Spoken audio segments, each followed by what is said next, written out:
Good evening, everyone, and welcome. I'd like to call the City of Homestead Community Redevelopment Agency meeting to order. Today is January 17th, 2023, and it is 5:34 p.m. Roll call, Madam Clerk. Board Member Avila? Here. Board Member Staggers? Here. Board Member Ross? Here. Board Member Bailey? Here. Chairman Losner? Here. Are there any additions, deletions, or deferrals? No, Mr. Chair. Okay. Tab 1 is the approval of our minutes from the December 14th, 2022 meeting. Do I have a motion to approve those minutes? It's been moved by Councilwoman Bailey, or Board Member Bailey, seconded by Board Member Avila. Are there any further questions or comments? All in favor? Aye. Any opposed?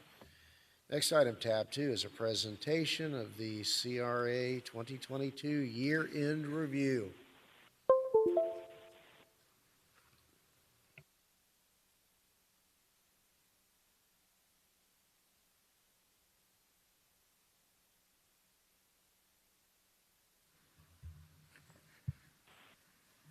Thank you, Mr. Chair. We wanted to give you all just a brief overview of our fiscal year 2022, kind of summarizing some of the projects, our focus for the year, and how we did, some of our accomplishments. So I will go through this presentation rather quickly and then answer any questions that you all may have at the conclusion. So just as a reminder, and I always like to keep this in my forefront as well as before staff, of our CRA plan and our goals, which our goals and initiative have been created within the following 5 areas with an emphasis on economic development. So they include economic development, public improvements in infrastructure, housing, residential development, transportation, transit and parking, and redevelopment support. These are all goals that are within our CRA plan. So in 2022, our areas of focus were downtown Homestead and the Southwest neighborhood. Within downtown, we wanted to develop strategies to recruit new businesses, to support our downtown businesses, increase pedestrian traffic, and improve the appearance of downtown, specifically the historic district between Maury and Southwest 2nd Street. Southwest neighborhood, our plan was to plan the development of the Triangle property, launch neighborhood-based activities, launch the New Home Initiative, identify areas of improvement, and launch any cleanup efforts. So this is a little breakdown of some of the initiatives. Our focus, the first under small business, we had commercial enhancement grant, small business clinic, the small business matchmaker. For business recruitment, we had the business incentive grant, and we also created a downtown promo video.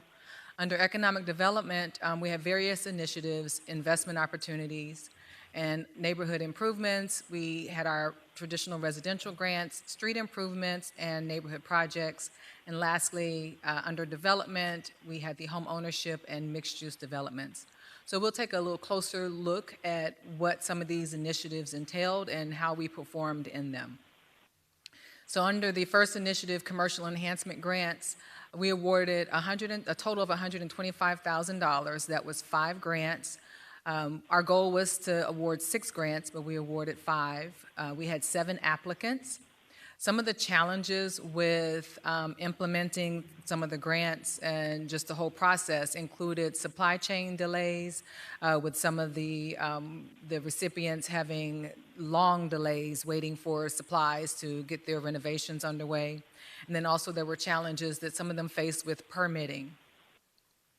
The status, we have 1 that's complete. They completed their work, and 3 that are in progress, and we have 1 that is still finalizing the city process. Our goal for this year, 2023, is to award 6 commercial enhancement grants. Under Small Business Clinic, our goal was to enroll 20 in small businesses, and we enrolled 24. We wanted to graduate 20, and we graduated 24. and we awarded $80,000 to those graduates under CRA, and then under CDBG, we awarded $150,000. So they were able to get $7,500 if they were in the city. If they were within the CRA, they were able to get $10,000. And And then under challenges, there were no significant challenges with the class itself. There were challenges and still remain challenges with getting the individuals their final check. And that has been due in most part to the fact that many of the businesses have been running into some issues with getting all the required vendor documentations for the city. So we're working through. We have another batch of checks that should be coming out this week, the end of this week, and then the final ones within a couple of weeks. Well, it depends on when the participants get the final documentation to us, but they're now working very diligently to get everything in. We are doing follow-up post-assessments with each of the businesses, and they will continue to receive follow-up from us and with our partner, Miami Bayside Foundation, over the next 11 months now. Our goal for this year is to host another clinic and have 20 graduates. Under Small Business Matchmaker, we had 15 vendors at the event, and we had 15 that registered with us, and we were so delighted that the first Small Business Matchmaker was postponed due to Hurricane Ian. Those same 15 vendors agreed to come back in October, and the event was held on October 25th. Before Ian, we had 200 people registered. We had a goal of 100, so we were really excited about that. At the end of the event, we had about 100 participants that came through that day. So we would like to do another Small Business Matchmaker this year, and 15 vendors, and we like to target about 100 participants. 100 is usually pretty good, so that they have plenty of time to sit one-on-one with the vendors, with each of the vendors. But we don't limit it. We open, if more than 100 comes, we'll welcome them all. Under economic development, we implemented initiatives designed to increase traffic in downtown. As I explained to you all when we brought some of these forward, that one of the things that we kept hearing from developers and investors was that we don't have enough traffic in our downtown, not enough foot traffic, and they had concerns that, would people really support any activity in downtown? So we thought, okay, well, let's test that theory and let's prove to them that they will. So we started having these small pop-up events, and as you see, we had several, Murder Mystery at the theater, we had Paint and Pour, the bar crawl, the escape room. All of those were very popular. All of them were sell-out events, and the challenge that we had with those events would be their popularity. We, as a staff of 5 at that time, it was a little bit challenging trying to keep up and maintain those events and plan those events and participate, particularly with the Eats and Beats, but they were so well received, all of them, that we thought we need to do what we need to do for our city. And we did see a lot of participation from the community, and we still get feedback and folk asking us when we're going to do some of these events again. We also created a downtown video promoting our downtown. All of you, I emailed that video to you at some point when we first did it, and that was another way to get information about what's happening in our downtown. And then lastly, under those initiatives, we did our Dine in Downtown campaign, where we created short shout-outs to 7 of our restaurants in the downtown area. We went, and along with the Mayor's Youth Council, we went and we had dinner at the restaurants, and the Youth Council took video and then posted, and the restaurants were very much appreciative of that support and that free advertising that we gave them. And so we were happy to be able to implement that program, again, with the Mayor's Youth Council, along with our PIO. The challenges that we had with that, with all of these initiatives, another challenge that I didn't mention is trying to find an entity that could assume these pop-up initiatives. These events were never meant to be ongoing, long-term events hosted by the CRA. That's not our focus, that's not our goal. So we thought we could start them out, show people that they work, and they do, and we have a few that are interested in continuing all of those events. Yeah, not again, all of them. So hopefully this year we'll see some more paint and pours and more escape room or things like that at the theater. Another initiative under economic development, the property purchases. We made purchase offers for several new developments, and I apologize if that is kind of running off the screen there. One of the challenges that we had with these new developments, and this was specifically for the Triangle project and in our downtown. Timing was a challenge. The escalating real estate prices over 2022 was also a challenge. A couple of status updates for some of the projects. We closed on 441 Southwest 2nd Avenue on the 11th. You all approved that last month, that purchase last month. On agenda tonight are 231 and 238, asking for your approval. Those are related to the Triangle project. And then on April 30th, that is the tentative date for the close of the property, the old Stembridge property on Chrome Avenue. So our goals for this year are to identify development opportunities and continue to identify slum and blight for removal within the CRA. Under neighborhood improvements, we had our residential grants, and we awarded $45,000 total. That was for 3 grants. Our goal was to award 5. We had 4 applicants. We only awarded 3 because the 4th applicant did not qualify for the program. Challenges, kind of consistent theme, the procurement process, supply chain delays, and challenges with permitting. We currently have 1 that's in process and 2 that will be completed once the agreement with Rebuilding Together is finalized. If you all recall, you approved that a couple of months back for Rebuilding Together to start taking over the improvements of our residential grants. And under neighborhood projects, we had the soft launch of Homestead Live, the dumpster enclosures. Our goal was to have 3 completed last year. We didn't get any completed last year. And we also identified areas for streetscape and improvements. Part of the challenge with the Homestead Live is that site requires zoning changes and plan development. We are currently looking at that. We're waiting for a site plan proposal, and we'll address the zoning issues for Homestead Live. With the dumpsters, we have 3 that are in permitting. All 3 in permitting? Yeah, we have 3 that are in permitting now, and then we have 3 more that are already in the early stages of planning. So probably before we even get the first 3 completed, we will have the second 3 ready to go online. And our goal this year is to complete 9 of the dumpster enclosures and then begin the construction of Homestead Live. We also painted buildings on Chrome Avenue and added decorative lighting along the main corridor there in front of, in the historic district of Homestead. For development, we have the Triangle property, and we have started drafting the RFP. The goal is to have that RFP released the end of this month.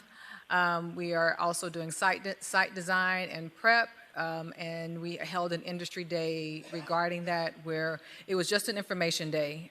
We were getting so many calls, individuals inquiring about the property, so we thought this would be a good way to just inform everybody about the property at one shot, have an industry day, invite everybody out, and give them the presentation.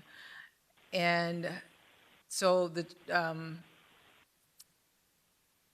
our goal for the Triangle project this year is to have the renderings completed, to launch the RFP, and to continue to acquire property that will make that a much larger, much attractive project. We also have the Southwest New Homes Initiative. In 2022, we awarded the development for 4 new homes. Some of the challenges with that were with the supply chain, construction costs, insurance requirements with the developer. We finally got those worked out, and tonight, first thing in the morning, I should have the updated construction schedule. They are also finalizing new and larger models, but at the same price. So they are the 325 that was approved by this board, but they are looking at trying to make larger, nicer models to fit on the site as opposed to using that one smaller model that they had presented before. They are preparing applications for permit, and we are planning to, we're starting the planning of the groundbreaking. Once we get their construction scheduled, then we'll know when we can do the groundbreaking and, of course, let you all know. They are also recruiting buyers for the project and started working with some individuals already for the purchase of those homes. And then lastly, under development, the Flagler Flats, that development was approved in 2022. And again, some of the challenges, zoning, the contamination of the site, COVID, contract negotiations, and we are waiting from them for their updated development timeline as well. And we will begin the site cleanup this year, but as soon as we get their updated development timeline, then we'll have a better idea as to the exact timing for that cleanup to begin. So this year, our area of focus, downtown Southwest neighborhood.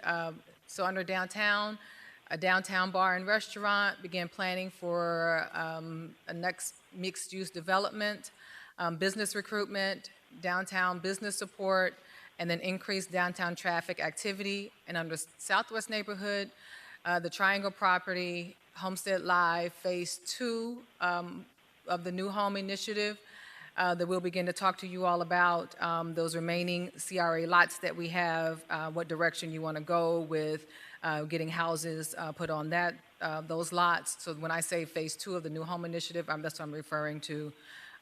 But again, all that has to come back before you all for discussion and guidance on how you want to proceed with the new home and the Phase 2 of the New Home Initiative, and then additional neighborhood improvements.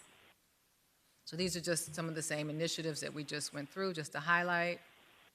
And then just in summary, who we are, what I want to emphasize, we strive as a staff, we do our best to deliver projects in excellence, to make sure that no challenge is too great. Our goal is to really better the community, the Southwest, the CRA area. And we know that area is underinvested, and we want to implement strategies to help improve the CRA, and that is what guides us. And with that, I'll take any questions that you all may have. Now, you do have another document in there, Exhibit 2. That is, I don't have that up as a presentation. The mayor had asked for some specific items and to be addressed dating back to October 1st of 2019. So you have a second packet in your portfolio there to address what he had asked for. So that's all I have, Mr. Chair. I'm open for comments and questions. Thank you. Board members, who would like to kick it off? Mr. Vice Chair. Thank you, Mr. Chair. Thank you, Ms. Driver, for that presentation. Looking forward to a lot of good things that are going to continue to happen in the CRA. I did want to ask,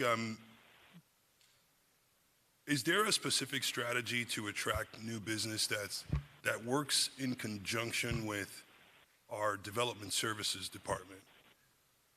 So, for example, if I were to ask, is there a way that a new business could come to the CRA and be open for business in 30 days? Is that something that is doable? Is that something that we could potentially work towards? I think that there are so many variables involved with opening a new business that I don't know that I'm even the one that could even answer that question for you. And I'm not even sure if it's possible to open up in 30 days just because there are so many different variables. Okay, so then getting back to the question, specifically, what is the marketing strategy? So we've been saying for a long time that we're trying to revitalize, downtown. But specifically, is there a strategy that we're using towards marketing downtown, or should we go based off what you just showed us on the pop-up events and just kind of bringing eyeballs to downtown? Well, the downtown video is one way that is actually a marketing tool that we're using. We're working closely with JLL, which is handling the leasing for Homestead Station. So we meet with them every other week, have a meeting with them to talk strategy, to talk business, talk who we'd like to try to target to come down. I also know that, I'm not sure when, but we're going to have an RFP that goes out for our economic development department person. The RFP is already out, and we should have the responses this Thursday Okay. for that. And so it's always been the plan that we work hand in hand with that department because their job is for marketing, not just the city, but specifically downtown as well. So, Okay. Does our PIO, do we have a marketing department that goes out and looks for new business? So, speaking for the PIO, we do have a Discover Downtown Homestead Instagram and website that we use to put out information about the downtown, try and grow social media traffic, get people excited, whether they're people who just come here and are patrons or possible new businesses. The PIO does not specifically go out and target new businesses, but definitely those social media tools and other marketing tools in the downtown brand do assist when reaching out to a possible new business that, hey, look, the city has invested in creating this destination, this brand, and we're putting our own resources behind promoting the businesses here. Okay. So I think if we kind of had I don't know, you call it visioning session with CRA, with development services, with all of the stakeholders that can truly bring value to the process. I think if we can do that, we'll start to see some progress. But I think we're so compartmentalized that it'll start here and then they'll have a bottleneck somewhere, and then at some point they lose interest in wanting to come to Homestead because they think the process is too convoluted. So I wanted to ask Development Services, is there a way that we could give temporary authorization for somebody to open while they work on some of the requirements that you require? Hi, good evening. There's elements of the process that require German fire review, and until we have those agency approvals, we can't move forward. So it's case by case. I don't want to tell you that we're going to proceed with something that's unattainable, but we always work together as department heads. When an issue arises, we confer often, and we're happy to look at options and opportunities to try to mitigate some of the concerns. But we are dealing with other government agencies that we have no control over. Okay, so I do remember at one point we were discussing potentially reimbursing impact fees to businesses that want to establish their business in downtown. Is that already in effect, or we haven't finalized that? yes, that's available. So somebody coming to open a business in downtown, do we know what the specific boundaries are? Is it just CRA? It's just CRA. Okay, so they open a business, they get reimbursed their impact fees. It depends on the type of business. So it's not just any business wants to open up. We'd have to discuss with them and make sure that it's a business that we all would like to see in downtown and that fits in what and I shouldn't say just downtown because it includes all of CRA area, but the focus is downtown. So who makes the decision on who gets approved for that and who doesn't?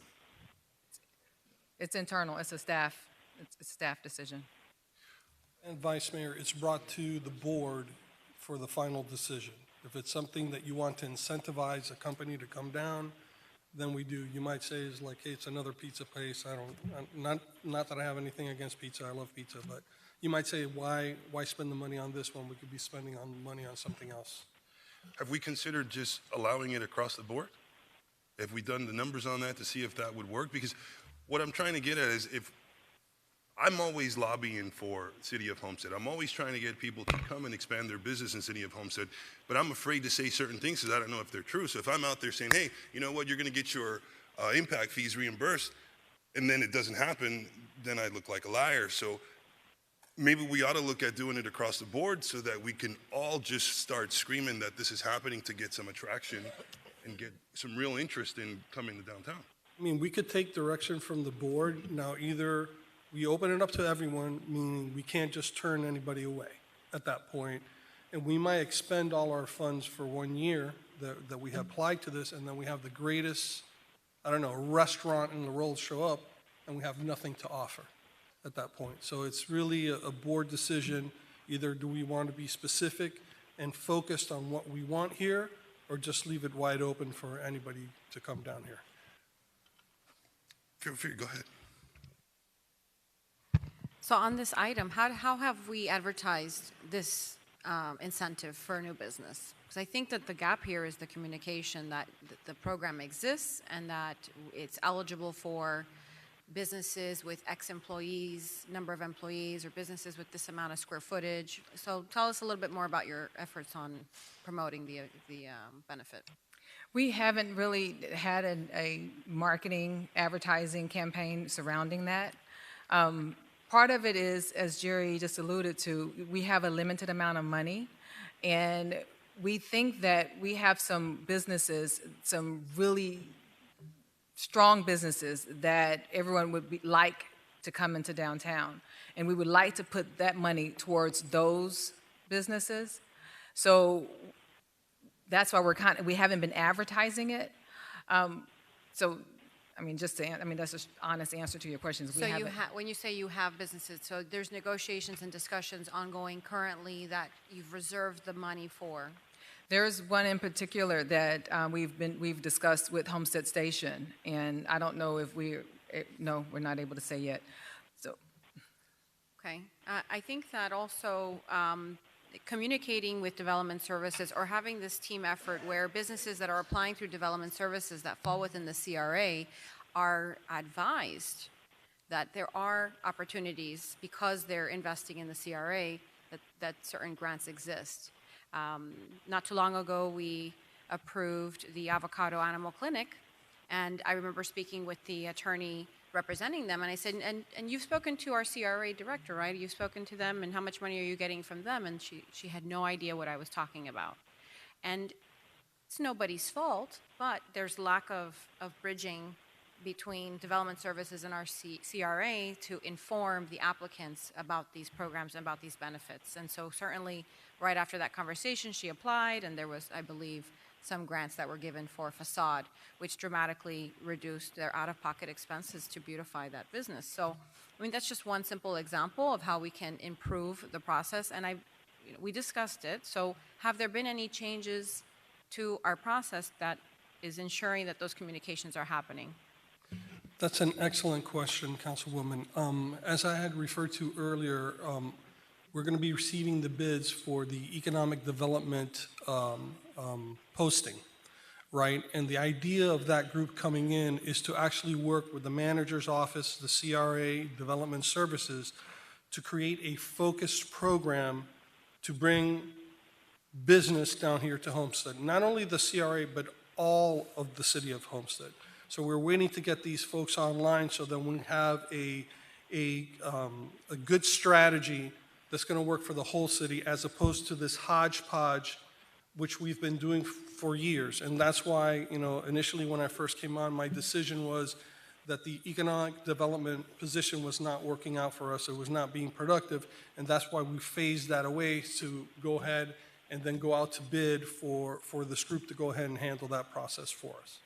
I'm very happy to hear that, and that comes to light after my sunshine meeting with Councilwoman Faircloth, or Board Member Faircloth, where we discussed these particular items. So, it's an ongoing issue or targeted improvement process. But in the meantime, I think that a simple one-pager, right? You should know if you're applying in the CRA and put boundary lines of the streets. If you're investing or applying for business in this area, please contact CRA for potential grants and businesses. But that doesn't really exist right now. Michelle, don't we do that? I think there's a hand, Kamitra's saying yes. Yeah, It's on. someone in development services does it because we get calls and they say, oh, development services recommended me or told me about it. Okay, so I would like to see what that one pager looks like, because I haven't seen that document. I don't know if it's a one. And if it was a result of the last time we talked about this, then thank you very much. But at the time of our original discussion, it did not exist, so I'd like to see what that looks like, and I'd like to make sure that that is accompanying permit applications that, and it doesn't have to be specific to identify, oh, this application falls within CRA, so we're going to add this piece of paper at that point in time. It could be for every application, just include it automatically, because then word can spread, and maybe the guy or the individual that's investing in East Homestead knows somebody who's interested, and they'll tell someone to invest in downtown, and so it's advertising in a way. Thank you. Thank you. When we talk specifically about businesses, not residential development, not rezoning, just businesses that want to open, and sometimes these businesses, they'll sign a lease with a landlord, and then they realize they have to do a change of use, right? That's shame on the business owner, for not finding out what the requirements are before. But I think if we had just a workshop between development services and the CRA, and then together we can start looking at ways we can make the process more efficient.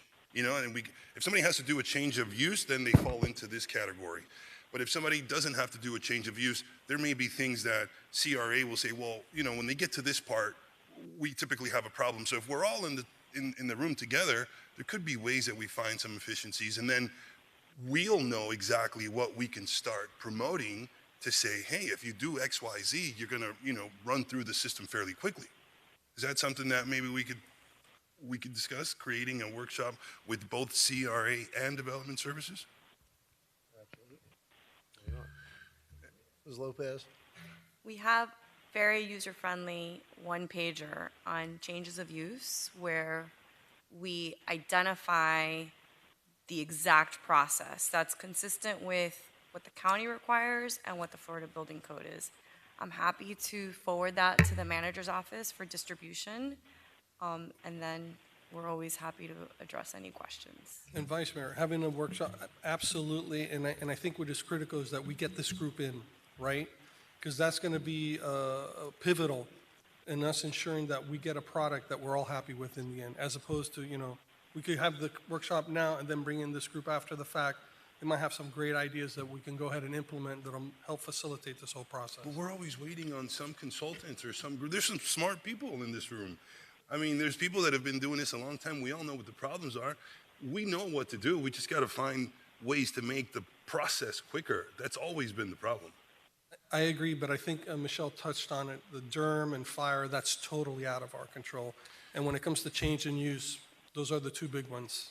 All right. So let me ask development services this question. The whole process when it comes to food trucks, since we just changed the policy, it requires, when you read through the policy, that development services is going to grant you a mobile vendor zoning verification. Do they just walk in with their, state license, show you a copy, they fill out an application, and you guys give them the certification? So we asked for a sketch of where the proposed mobile food vending truck, I'm sorry, I forgot the technical official name under the Florida statutes, the mobile food vending vehicle, I think is what it is. So we request a sketch. You can hand do it, Google Earth, whatever. Yeah. And then we look at where you're proposing to put the mobile food truck. The ordinance does permit, and it also prohibits where you can potentially put mobile food trucks. So you can't park right on the swale. Right. You can't block the right-of-way. You can't block ingress, egress.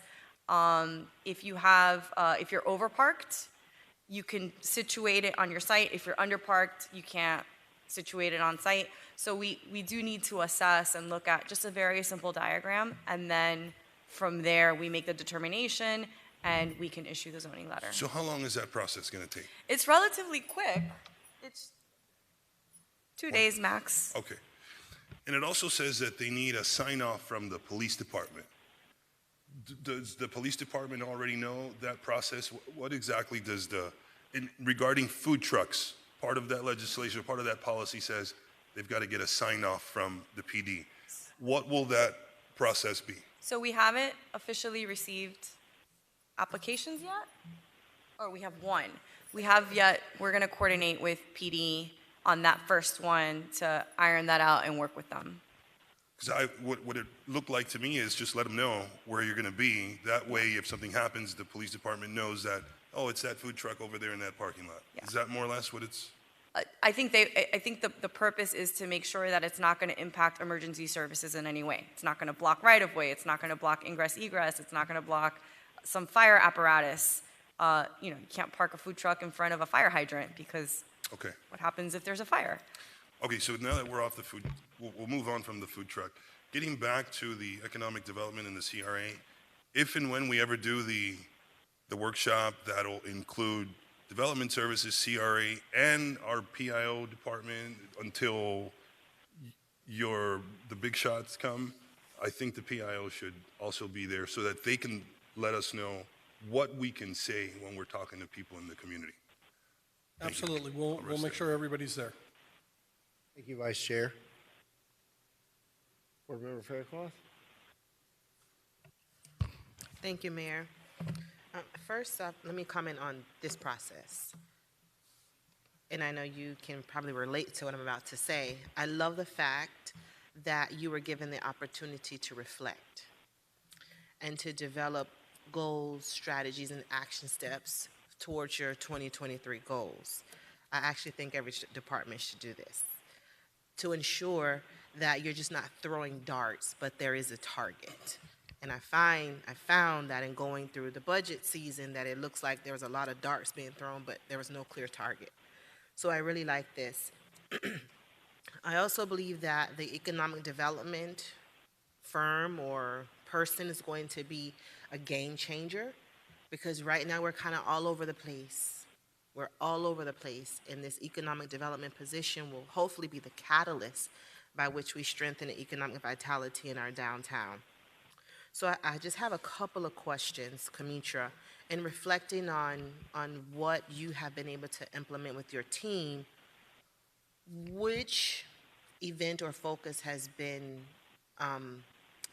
the most satisfying or gratifying for you? What are you most proud of?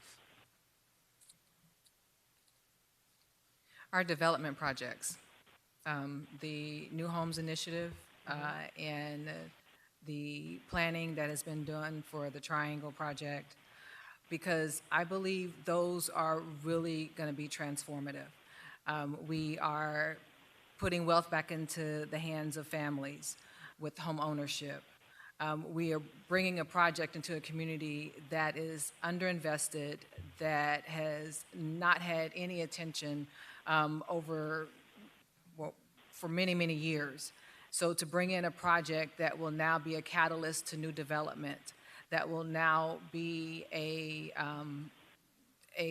source of revenue for some new businesses, that can really change the complexion of that community. That's something, just even in the planning stages, I mean, we haven't even launched it yet completely. That's something that that really touched me, that really makes my team and I feel proud that we're gonna really see some tangible change in the Southwest neighborhood. And the fact that we're gonna have some folks owning homes that have never owned a home before. So those two, right off the top of my head, those are the things that that really touch me the most and the most proud of. Awesome. Thank you for that reflection. Let's pivot to the pop-up events. Earlier, you referenced that there are many felt no one would come to the downtown. And my philosophy with that is, if they're not buying what you're selling what they want. So we have proved that they will come to the downtown. We proved it with Losner Park grand opening. We've proved it with the tree lighting. We've proved it so many times over and over that they'll come. But you also referenced that was not meant for the CRA to keep facilitating, but you still have it in your 2023 goals to increase the traffic downtown. So what is the plan for that if you feel it's not sustainable for your department to facilitate and implement?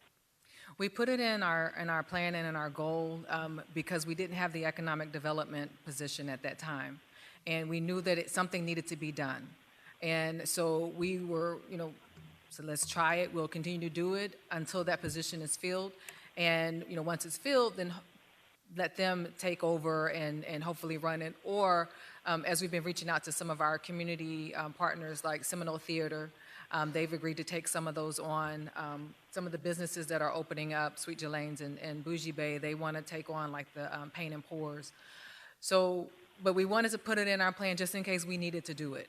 And so we had it in our budget. And that's the reason why. But it's definitely not something that we really wanted to continue doing in-house ourselves.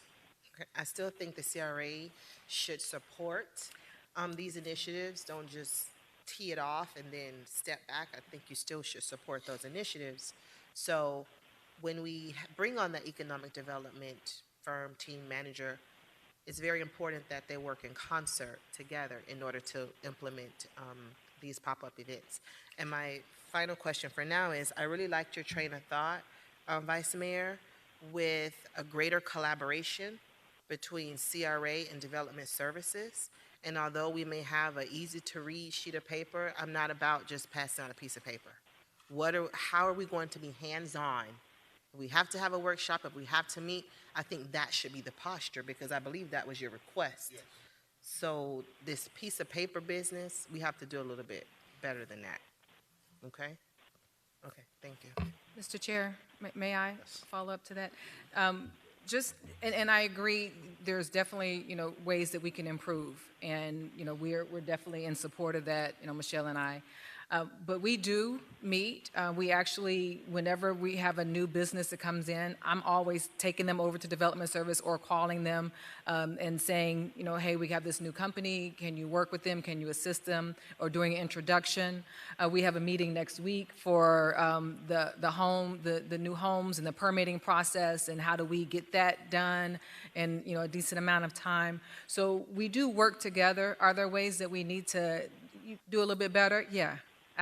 Absolutely. But I don't want to leave the impression that we're not working together and we haven't had those times where we do reach out and handhold some of our new businesses. And another point, we can work with the realtors here in the community as well, because I think the Vice Mayor kind of touched on it. Somebody comes in and leases a property and then all of a sudden it's a change of use.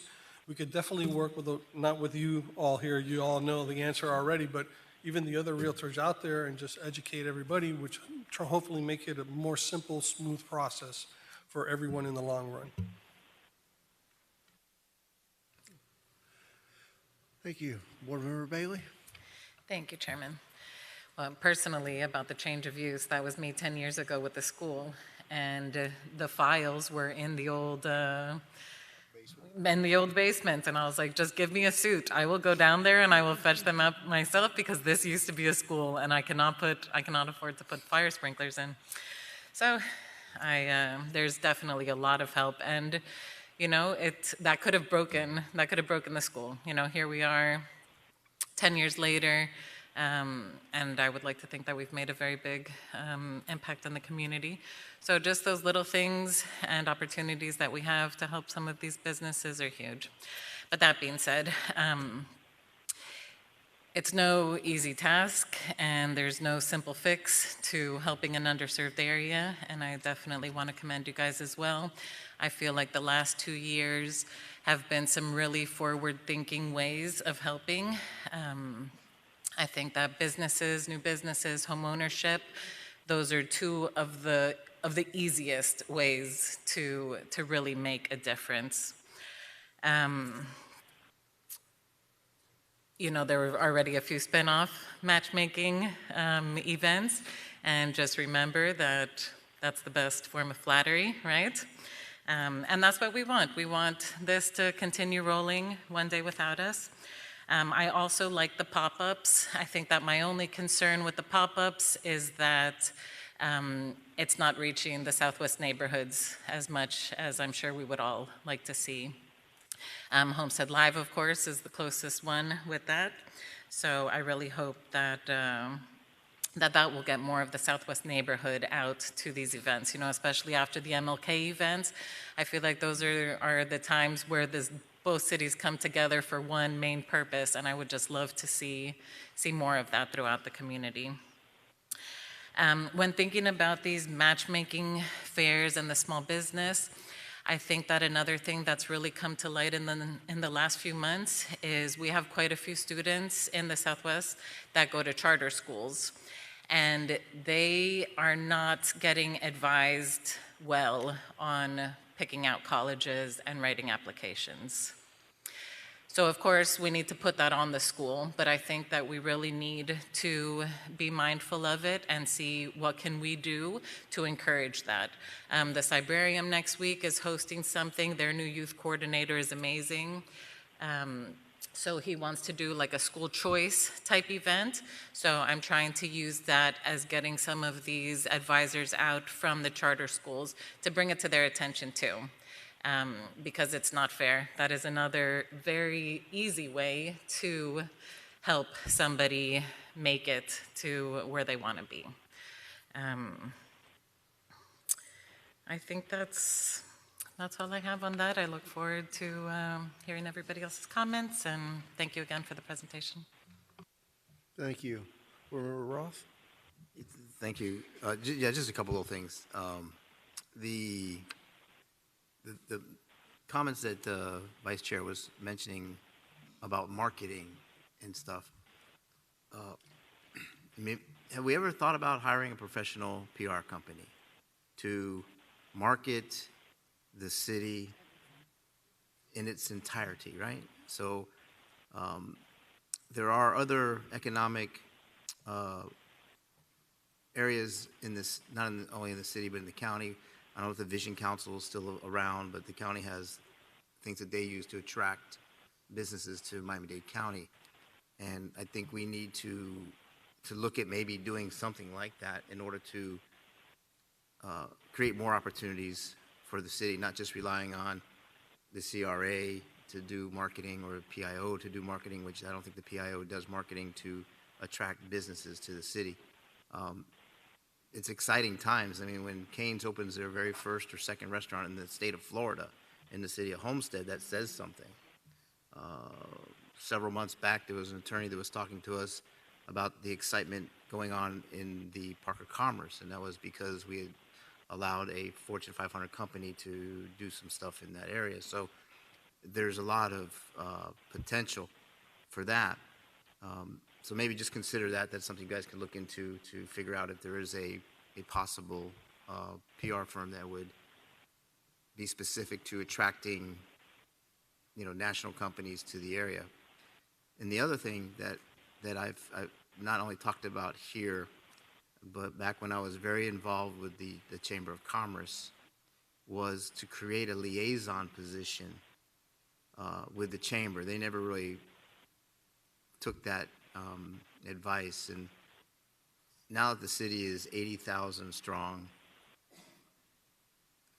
we may have the ability to create a liaison position within the Development Services Department, maybe full-time, maybe part-time, maybe it's somebody who is already in that department that we could use, that when a person comes in that wants to attempt to open a business, not a national company, not a builder, not somebody that knows the process, has lobbyists, and they take care of all those things, but the mom and pop guy that comes in, like, a good example is Sweet Jalene's, right? It's been like 2 years she's been trying to get her business open in the city. I don't know why it's taking so long, but to have somebody there when somebody says, hey, I'm going to open up a consignment shop in a building that used to be a doctor's office. Okay, boom, what does that trigger? A change of use, instantly. That particular person has no concept, no idea of what a change of use is going to entail, which some of those that have gone through it or been called by others that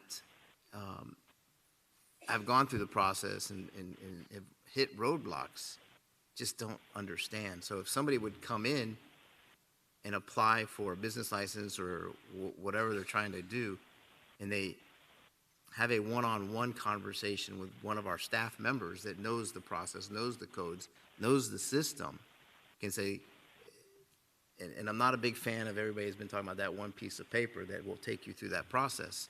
Some people need a little extra help to get through the process.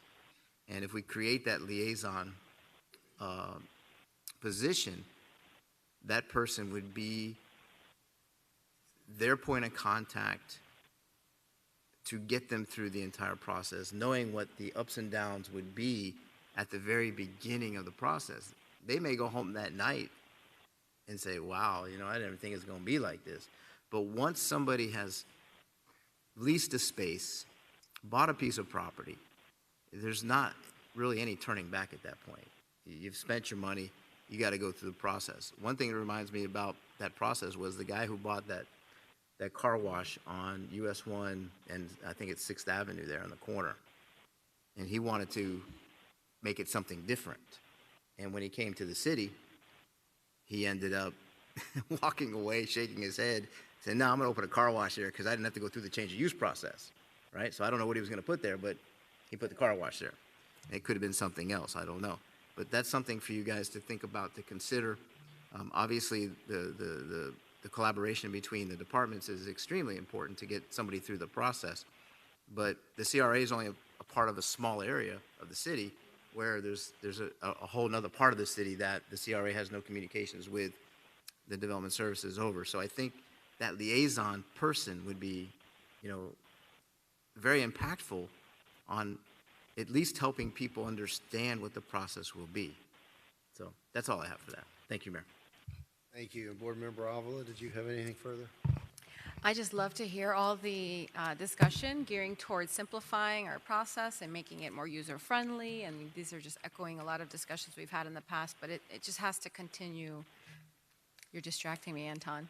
It just has to continue. The conversation has to continue because it's so important and it affects everything. It's a trickle effect. It's a domino effect. So thank you all for pushing it forward.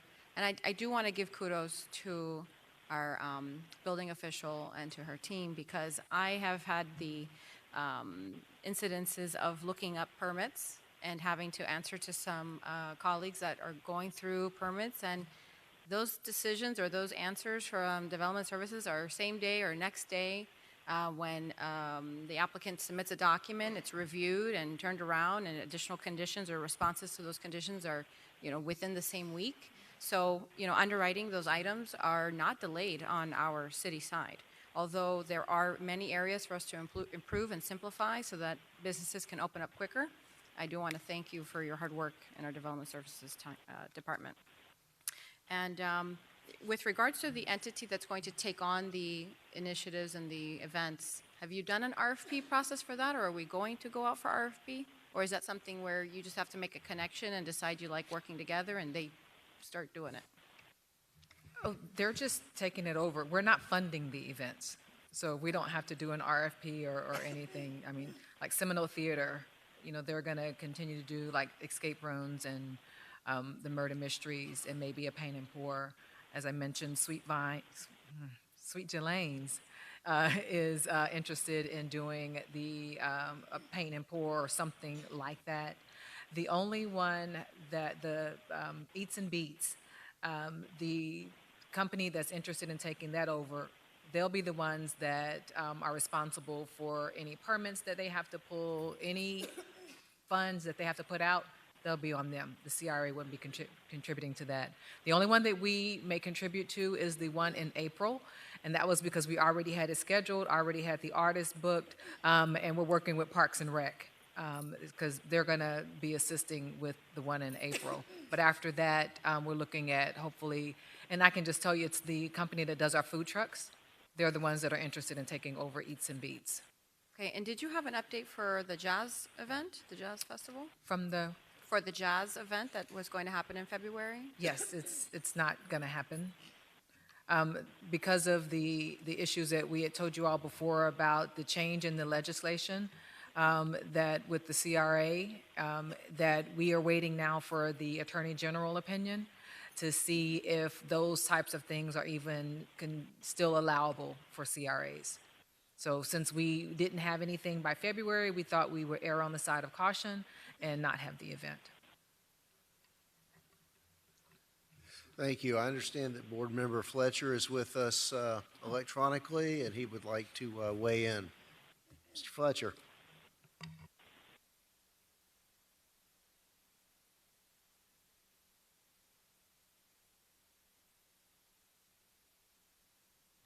Are you there, Mr. Fletcher?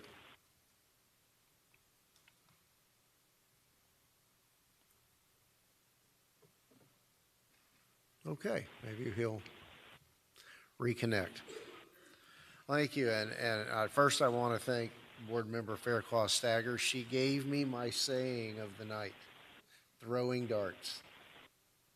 That's one of my concerns, is that, and we'll morph into another agenda item we're going to talk about tonight, a visioning session. And it seems that there's some mystery or disconnect here that, you know, you've got this secret list of these are the businesses we want to attract and we're going to hold money for, and be a little disgruntled and say, wait a minute, that's our policy decision, not your policy decision. So those are some of the conversations I think we're going to need to have, and I'll get back to that, but I had a few questions. So back to the downtown promotional video. Is that still being circulated? When is it circulated? Where does it go? I saw it posted on our city Facebook page one time. So the PIO handles the posting of the video. It has been out. We did, I think it's called boosting on YouTube. Is that what? I'm sorry, I'm not. Yes, technical. aside from being posted on the Facebook and the Instagram, we did run a few rounds of a YouTube ad campaign targeted towards audiences in South Dade and nationally that, working with the CRA, we believe would be a good fit for, small business owners or large business owners who would be able to see that and get excited about what's happening in downtown. But I think to the point of many of you up there and Jerry as well, once we get the economic development group on board, that will help us with further refining the strategy of how something like the downtown marketing video is deployed. Okay, so is it fair to say that at this point, though, we've not really seen any results from that? That nobody's contacted you and said, hey, I saw that video on this social media platform and I need to be in Homestead? No, I have not received a call saying that they saw the video. As far as we know, it's not been impactful. But it might be when we hire somebody to do economic development after an absence of a year. And to be fair, I know that I have personally sent out the link to the video to someone who was interested, and they were excited by what they saw in the video and did actually, follow up and want to schedule a visit to come down to the downtown. So while it may not be getting us cold calls, I believe it is a useful tool for, showing that there is excitement in downtown. Okay, fair enough. All right, on to the small business. Okay, good. Go ahead, Board Member Fletcher. I'll pause and let you jump in as long as we've got the connection. Thank you very much, and sorry for the technical issues. I wanted to thank my colleagues up there for the comments they made earlier. I think they're all heading in the right direction, and I too agree that we need to look forward to a workshop with ourselves and the city staff to talk a little bit more about marketing the city, because I've said this in the past, we have not done a good job of marketing ourselves long term. And I wanted to try and I appreciate Board Member Roth's input as well with trying to look for somebody professional out there, but I think we need to effectively utilize those that we already have in our hand to try and help us as well. The Economic Development Council that we pay to help further the city's future. We need to continue to press those folks for their help, and as well as the folks on the Beacon Council in Miami-Dade. Many of you know they showed up for the races down here, and they show up at our speedway, but once the races are over, they head back north to Miami, and then they don't think about us again until they come back down here. That's our fault, I believe, and we need to start, utilizing the power we have to try and get those folks communicating with us, because if we're not adequately selling our own city, then we're doing our citizens a distrust. With that, again, I think moving forward, I think we have a lot of good ideas and a lot of things that are going to be looking good for the city in the future. We just need to make sure that we get all this stuff down on paper and we start affecting the plan as soon as possible. If I could, I have a quick question to go back to Ms. Driver. Back when you had your industry day, I wanted to know how many different entities showed up to that for the downtown, or the Triangle piece of property industry day.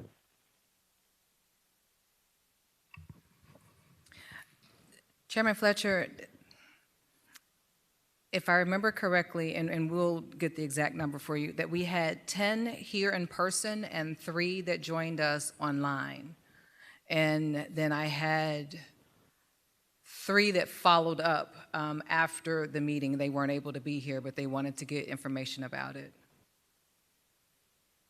Okay, thank you for that, and thank you for the promotion. I'm not sure if I'm ready for that quite yet, but I do appreciate that, and I think it's very important if we do have these industry-type days again that we're reaching out to everybody and we're not just focusing on certain individuals.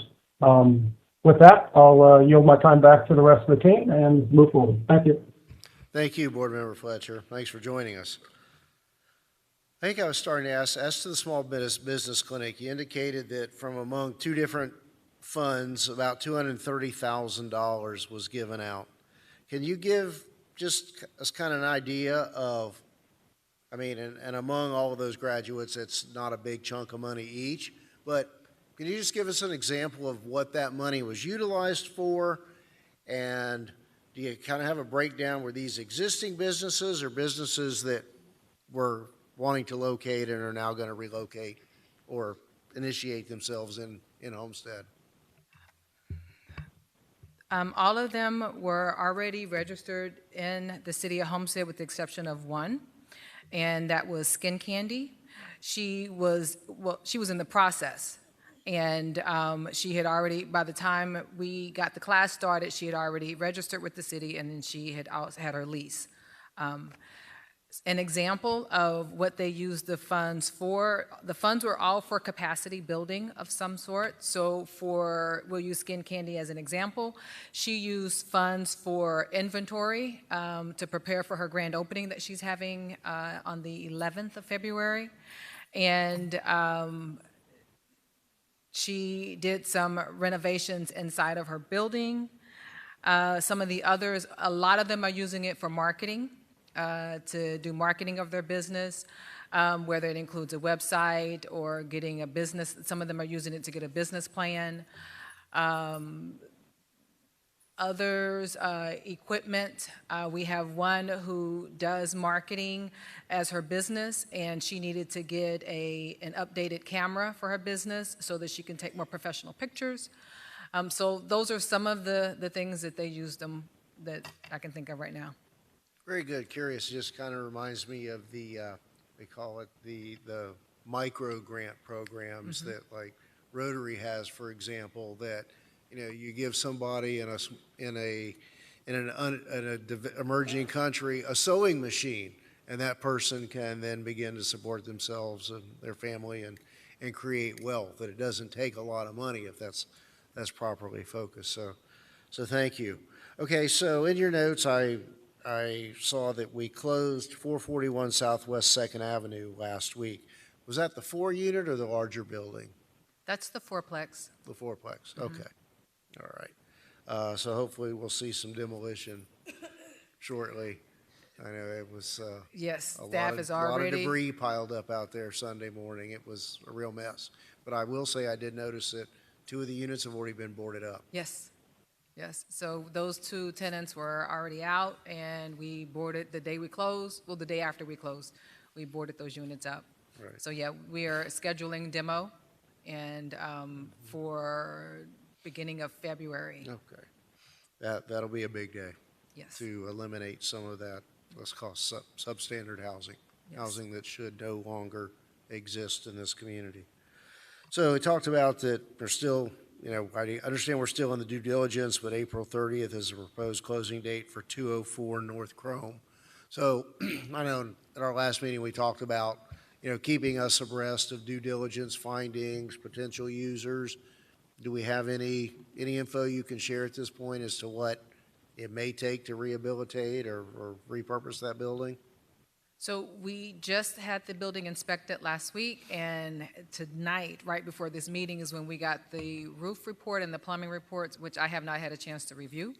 A lot of the cost will be based upon what the use will be. We have a meeting next week, the 21st, I think it is, where we're going to take a site visit, and Right, you we all have saw all that, been invited. yes. Yes. So hopefully something good will come out of that. And I know that that owner is definitely interested in coming here and duplicating what he's doing there at this location. So once we determine what we want to put there, when you guys decide, yes, this is what we'd like to see, then we'll get a better idea what it's going to take to rehab it. And again, that comes back to my point of visioning, and that's just one of many, potential users, and I think we all need to be in accord on that. So kind of related to that, were you able to make any progress on those other two parcels we discussed that could perhaps result in some removal of unsightly buildings or create some more parking opportunities? I spoke to one of the owners of the store. There are two owners, and I spoke to one of them, and he immediately told me that they would be willing to sell the vacant lot, but not the one with the store on it.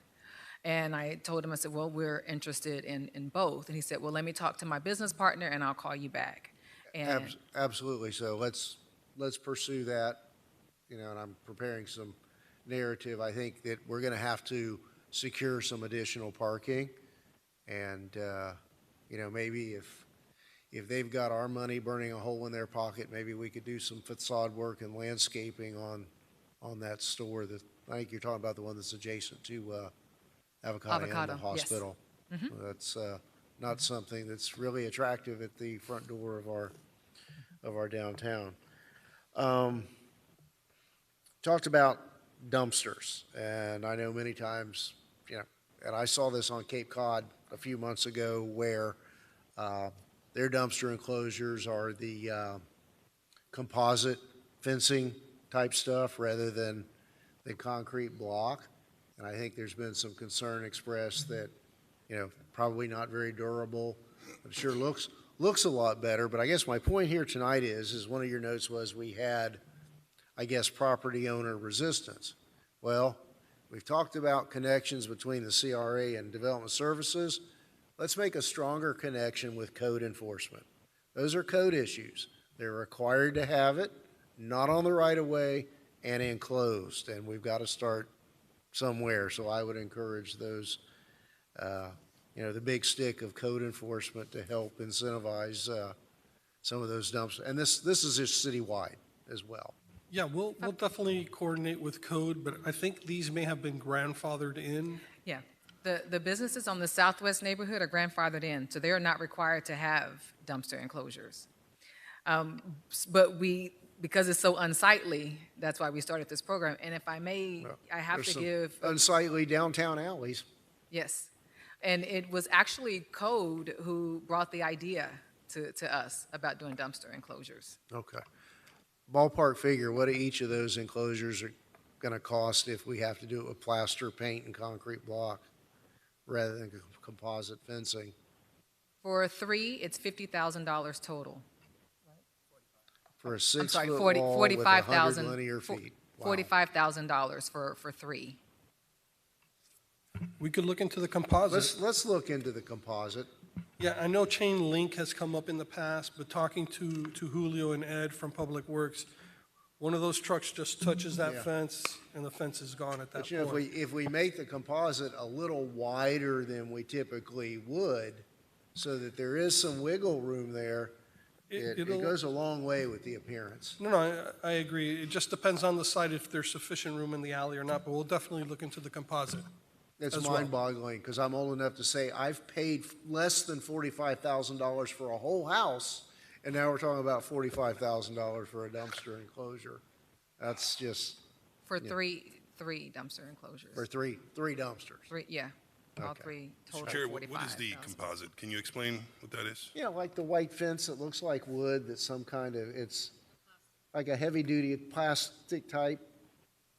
You see them around yards around town. They have a wood appearance, kind of like slatted, that are composite. Not to interrupt what you're saying, but now they have those Fox block where it's the foam and you just pour the concrete into the foam with rebar. Maybe we can look into that too. But, Yeah, you know, let's- it's up to you. Let's think outside of the box, or outside of the dumpster, as it were, to faster, better, and cheaper. Mr. Chair, I'm sorry, those dumpsters, the reason why we went with that concrete, because that's what our code requires. There's that's- another thing we need to fix in the code then. Yeah, So the it wasn't code that we actually just says love concrete concrete. block enclosures. All righty then, Also, if you put have, that on your list. if you have a truck, if you're going to park trucks, you have to enclose the entire lot with concrete. Also, if you have a truck, if Well, you're no, parking I trucks on know, a but lot, you have to. there are ways around that, and we'll have to deal with that too. I know exactly what you're talking about there. Okay, so you talked about an RFP for the Triangle property, I think. Are we gonna have a hand in that? Are we gonna have any input? And again, it kind of goes back to visioning. I mean, typically, we're not involved in the writing of RFPs. I think this is one that either we're gonna have to do the visioning and establish what we would like to see there, and you write the RFP, or, you know, let's not get ahead of ourselves. We're working with Rick Liu and Sasha Page from Rebel, right? They're helping us put the RFP together. I know we're going to be discussing later today in terms of density at the location, what council will be comfortable with. And of course, I'll make sure to get you all a copy of the RFP prior to it going out, for you guys could go ahead and take a look at it. I believe we're doing conceptuals as well for the RFP, or the ones that we have already? Ones that we have, yeah. Okay. And it's still the same as what we've discussed with you all on different occasions, is that it's a mixed-use project, residential and commercial. And so that concept has not changed, and that's what we, presented to you.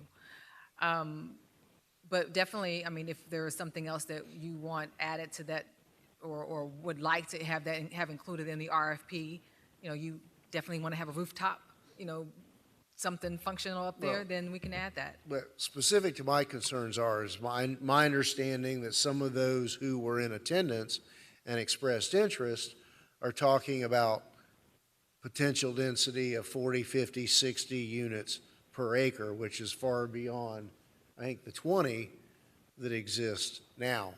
But, I don't want to lead anybody down a path that's not legitimate.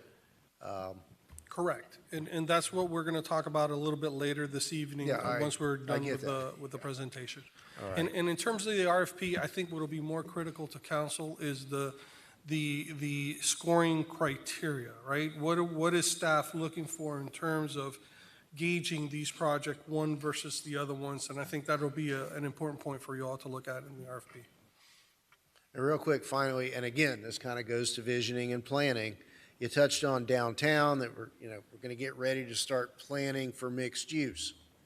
Well, based upon some review of other cities with Mr. Corradino, and some of you others have traveled to different places, I don't know that our code that's in place now really encapsulates what any of us necessarily want to see. So that's going to be back to these potential code changes regarding setbacks and amenities and height and density and unit sizes before we really go off on the mixed-use tangent. And Mayor, thank you so much for that segue, and that's why we have Mr. Eric Valle here today, who's going to do a presentation later during the Committee of the Whole, which is going to help us If he'll ever all. stop talking, we'll get to him. I'll be Not quiet. you, me. I'll be quiet then. No, it's me. I'm through. Thank you for that. Yes, Councilman, Member Roth. Thank you. Just a quick follow-up. The part of the southwest section that's grandfathered in, is there anything that changes through transfer of business licenses? Does that grandfather clause go away, where we can write the code so it changes? Or is that interplaying with Southwest Main Street? I don't know. That's what I'm asking. This is just a thought. So there's a non-conforming section of the code, and when you're talking about business licensing and uses, if the use is not an approved use today in 2023, a business can, let's say Councilman Roth wants to sell to Councilwoman Avila. You have 90 days to do that transfer of license, and the non-conforming status can continue. However, if you disconnect power and the property is vacant for a year and a half, you lose that non-conforming status. Right. So to speak in English, that means you can buy a business that's non-conforming and keep it going as that same non-conforming business. As long as you keep it alive. As long alive. as you do it in 90 days, right? Yeah, As long as you yeah. keep it alive. So we need to work on all that stuff. That's kind of crazy. So, and the other, just real quick, can we get copies of whatever inspections are done on the building we're buying? The Edison Furniture Building? Yeah, the Edison Furniture Building. So any inspections that come through, any feasibility studies that you all receive, forward them to us so we have a chance not only to look at them, but everything we see that we're doing today is a learning process for us as well. So we'll understand more about what risks we're taking as we move closer to a closing date on that. So that's all. Thank you. Great, thank you. Vice Chair.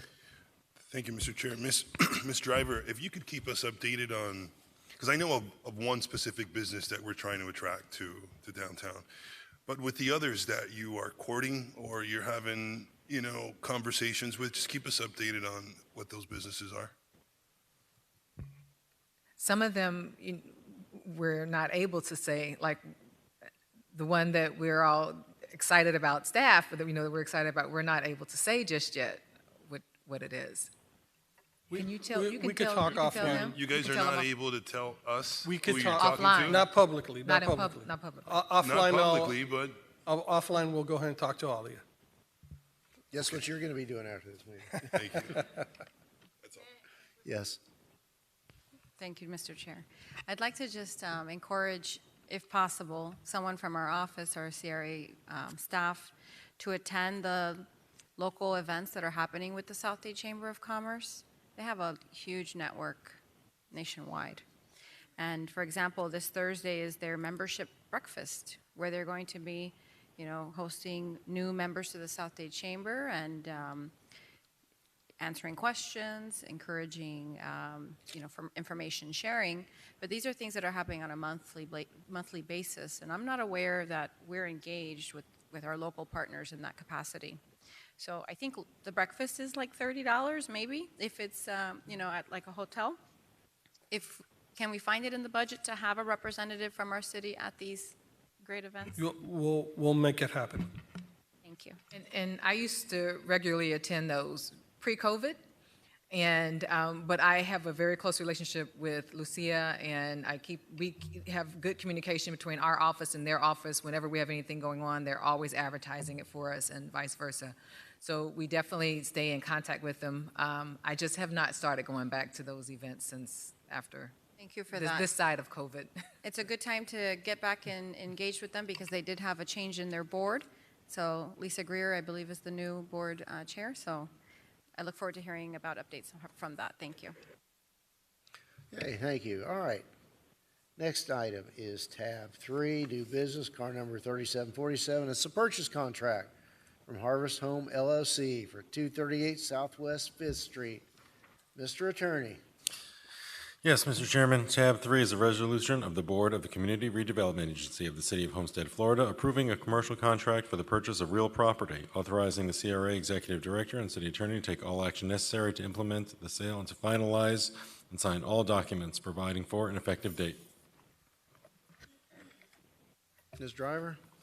Thank you, Mr. Chair. So this property, if you recall, our last CRA board meeting, when Mr. Bass came and he did a presentation, and at the conclusion of his presentation, he offered to assign contracts for a couple of his buildings that he was going to purchase that are adjacent to the Triangle property.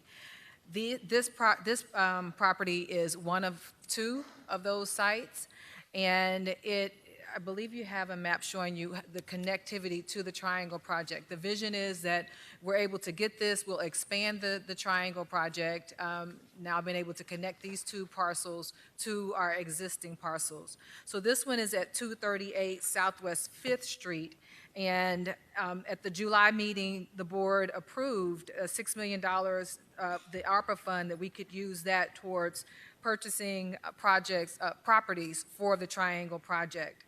And so we are asking the board tonight to approve the purchase of the Harvest Home LLC at 238 Southwest 5th Street, which would add an additional about 3,500, maybe a little bit over 3,500 square feet to the Triangle project. Okay. Board members, who would like to kick off this conversation? No one? Go ahead. I'm just Board happy Member to Avila? see this come to fruition. I think it was a great turn of events from that meeting, and happy to be on the buying end of this transaction. Thank you. Thank you. All right. Wait a minute, Mr. Kraft, not your turn. Mr. Bass, I want to congratulate you for getting out of that contract, and here's why I say that. When you do the math, that price that we are paying for dirt, before we take into account relocation and demolition, is $6,939,979.20 per acre when you do that on a square foot basis for 3,766 square feet to add to barely an acre. It really, to me, that does not seem cost effective. Now, maybe, so, and again, back to my visioning theme tonight, what's the thought process?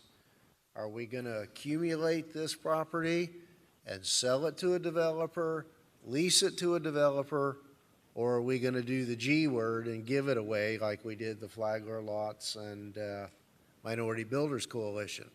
Seems rather pricey and not cost effective. So I'd really like to know what the thinking is there, and can you give us any reasonable guesstimates on what the relocation exposure is going to be? Yes, I'll start where you ended and work backwards. Yes, we can give you estimate on the relocation. It is between 50 and 65,000 for this property. That's early estimates. The consultant has not spoken or interviewed any of the residents yet because they can't do so until this board approves the purchase. But that is the consultant's estimate. And just so you know, we did save money on the fourplex that we just closed on. None of those individuals were eligible for relocation, so we didn't have to pay any relocation fees for that one. So that's a good thing. What were we estimating there? I don't recall. Do you remember? About the same. Yeah, about the same, about 65 at the top end.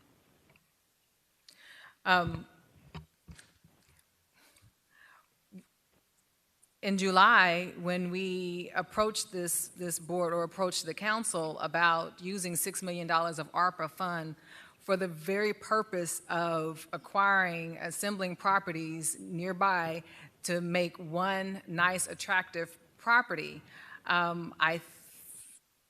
that was the vision. That's what was expressed then, is because The triangle is oddly shaped. It was small, and it was a challenge to get a developer really interested in it with just those 7 parcels that we had. And I thought everyone saw the vision and agreed that wouldn't it be wonderful if we were able to acquire all these properties that are nearby and then unify them so that we'd have a much more attractive project, and a project that's not just attractive to developers that want to come in and invest, but that's really going to have an even greater impact in our community. That's the vision, is to get the best of that area that we can possibly get. The triangle parcel, when we add, I mean, and there's 2 sites, I understand, but it looks like it's about 1.7 acres in total. If we buy these. Yes, it's, that's about right, about More 73. or less, Yeah. 1.7 acres apiece. Yes. So, so I guess, again, I'm concerned about what kind of density and height, which goes with the density, we may be talking about here. And has there been internal discussion about compensation to the city for the underlying dirt? I mean, it's hard to believe that we really think that it's worth almost $7 million an acre. Well, if you recall, this property, when the BCC, Board of County Commissioners, conveyed this property to us, they conveyed it with the caveat that we needed to maintain ownership of the land. So we're not giving this land away to anyone. What we have discussed and would like to see happen is that we would do a long-term lease. Perhaps we can do some revenue sharing, but again, that's negotiation with, developer once one is selected. So no, we're not giving any land away. Well, and I mean, look, and that phrase would include free rent, if there's any such thing.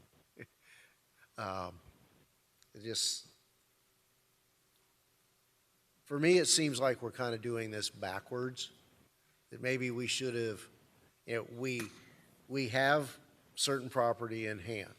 These are very small slivers that admittedly fill out that pie. But it seems to me that maybe we should have gone through an entitlement process following a visioning of how many, how high, and what, and then, to borrow a phrase, let the market tell us what that's worth. Let us establish what's appropriate, what we feel is appropriate for the Southwest community in terms of density, rather than having it be developer-driven. And I fear that's where this is going, based upon your preliminary meetings with folks who expressed an interest that, I don't want to be in a position of actually, or looking like we're throwing up our hands and saying, well, it's that or nothing. I submit that we need to be driving this vision. And again, I was kind of blown away when I did the math on a square foot basis that we're actually valuing this parcel at almost $7 million an acre. That's almost what Shorty's Barbecue got, and that's 30 stories on a per acre basis. I'm just not so sure that we're going about this in the proper fashion, or that we have really visioned it, other than, I think for me, I'd like to reconsider, ill-advisedly allocated that much money to that area. So with that, I'll rest. Kamitra, a quick question. Isn't the clock ticking on the county properties? It is. Can you elaborate on that, please? It is. Yeah, we have to have this product developed, completed by 2026. So we have a tight deadline, and that's another reason why we must move forward, and move forward rather quickly. And I see it as we are driving this, and this has been a labor of love for city staff for about 5 years, starting with trying to get the property conveyed to us from the county. And now this board will determine how much density, I mean, how high, how much density you want there. If you want to stay at 20 units an acre, then that's what we'll put out. So it's totally up to us. Have we heard from the developers and what they would like? Of course they want more.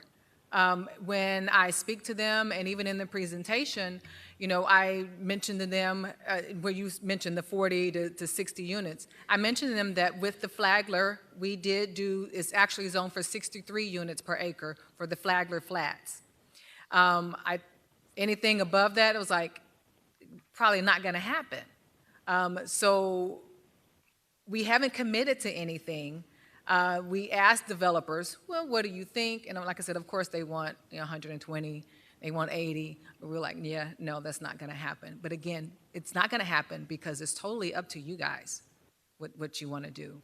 And far as the vision for that site, if I've had developers come to me and they wanna put townhomes there, just townhomes, that's not a vision. When we have met with fellow council members on this council and then previous council, no one wanted townhomes there. Everyone believed that mixed use is going to be what's really going to change and empower that community. So I thought we had a vision for that mixed use development. I thought we were in agreement that that was what was going to work best in that community. So I see us as the drivers. And I believe we did do presentations one-on-one, and once again, we brought it to a council or a board meeting. But something to keep in mind on those county properties. If we don't do anything by 2026, they revert back to the county. And those properties are well inside the new RTZ zone. I get that. That's not escaped me. Right, and literally behind us, there's a RAD project, and they're asking for all of those properties. And there we will have no control in the density or the height. The county can do whatever it wants at that point. However, we've owned these properties for a very long time. And the CRA was put on notice, from what I understand, many years ago that the clock was running, an inquiry was made. And here Homestead is again under the gun, so that we're going to have to accept something just to get something done. So let me paraphrase. Fat, drunk, and stupid may be no way to go through life, so they said in Animal House. Running a city under the gun is no way to run a city or build a community. How long ago did we get put on notice? And Mayor, I agree with you, but I cannot speak for my predecessors. I can only speak for myself. But this director's been here since 2015? And she answers to our predecessors as well. So, just putting that there. And we just got this property conveyed to us in 2021 when McGee first came into office. So that's when we got the contract, the property conveyed. Well then. So it wasn't, this is not property that we have owned for many, many years. But aren't there others at risk though? Same issue? No. On the north side of 4th Street? No. Okay. Because I understand. You mean across the street from the triangle? Yeah, the other properties are also at risk and under the gun for reverting? Is that other than this, that we've owned for a longer period of time? No. We received 7 properties from the county, 4 that make up that triangle, and then 3 that are directly across the street from it. They're all a part of that same agreement, the same contract. I'm not sure of any, I don't know of any other. I was under the understanding that you and I had a conversation one time that it may have fallen through the cracks several years ago, that the county made some inquiry as to what's going on, and hey, you're under a deadline. Going back to a prior CRA director. To my knowledge, it's the triangle properties like That's but we'll the double only check. We'll double check anyways, Okay. Mayor. And that may have been a conversation with Ms. McCaffrey, but it's my understanding that there were also, I guess, properties that had been held for a longer period of time that the county was sniffing around about. We'll double check. Thank you. Mr. Mayor, Okay, Vice Chair?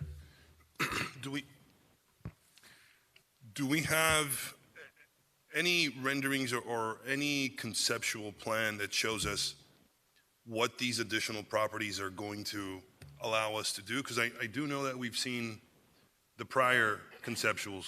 Do we have those here, by the way? Do you have, can we see the prior conceptual? I could send it to, him, he can pull it up. And then taking a look from an aerial view, these additional properties, how much better that conceptual is going to get, just so that, you know, we can decide if it's something we want to pursue or not. Number two, I can also say that if the density is going to be 20 units an acre, no developer, I have an indication, or I've got a feeling that no developer is going to be interested in doing 20 units an acre, unless it's got the similar density that the Flats has, which is 63 units an acre. I think that's what's going to attract a developer to come and want to develop something on that site. Because what is the total acreage of the Triangle site without those additional lots? At 1.5, 1.6. Yeah, what do you can barely do anything. These only add like 5,000 square feet, both parcels together. So if we're gonna pay the premium, what is paying that premium gonna get us? Vice Mayor, one thing to keep in mind, so by purchasing some of these properties, it opens access up to other properties we own. And so part of these streets, I can't tell which one is that one, Fourth, it'd probably be Fifth Court, part of that street's gonna disappear. Railroad Avenue, which buffers the busway, that road is gonna disappear. In other words, it's giving us more expansion in terms of the property. So don't just look at the yellow lines. The footprint of the development is gonna be much larger because those streets will actually go away. So giving us a larger footprint. I see what you're saying. Yes. Okay. So I guess we'll wait for them to put it up so I can get an idea what it looks like. Board Member Avila? Thank you. So I did see, the conceptuals and the plans, and I think that the dirt alone, I agree, by itself, as is, not near the value that we're paying. But the vision is what brings the value. It's strategic. The location of this property and how it plays into our vision is where the value is. So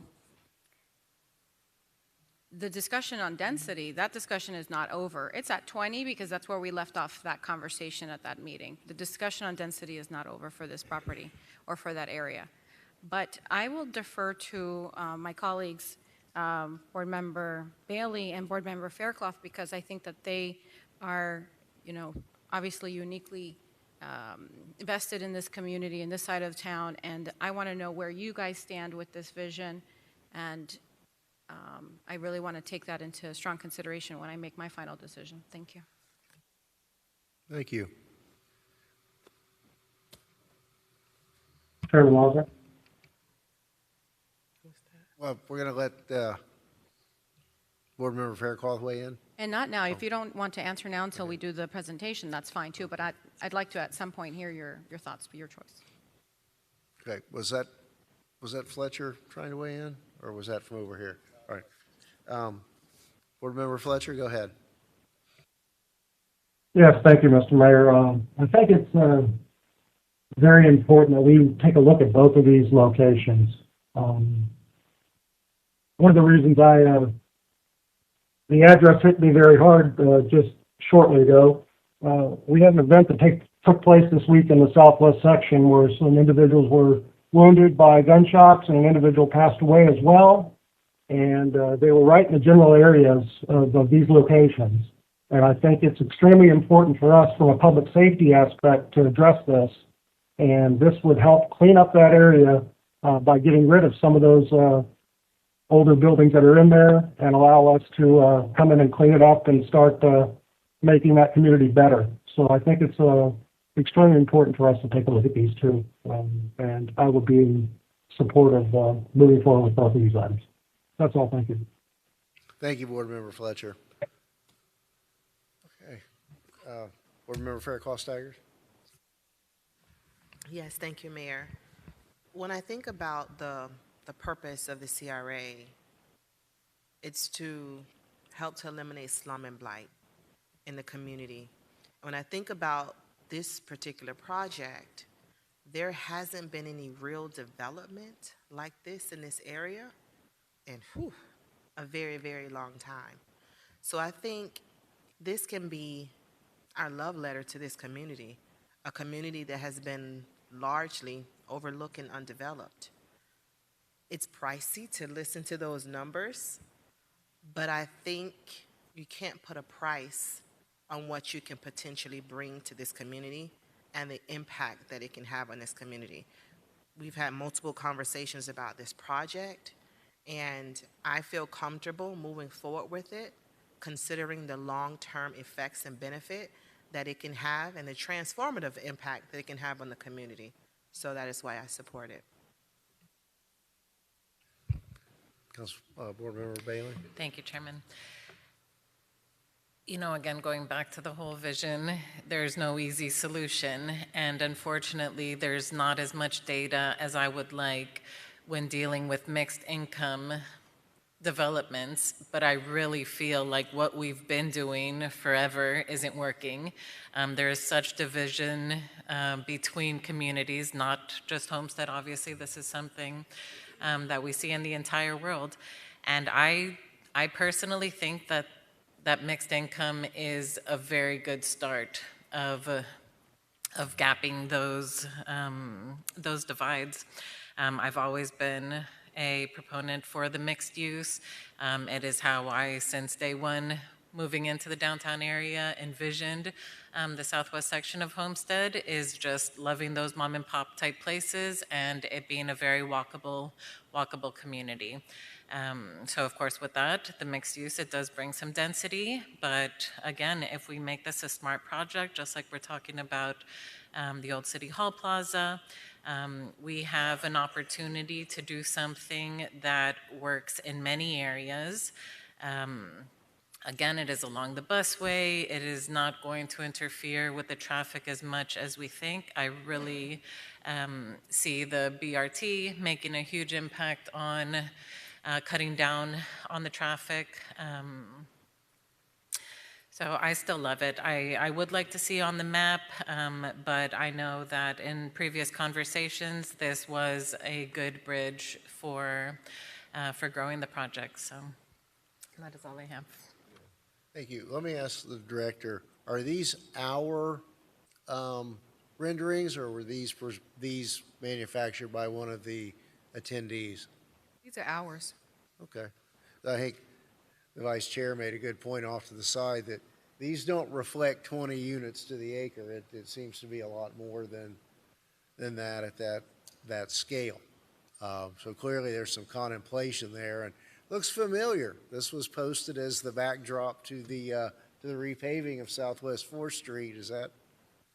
Yeah, I thought, yeah, knew it looked familiar. I was wondering where that came from. Board Member Roth. Thank you, Mayor, or Chairman of the board. I'm a dollars and cents kind of guy, and I see $600,000 for 3,500 square feet, and it kind of just blows my mind. But I want to see the entire process go through. I want to see what the RFP generates and how you guys structure the lease payment plan to the city for a developer to come in and develop this property. One of my thoughts was, and I don't know if Chairman, Board Member Bailey misstated, she talked about a mixed income property there. And I don't know that that would be something I would think about. We have a lot of affordable housing in this community already. When you look at Maori from 6th Avenue out to Farm Life, that's all affordable housing in there. But if it's part of the program, then I then I can go with that as well. But the caption of market rate rent in the city, we don't have one single apartment building in the city that would cater to young professionals, that would qualify for something that is a subsidized type program. So I want to see the whole thing presented to us. I like the fact that we get a chance to help build the RFP for this property. Again, that may take a workshop with us to sit together, to plan what we really envision there. So with that in mind, I think this helps increase the puzzle pieces, and I'll support it tonight, pending the review of the RFP process. Thank you, Chairman. Well, that's two separate issues. Supporting this tonight and having it go forward means we're locked into buying those parcels, absent some major due diligence items, which is a whole separate issue from an RFP for the reuse of the larger scale. Mr. Driver, I know there's some strings attached that came with these properties from the county with respect to, and I don't want to misspeak here, so whether it's affordable or workplace or voucher housing, can you provide some clarity on that so that we're all on the same page with what must be incorporated into this project? Sure, and that's where Council Board Member Bailey got the mixed income, because it is a mixed income project. 51% of the residential units need to be reserved for individuals at like 80% AMI. The 49%, we can do whatever we want to. It can be 49% market rate or whatever we determine. So that is one of the restrictions because this that was one of the restrictions from the county. There are, and then the fact that we cannot, we need to maintain ownership of the land is another restriction for the project. Mr. Chair, I did put up a map just kind of outlining what it would look like with the parcels all together, an aerial view. So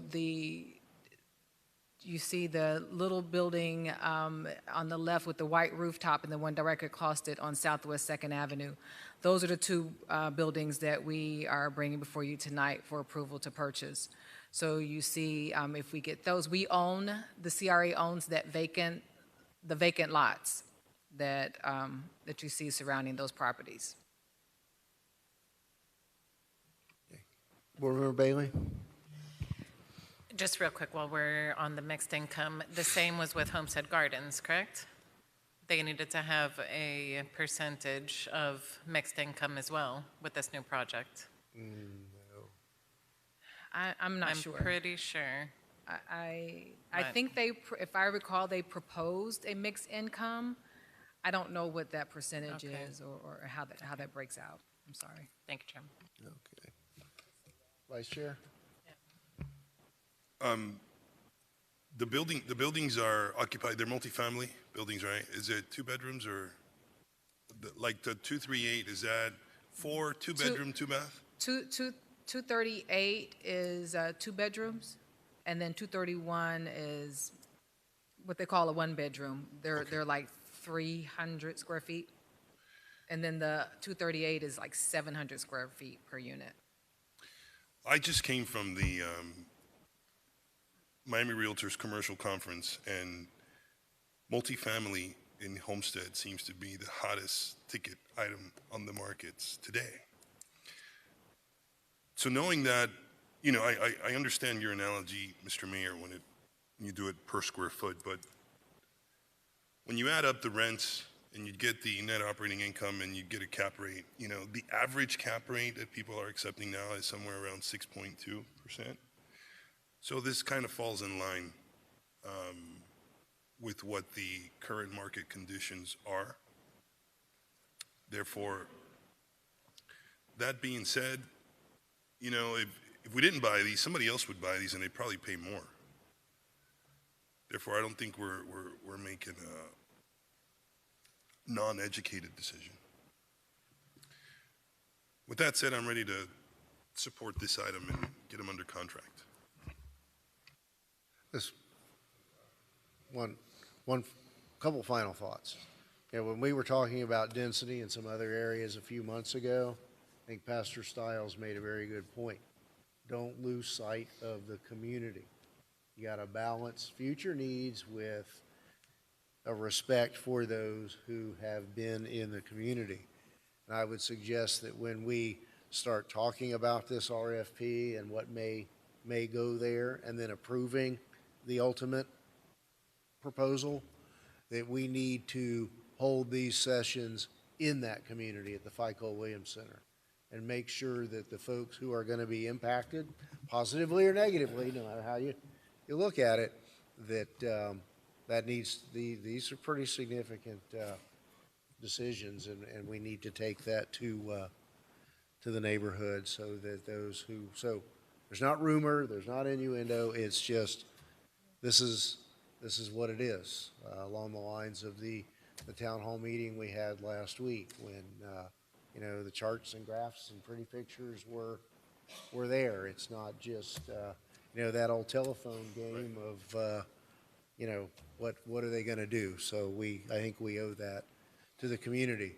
And finally, I just want to say, Board Member Fairclough-Staggers, you made a very good point that the CRA director is supposed to be eliminating slum and blight, your words, not investing in it. And just because the law says you can do it doesn't mean you should do it. And I'll just say, on that Flagler lot, 63 units, I'll go ahead and say now, I told you so, that we were going to see it again and again and again, and it's coming.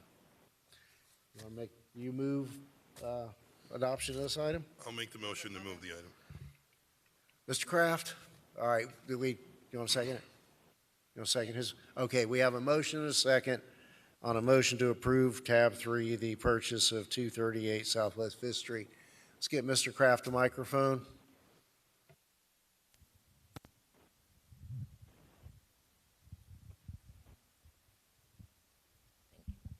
Thank you.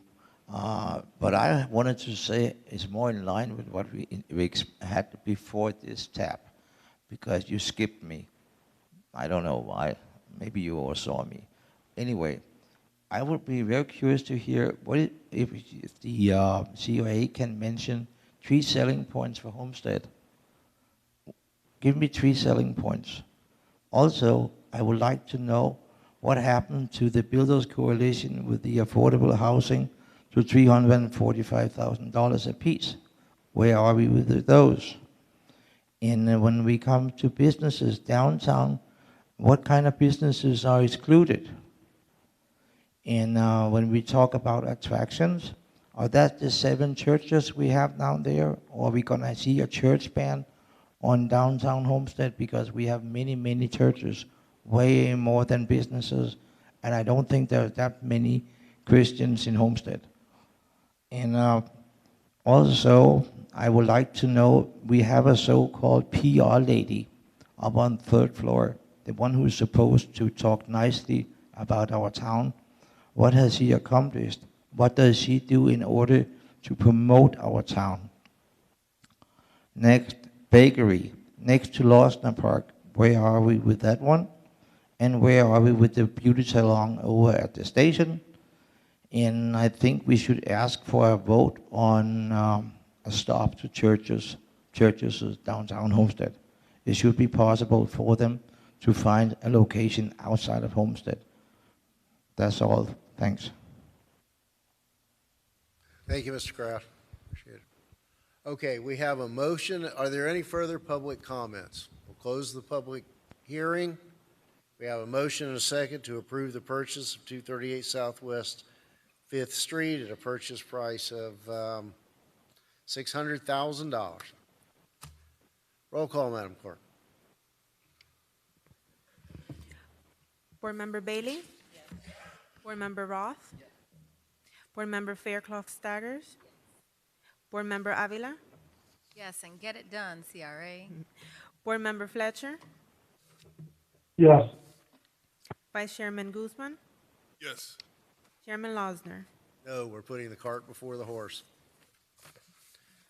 Okay, next item is car number 3748. This is tab 4 on your agenda, property purchase. M&M Asian Massage, 231 Southwest 5th Street. Read that resolution with a straight face, Mr. Pearl. Well, that didn't make it easier. Tab number 4 is a resolution of the Board of the Community Redevelopment Agency of the City of Homestead, Florida, approving a commercial contract for the purchase of real property, authorizing the execution of the commercial contract for the purchase and sale by the city manager, authorizing the CRA executive director and city attorney to take all action necessary to implement the sale and to finalize and sign all documents, providing for an effective date. Thank you. I think the presentation was made in the last item. This is this adjoining, or it's part of that triangle parcel. We've heard the rationale. We know the ins and outs. So, Make the motion to move. she beat you. No, he beat you. Board Member Bailey moved it. The Vice Chair seconded it. Any public comment? Close the public hearing and ask for a roll call vote. Board Member Roth, Yes. Board Member Fairclough Staggers, Board Member Fletcher, Yes. Board Member Avila, Yes, happy to see us take control of this property. Board Member Bailey. Yes. Vice Chairman Guzman, Yes. Chairman Losner. No, being a good fiduciary. See, I can grandstand just as good as you. All right. Next item. Oh, this will be fun. A discussion. Car number 3767. Density increase for the Triangle Project. Ms. Driver?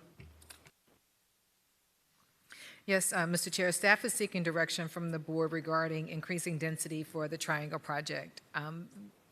As mentioned, we are preparing to release a request for proposals seeking a qualified developer for the unique opportunity to develop the Triangle Project, a transformative, mixed-use, transit-oriented development in the Southwest neighborhood. The goal is to release the RFP by the end of January 2023. The project area is currently zoned 15 units per acre, and based on conversations with developers, the current zoning should be increased to allow for a more viable mixed-use, multifamily project. What we are seeking for you all tonight is to get some direction from you as to how we should address the issue of density in the RFP. We'd like to kind of know what you're thinking, if you're willing to increase, if so, by how much, or if not, we leave it at 20. So we just need some direction from you all tonight. Mr. Vice Chair. Thank you, Mr. Chair. I wanted to ask Development Services, if we agree on a density number tonight, does that expand throughout the Southwest area, or is that specific to the Triangle Project? And once you answer that question, help me understand what spot zoning means. The first part of the question is, I'm assuming it would only relate to this triangle piece of property. And spot zoning is a legal term that basically deals with something that's different than everything around it. It's sort of designated as a spot. This really isn't spot, it's because it's a fairly large piece of property. Therefore, I don't believe spot zoning for that would apply to this tract of land. It's 1.3 acres. That's considered large piece of property in terms of spot zoning language. We've done other ones similar to this, and we have a busway next door to it. Our comp plan talks about mixed use along these areas. So everything begins to sort of fall in place that it's probably not spot zoning. Thank you. I am a advocate for density. I think density is necessary. I think as the city grows, you're going to need to give additional options for people to want to live in a different style. If you want to live the urban style, we have something for that. If you want to live the rural style, you can go out to the Redlands. If you want to live something smaller, you know, you can go to Northwest, Southwest, and different places. If you want to live in a very beautiful community, you can go to Oasis, you can go to Waterstone, you can go to the villages. Just so there's something for everybody. So I think we are now at a stage in our population where density is inevitable. So as I have spoken to various different developers, I think the sweet spot for a city like ours that's growing, the density needs to be somewhere from, you know, I think it's 60 to 75 units an acre, 90 feet tall buildings. So for this particular project, I would be okay with having similar density as the Flagler lots that are proposed for here next to City Hall. Now, the people that did those renderings, you know, what was more or less, do we have an idea of what the density was? Because I don't know, it looked like they were 5 stories, 6 stories. We had asked them to do the step up so that, as you can see it right there on the busway, there are 4 stories. And then as you go back, it goes up to 5 stories in the rendering. Okay. The height the height over there, I think is sufficient. I like the rooftop thing you were talking about earlier. I think I'd love to see that, you know, part of that project as well. Yeah, so I think if we match what the flats are, the similar density, I think we will be safe, and that's my rationale behind why I'd like to increase density. Thank you, Mayor. Thank you. Thank you, Mr. Vice Chair. Let me ask, for purposes to kind of move the conversation on, let me ask Development Services for a refresher course. Right now, the overall density is 20, correct? That is correct. Okay. So do we have a calculation of what the total site will be as we contemplate vacating roadways? Still less than 2, about 1.7, 1.8 acres? I'm not sure about that. We really haven't been involved in the details of the sizing and the vacation of the rights-of-way tied to it. So it's probably a less than quarter. 2. Yeah, probably so. We estimate with the roads vacated that it'll be about 97,752 square feet. So that's what, a little over 2 acres. Yeah. Hair more than 2. Okay, so next question. What are the rules as to unit sizes in that specific particular area? Isn't there some variation downward that already exists? I mean, I know we've got minimums of 1,000 in other areas, but something in my mind, I think that there are some circumstances where they can be smaller. Because you really can't talk about density in a vacuum. You've got to talk about height, unit size, floor area ratio. I think, for example, you talked about 90 feet, which I think is 20 feet higher than the 7-story, 70-foot parking garage. You know, with small, you know, that all comes into play. It's not just density. Do we know the unit sizes? Our regulations are basically determine square footage by the number of bedrooms that are basically in a unit. If it's 1 bedroom, I believe it's 1,000 square feet.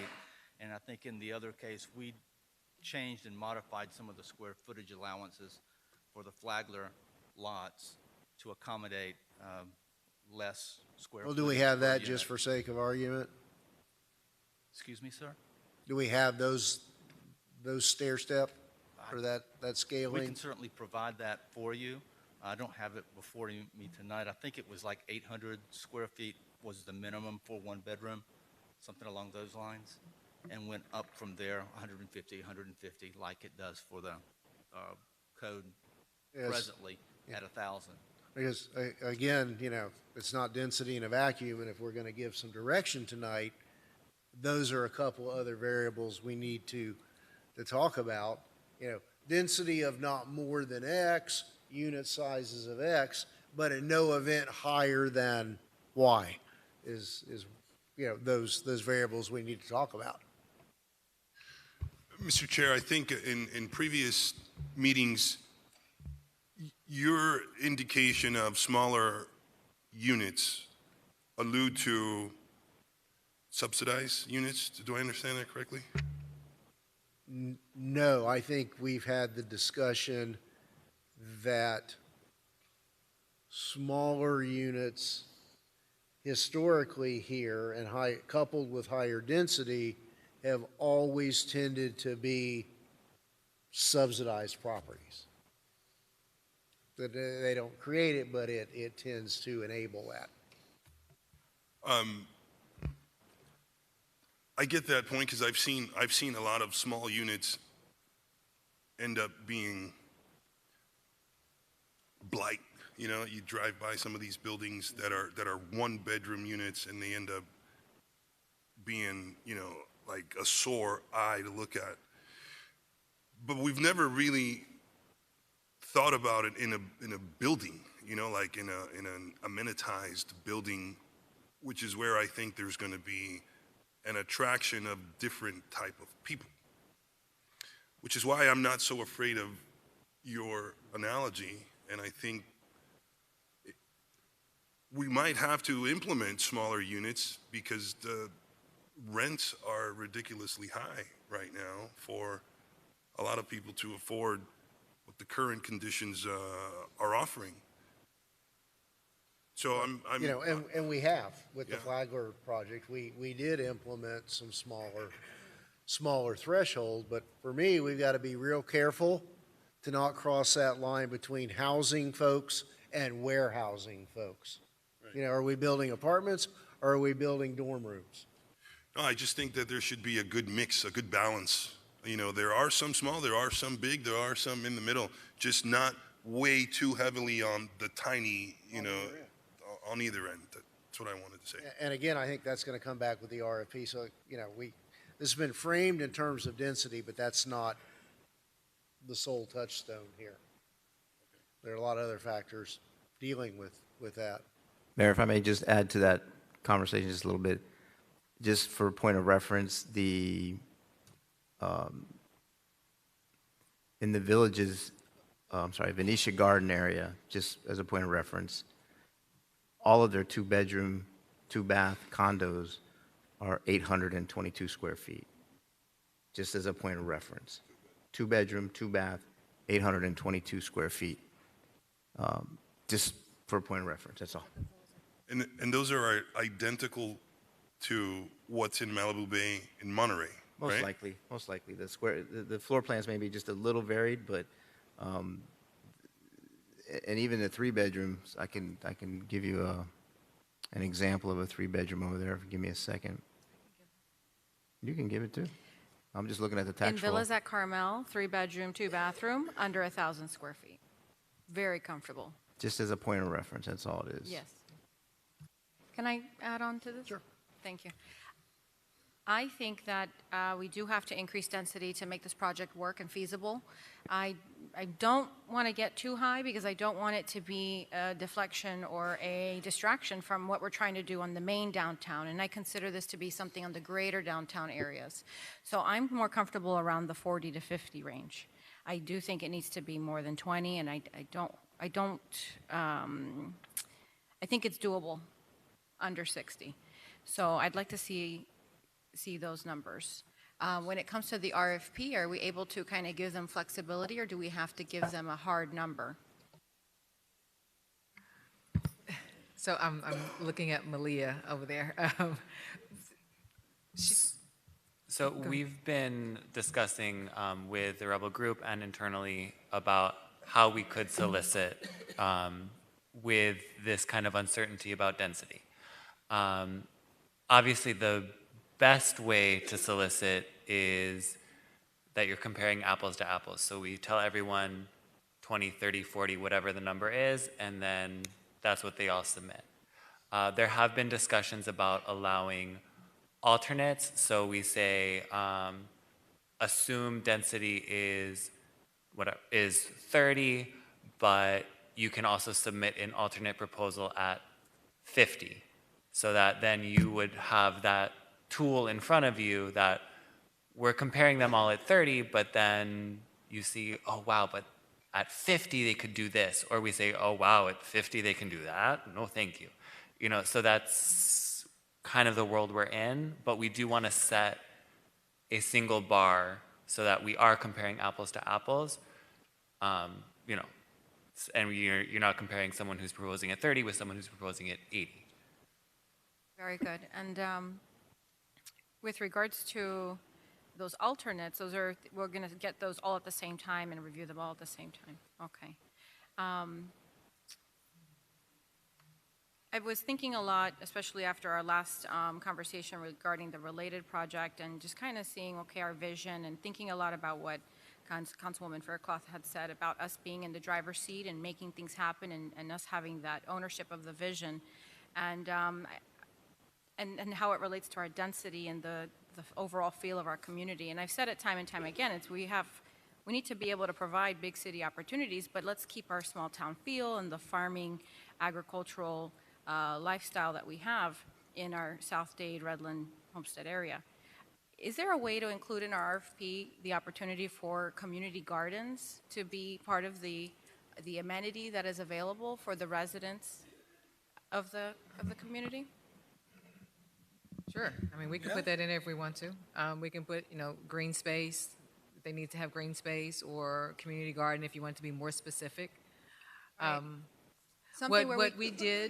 What I've been doing and talking with developers, I let them know of some things that we think would be good in that area. Now, I didn't think that they're required to do, but for instance, if they had a shared workspace like we work, if they had some type of space for art, and even mentioned green space, having, some type of green space in the area, just giving us some ideas of what we think that community needs and what would thrive over there. So we can add that. It just depends on if you want to make it a definite requirement or if you want to make it a strong suggestion that they include it. And are we going to have another opportunity for having a visioning session for this RFP, or is this it? What we discussed tonight is what's going in the RFP and it's going out? Remember, we're going to send you all a copy of the RFP, and then we'll just get input from each of you individually, and then if there's a strong will to get together again before it actually goes out, we'll actually go ahead and do that. But remember, we're under a time crunch here. So we'd have to kind of move pretty quick on this. Okay, well then, I think that for me, I would really love to see what the market can do with us giving them the density, but saying we want to bring fresh produce to this part of our community and we want to make it available and see how they incorporate where you can live, work, play, and farm, where you live. So just an idea. I'd like to hear what you all think about it. Thank you. Mr. Chair. Vice Chair? Yes. Councilman Yes, Fletcher? thank you. Yes, thank you. I think we really need to tread lightly when we start talking about density. We have to look very carefully at the services the city provides, the infrastructure that we have, the limitations on other city services. If we start packing in people or warehousing people, and I kind of tend to agree with the mayor, especially in the downtown corridor, that you start putting up all these buildings, we start having problems with some of those services that we provide, to include solid waste, to include police services, to include the impact on our city park services. These residents are going to need a place to go and recreate. And right now, we don't have the capability to serve everybody in the city. I think it's extremely important that we don't look past the fact that we don't just shove people down a corridor just because there's a busway there and because it's the prime route to get down to the Florida Keys or up to Miami. I also think we need to look at also including some of those one-bedroom units in there. There's a lot of people out there who only need one bedroom and they can't afford to have two bedrooms. But I think we had a good discussion when we were talking about City Place, and we were somewhere in the neighborhood of 35 to 40 units an acre. And I want to say that's about my limit for anything that's going to go down in that downtown area. Granted, I'm one person, but you start packing people in there, it takes away from that small town city charm that we have. And I can tell you that the people, the residents of Homestead don't want it. So make sure you take that into account when you're having these deliberations. That's all. Thank you. Thank you. Mr. Vice Chair? Thank you, Mr. Chair.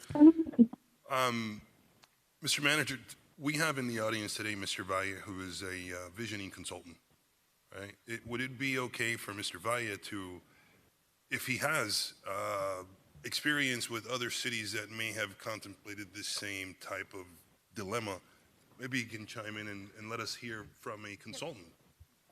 Can I just, Mr. Valle hasn't done any analysis in the city yet. So while he may talk about experience in other communities, I don't think that's a fair question to ask him in a vacuum, respectively. I just like hearing from professionals. If he doesn't want to, he doesn't have to.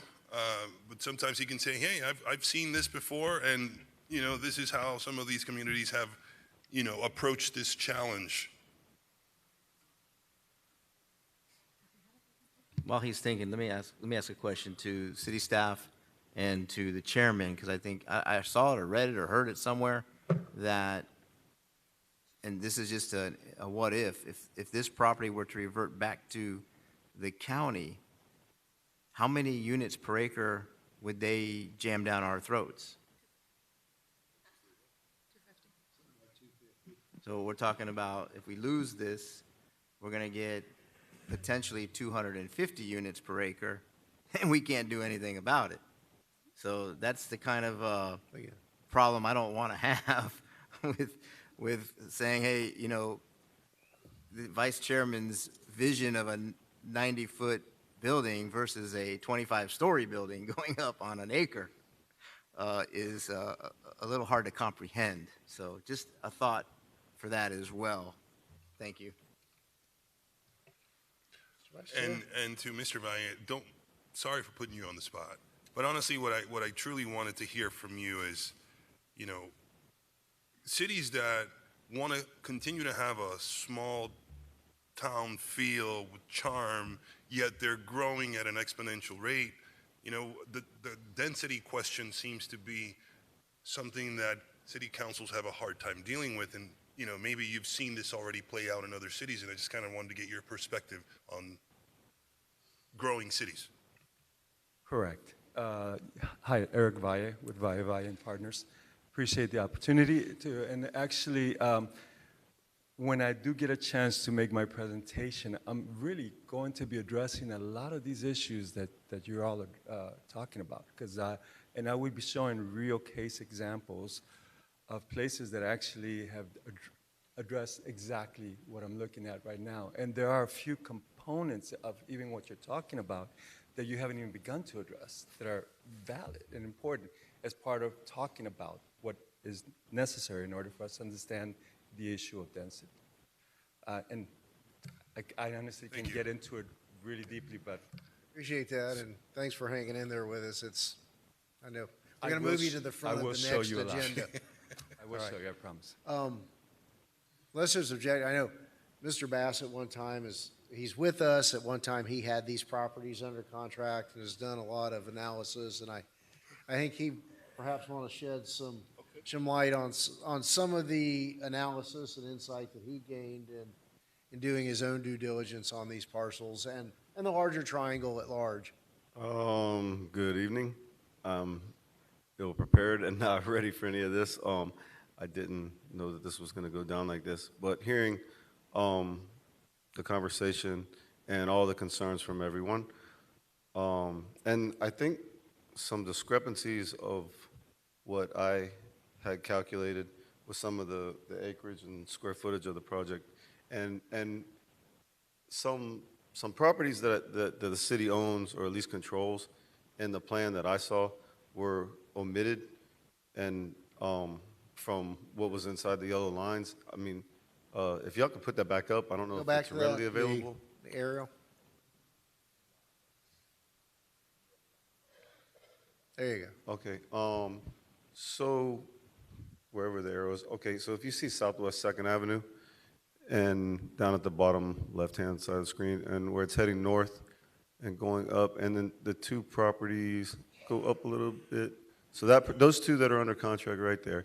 So what I had envisioned was the purchase of those two and the one down at the bottom, but the lots that are out to the north of the yellow line right there, those are like county and city lots also. How, just out of curiosity, why aren't those included in the project?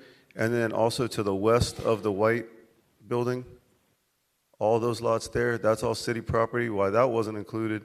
And then down south of that, those are all city lots there, and why those weren't included, because I had envisioned that purchasing those properties was opening up, you know, those were pieces of the puzzle that would open up to where I could encompass those other properties that were owned or controlled by the city.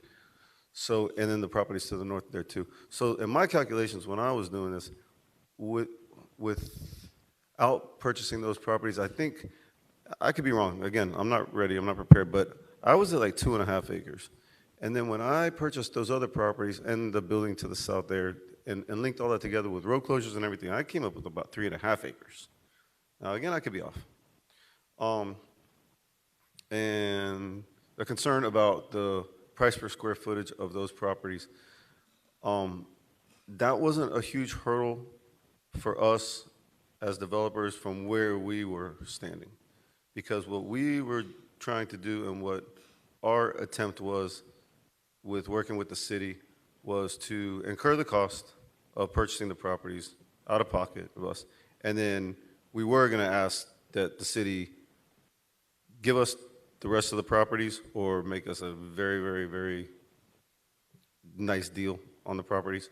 So our base would be spread out and diluted across the whole project.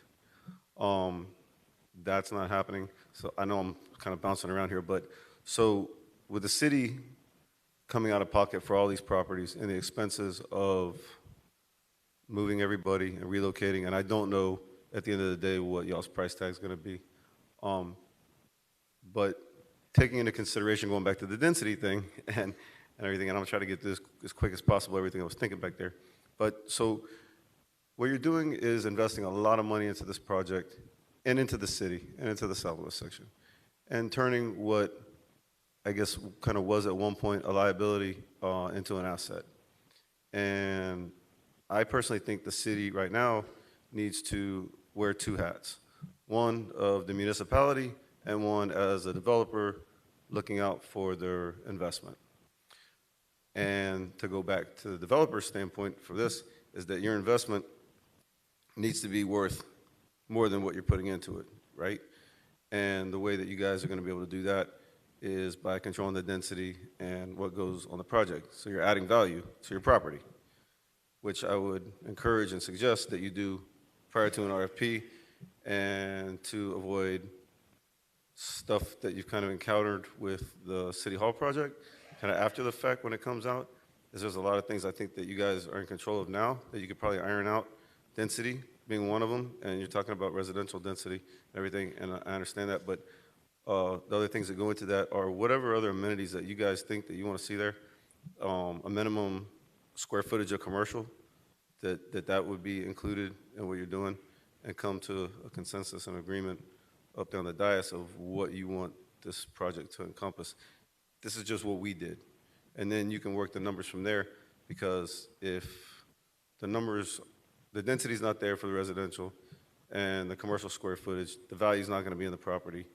So nobody's going to show up, you know, because there's not going to be anything really to do. I have a question, Yes. Mr. Bass, if I may. As a developer, when you're looking to acquire land, and what is the price per door that developer wants to see when looking to acquire land? As low as possible. But Would that no, be, but- would that but with be that- 15 grand, 20 grand, 10 grand? You know, it depends on the product, you know. Here, this is, I guess, you know, we consider this a mid-rise. You know, and I was just back there doing mental math on this, and the numbers are kind of high, and I don't know if I'm ballparking, but I'm on the high end of what I thought would be ballparking the value of this project, right? And I put up 160 units, which is about 40 units per acre. If it's at the 4 acres, which it's not quite there, and it's a lot less tier with that, and 50,000 square feet of commercial, and that at 40,000 a unit, which is a lot, and what's that? 40 at 160. What did I come up with? I don't know, 6 million something, and then like 50,000 square feet of commercial, like $80 a square foot. So that rounded it all out, and whatever. It got the project up to like a $10 million valuation, which is probably a little high on the per door on the residential. Or I guess a better way to ask the question is, in your opinion, what do you think if the density were a specific number, then no one would show up? For example, if the density is 20, you can. What my concern is for the city, from the city standpoint, is that how are you going to get your money back out of this project? You know, it's the same like position that I'd be in. How am I going to get my money back out of it? And more than that, how am I going to benefit from it? How am I going to profit from it? How am I going to, and I don't, and then you run into the problem that you're running into, that you have, that we ran into, that I was unaware of, is the stipulations that came along with the county property, that you can't sell it. I would, if it was me making the decision, I would try to go back to the county and undo that and gain control over that. Now, the mixed income, you know, all that stuff, yes, but being able to sell the project or sell the property, if you guys are going to have millions and millions and millions into this, and you're entertaining a lease deal, that's, you know, whatever you're going to do.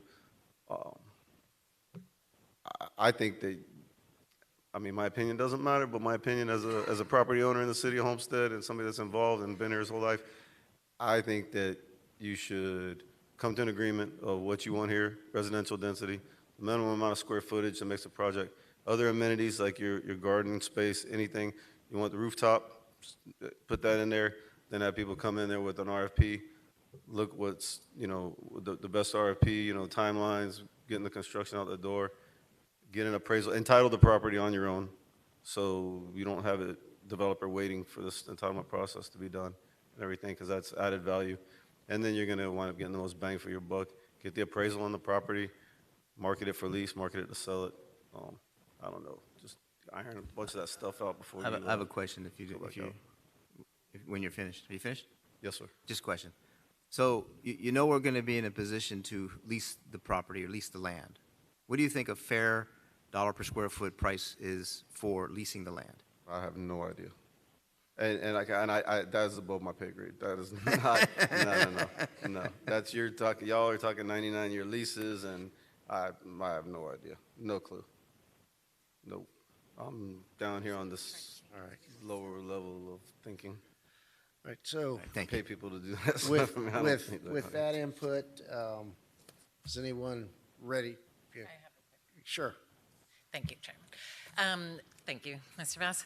Regarding the county, as long as we've broken ground, we don't need to have the project finished by 2026. Is that correct?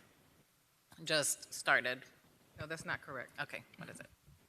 That's not correct. It needs to be finished. Yeah.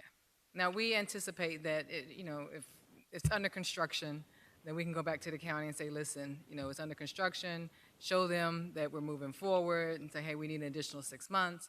Then, you know, most likely they would probably approve that.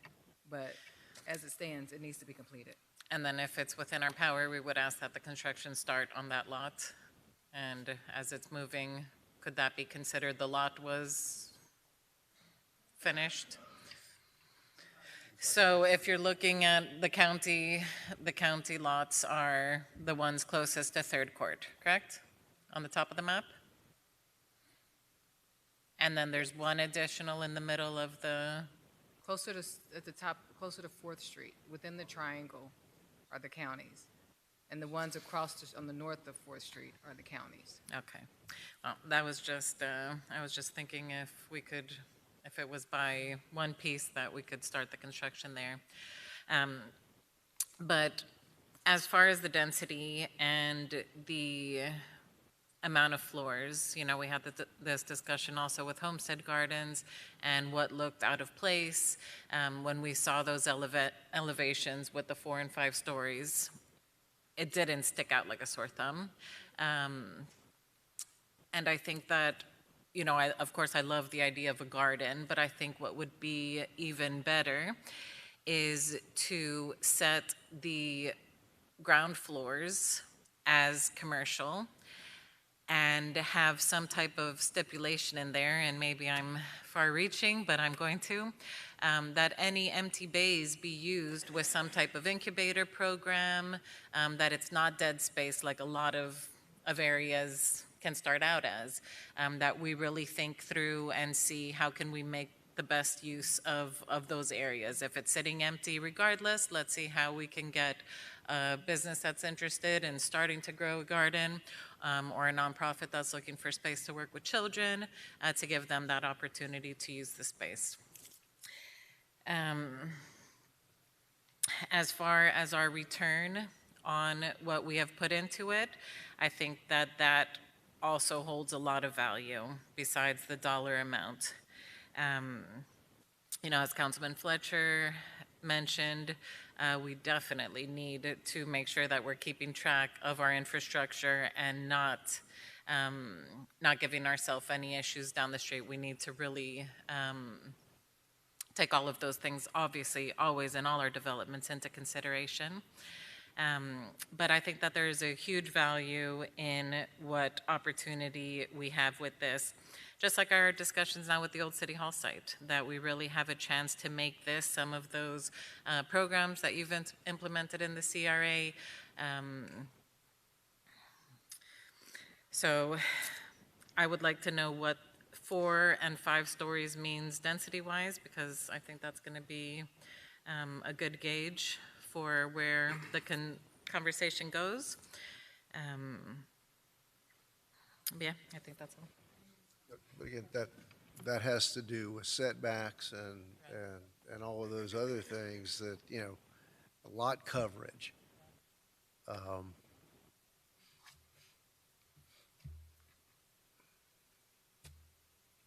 This y'all's conversation. I'm not going to be Mr. Density. Not here, not ever. I have a question, Mayor. Sorry, real quick. I just have a quick question. I'm a little confused. I know there was a request for us to be able to weigh in on an RFP. Why are we just having this conversation about density when there are other issues that we could potentially weigh in on? I thought we were having a workshop. Is there a specific time frame with which you need this information by? Because I think it's I don't think we're having this conversation holistically about the RFP. We're just talking about density. And that was what's the goal here? That was the intent, Councilwoman. For you the to RFP, develop the RFP and then have us weigh in on it? Well, we're finishing up the RFP, and one of the key items in the RFP was the density. How much are we going to tell the developers is acceptable to council? Whether it's 20 units an acre, 40 units, 60 units an acre. To us, that's the key component here for the RFP. Now, So in we're terms not of driving the RFP then? We're not driving the RFP, we're just giving input right input on the density, correct? on the density, right? Yes, ma'am. A very small piece, but there may be other elements that we want to incorporate. We'll be here all night. It's No, almost I 8 o'clock, agree. and we haven't even scratched the surface. So I'm like, what are we doing here? Right. And perhaps Our question is density. If I might, it would seem that, you know, you all have the time and all the departments are together, and we talked about setbacks and floor area ratio. And it would seem that, you know, if staff comes up with, all right, you know what the setbacks need to be, and we know that the RTZ's future mandates on us are a minimum floor area ratio of 1.5. That you take, which is not bad. 1.5 is not bad. And you kind of work backwards and you say, okay, based on what staff has heard council say in the past, the RFP, and I'm just hypothetically saying this, is going to say it's not going to be more than 5 stories in height.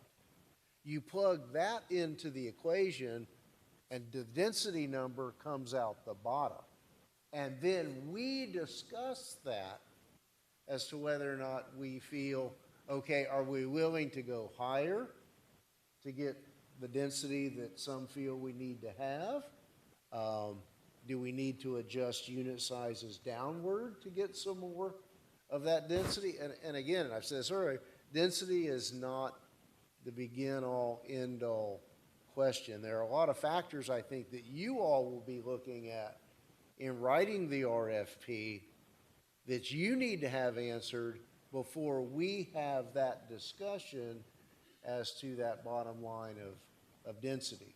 There are a lot of trade-offs and amenities that you plug in to arrive at that number.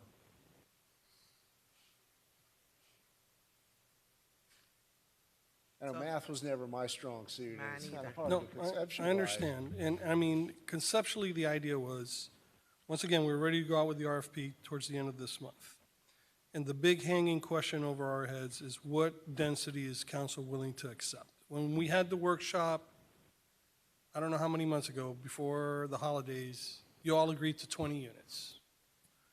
If you all are still on 20 units, we'll go to 20 units. If we're 40 units, 50 units, 60 units, we just need direction from there.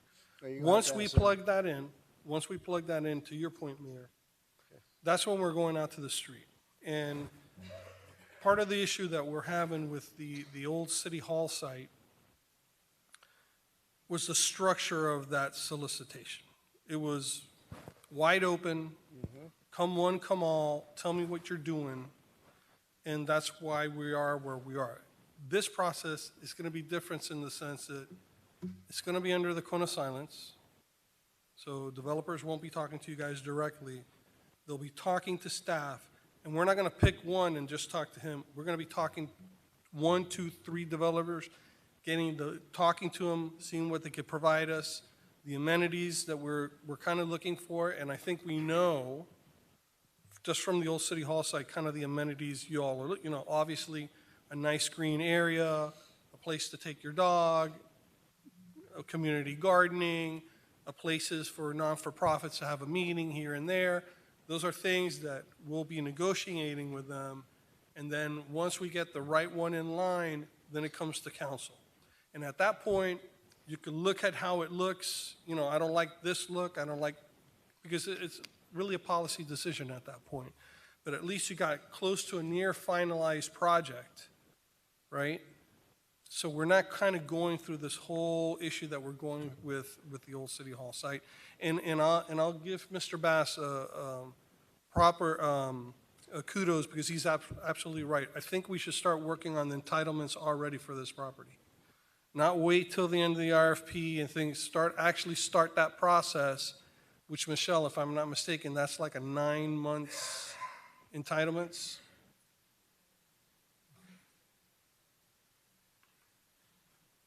Yes.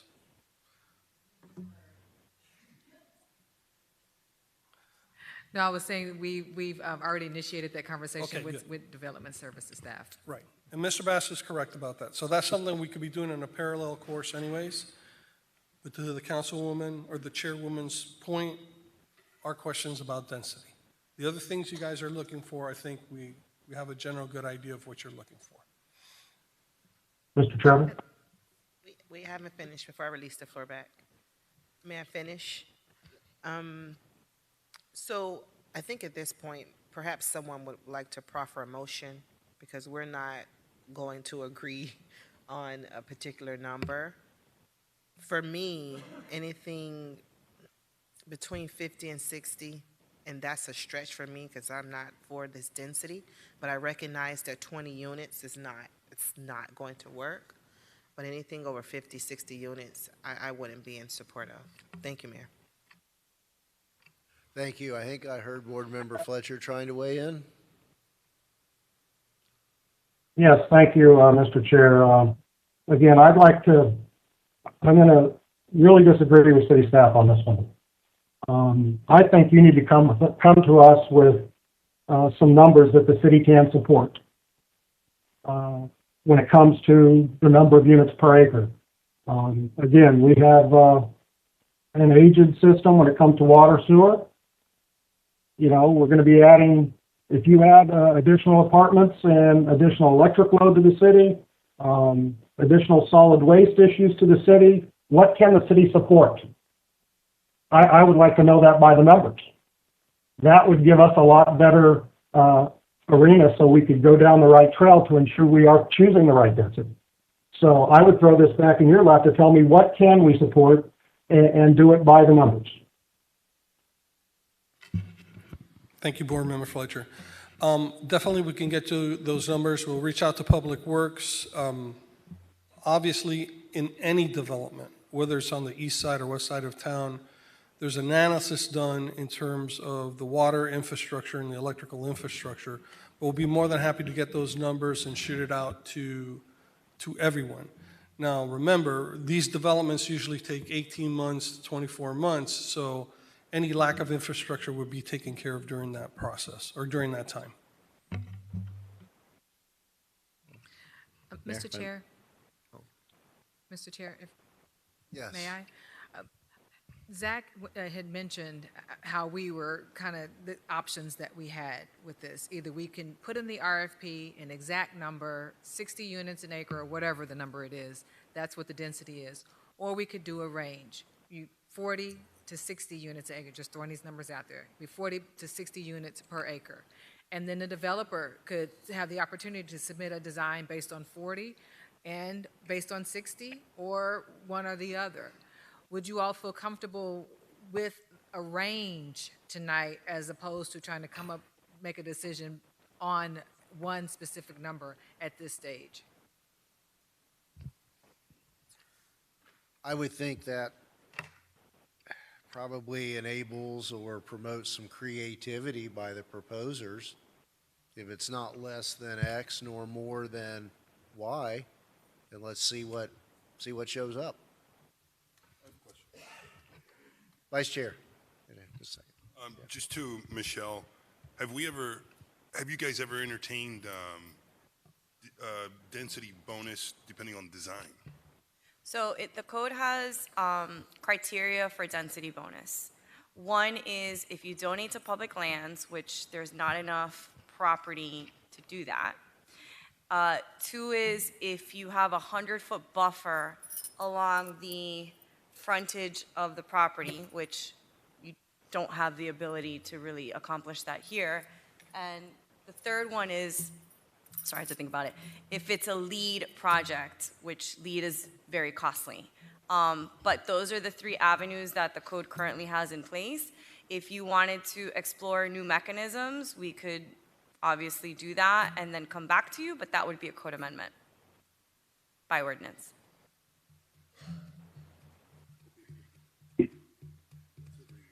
Mr. Chair. Yeah, let's let Board Member Roth weigh in. Mr. Fletcher.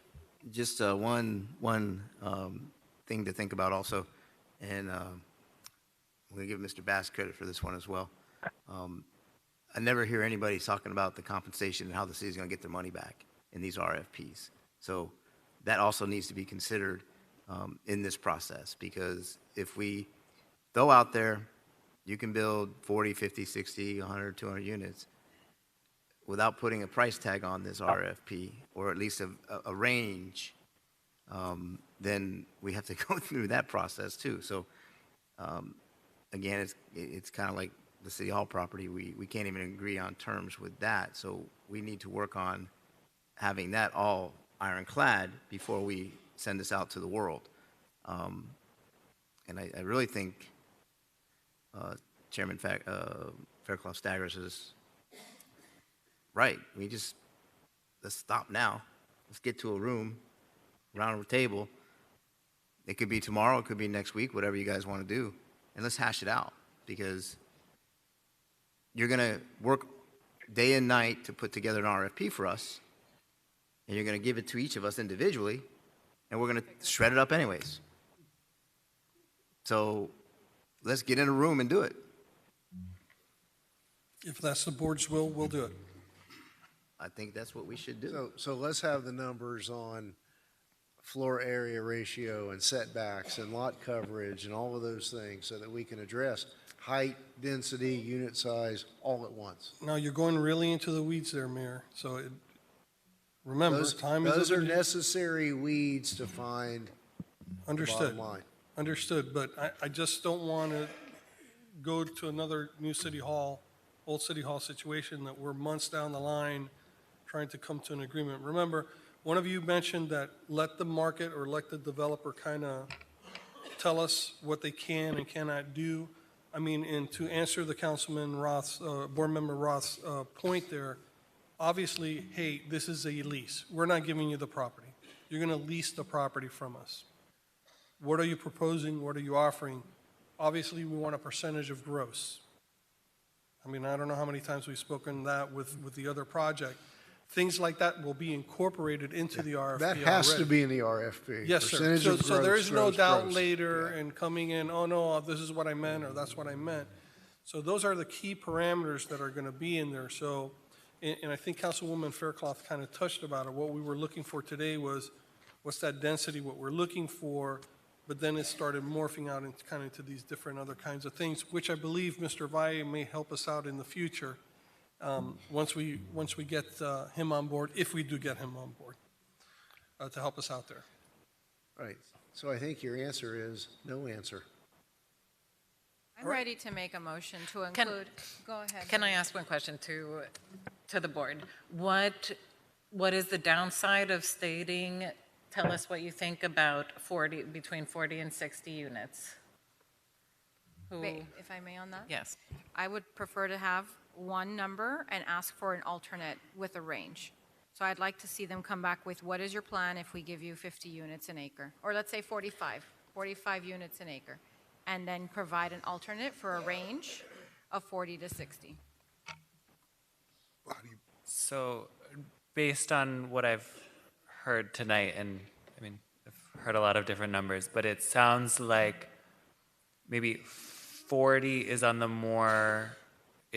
more conservative, so to speak, number that we could solicit as our hard number. Proposers should assume 40 units per acre, but can submit an alternate proposal up to 60, and then we have that as a range, as a guide. So if we see everyone's come back with wonderful products at 40 and we don't need 60, great. Or we see, oh, these people are submitting amazing alternates at 60, we can come back to you all with that information. So I'm sorry, go ahead, Councilwoman.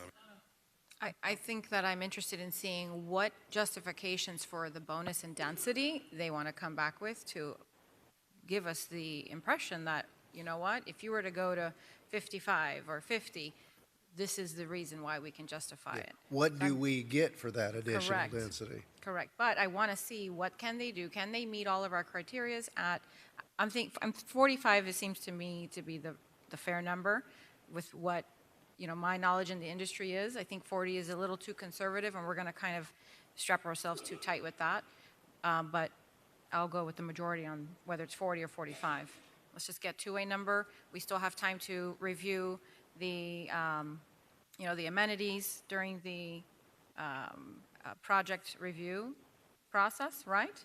I mean, you've heard us, I've asked for a garden. I mean, if anybody else wants to give input before the RFP goes out, you're certainly going to be reaching out for that too. So I'd like to see it move forward.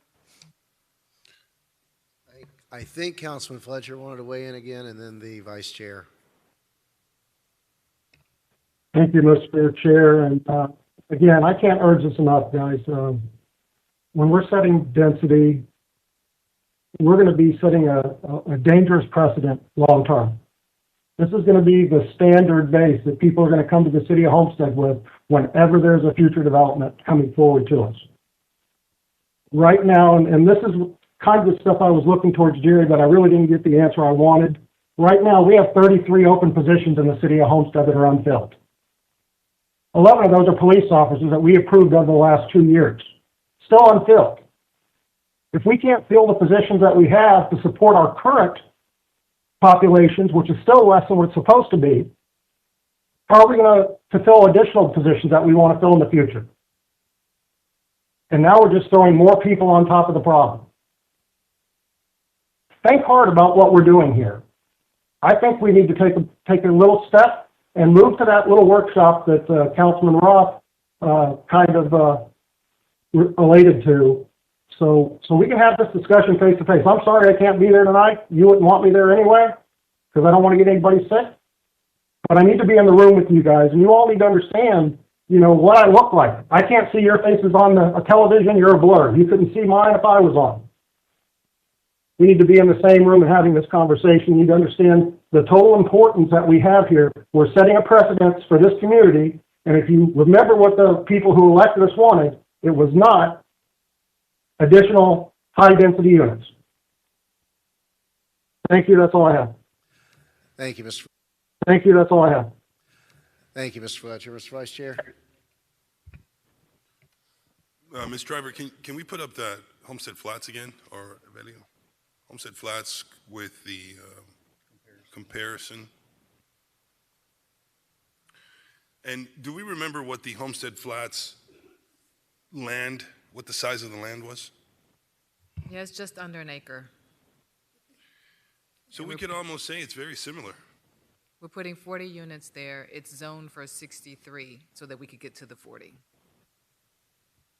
Very similar. So why don't we utilize this as a base, as kind of like similar base, if we have already approved this in the past? I don't know how you guys feel about that, but I think that I felt comfortable with Homestead Flats. If we utilize the same baseline in terms of density for Homestead Flats, like you said, you approved 40, but it had to be 63 just to get to 40. Doesn't necessarily mean that we have to be at 60 to get to whatever number we want to get to at the Triangle project, right? Okay, so I think Councilwoman Fairclough, did you say 40? Or you would not be comfortable with 50 or 60? Is that? Nothing over 60. Nothing over 60. Go ahead. I have a question to our city manager. Would you be able to have the workshop prior to putting out the RFP? Okay. So then I make a motion to move forward with the development of the RFP, utilizing 45 units an acre, and for the workshop to occur prior to you going out with the RFP. That's fine. That's acceptable to you? Yes, ma'am. No, It's doable, absolutely. it's feasible. We can have this conversation. We can add to it. We can edit it as possible. Okay, that's my motion. Second. Now, I have one comment, though. And this probably will come up in the workshop, but I want to throw it out there. I'm not saying that this is what we should do, but I'm saying to think about the higher you go, just think about that, the more ground space we're going to have to work with for your type of an amenity, the gardens and things like that. The lower density we go and the higher we go, we'll have more ground space for the dog park and little places for them to do their thing too. So once we get to that workshop phase, then we can start thinking about not only the density, but the height of these buildings too. And I'm not saying to go high. I would like to see what it would look like, maybe even a real model, like if somebody would build us a real model to actually get a visual of what it would look like would kind of be helpful, because looking at pictures, you don't know. But I just think that we've spoken about this for a long time, but I think this is a very good exercise for all of us to let staff do their work like they're supposed to do, put the RFP in motion, come to us, let us pick it apart before it goes to the public, so we all have a consensus of what we really want on this little piece of property here. And include numbers and how we're going to be able to sustain it and how many more police officers can we afford through the CRA, all of that. Thank you. Well, and just to clarify, in any event, the RFP wasn't going out without our input. I know the motion contemplated that, but that was kind of an aforesaid baseline. Yeah, I was going to come to all of you anyways, but But we're this going to have the discussion- workshop. But this discussion is better at a roundtable. I agree. Absolutely. And, you know, and to, not to beat the dead horse, but Mr. Roth brings up a good point and kind of morphs us into parking required by code. We can have more open space if you buy into the fiction that the people who are going to live there are going to use the busway, then you don't need to have the parking that our code requires. Therefore, you have more open space for kids, dogs, and turnips. Quick. Hopefully we can get those ridership numbers. I asked for ridership numbers earlier, so that would be a good thing to look at for them. Did your motion have a second? Okay. Mr. Chair, I'm sorry, I did Mr. wanna- Chair.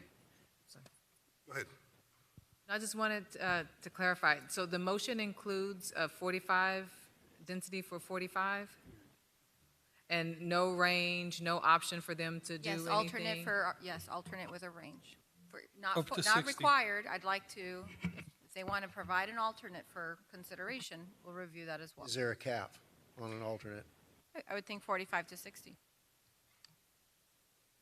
You're I can you're hear. asking for 45, but Alternate up to 60. alternate proposal up to 60. Mr. Manager, I know that you mentioned that we're not ready to use the new Gridix program because they're putting our code in there. But are we able to isolate this project to see what it would look like in a 3D? Michelle? We're in the procurement process, so we don't have a contract yet. We're still working through trying to onboard. Okay. I'll follow up with them offline. But if I may, this is not necessarily what we're going to get. So, you know, the developers are going to present their models, and so it may not look like this. We have this so they can get an idea of something that's kind of classy that we, you know, like, but it may come out different. So investing money into a 3D model of this, it may not be the best use of funds. No, I was saying that we've already decided to acquire a program or to use a program that's going to show us 3D models, but we're The question not. was it ready? Right, was it ready? And then Councilwoman Avila, am I understanding correctly when they submit their proposals, are they submitting two separate? Because those are huge. Yeah, exactly, they can, and so on the alternate with the higher density, they could provide justification for the bonus and the density. What other amenities, what room sizes, or, you know. And Hi. Vice Mayor, that's not uncustomary on other solicitations. There's kind of like an à la carte. I need up to A, but if it's B, you know, what are you proposing there? And it's just the cost of doing business. Okay. That's where the flexibility component can come in. Okay, got it. All right, so we have a motion and a second on the table. Let's do a roll call, Madam Clerk. Board Member Bailey? Board Member Roth? Yes. Board Member Fletcher? No. Board Member Avila? Board Member Fairclough Staggers? Vice Chairman Guzman? Yes. Chairman Losner? No. Motion carries. Motion carried. All right, anything further, Ms. Driver? No, Mr. Chair. Thank you. Any additional public comments? Close the public comments. We have a motion to adjourn. All in favor? Aye. We'll re-adjourn the committee of the whole in 5 minutes. Good evening, everyone, and welcome back. I'd like to call the City of Homestead Committee of the Whole meeting to order. Today is January 17th, 2023, and it is 8:45 p.m. Roll call, Madam Clerk. Councilwoman Fairclough Staggers? Councilman Roth? Here. Councilwoman Avila? Councilman Fletcher? Here. Councilwoman Bailey? Vice Mayor Guzman? Here. Mayor Losner? Here. All right, our first item of business would be to have a motion to extend this meeting through 9:30 tonight. Moved by Vice Mayor, second by Councilwoman Bailey. All in favor? Any opposed? All right. There are no objections. We are going to jump to tab 10, the manager's item, a discussion, car number 3757, a visioning charrette. Take it away, Mr. Manager. Thank you, Mayor. The night is young. As you all have met Mr. Eric Valle already, so he has a presentation of the services he provides to help municipalities vision the future of the cities they live in. And so with that, I'll turn it over to Mr. Valle. Thank you very much. Again, Chair, Commissioners, thank you very much for giving me the opportunity to spend a few hours getting to know you all very well. Are you sure you want to work for us? Trust me, it's not any different. I've heard it many times over, and I get where you're at and what you're thinking and what the issues are. I guess I could go back. There you go. Okay. So what I'll start is where my thoughts are of what I believe the project is, which is basically to identify areas within the city of Homestead that you are considering creating some kind of standards. And by that I meant, and that's why I started by calling it the urban standards. Very similar to what Miami-Dade County has in play, which are these urban standards for the 7 different districts throughout the county. Something very similar in that mind. Back up too. Sorry, keep going. Who are we? My firm, I've been in business for 37 years this year. That's all the white hair you see here. But I have to say, I graduated and I went straight into business, so I started early.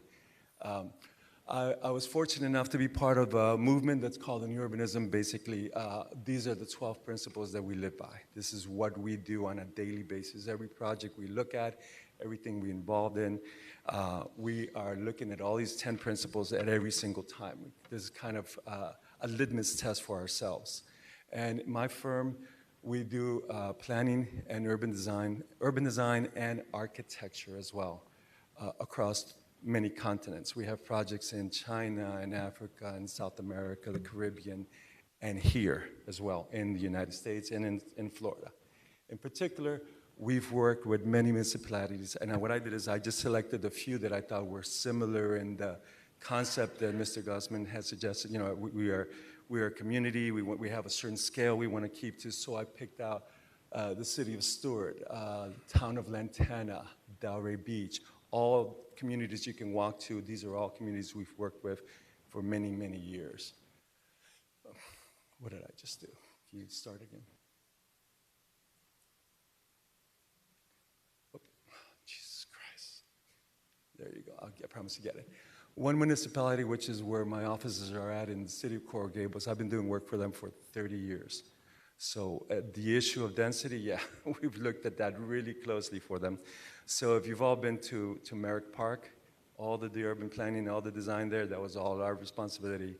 This is all us 30 years ago that we started, and that's where we are today. All along Ponce de Leon, all the development that's going there, that's all been us, and everything behind it, it's all been us in terms of creating all the urban standards and looking at all the process.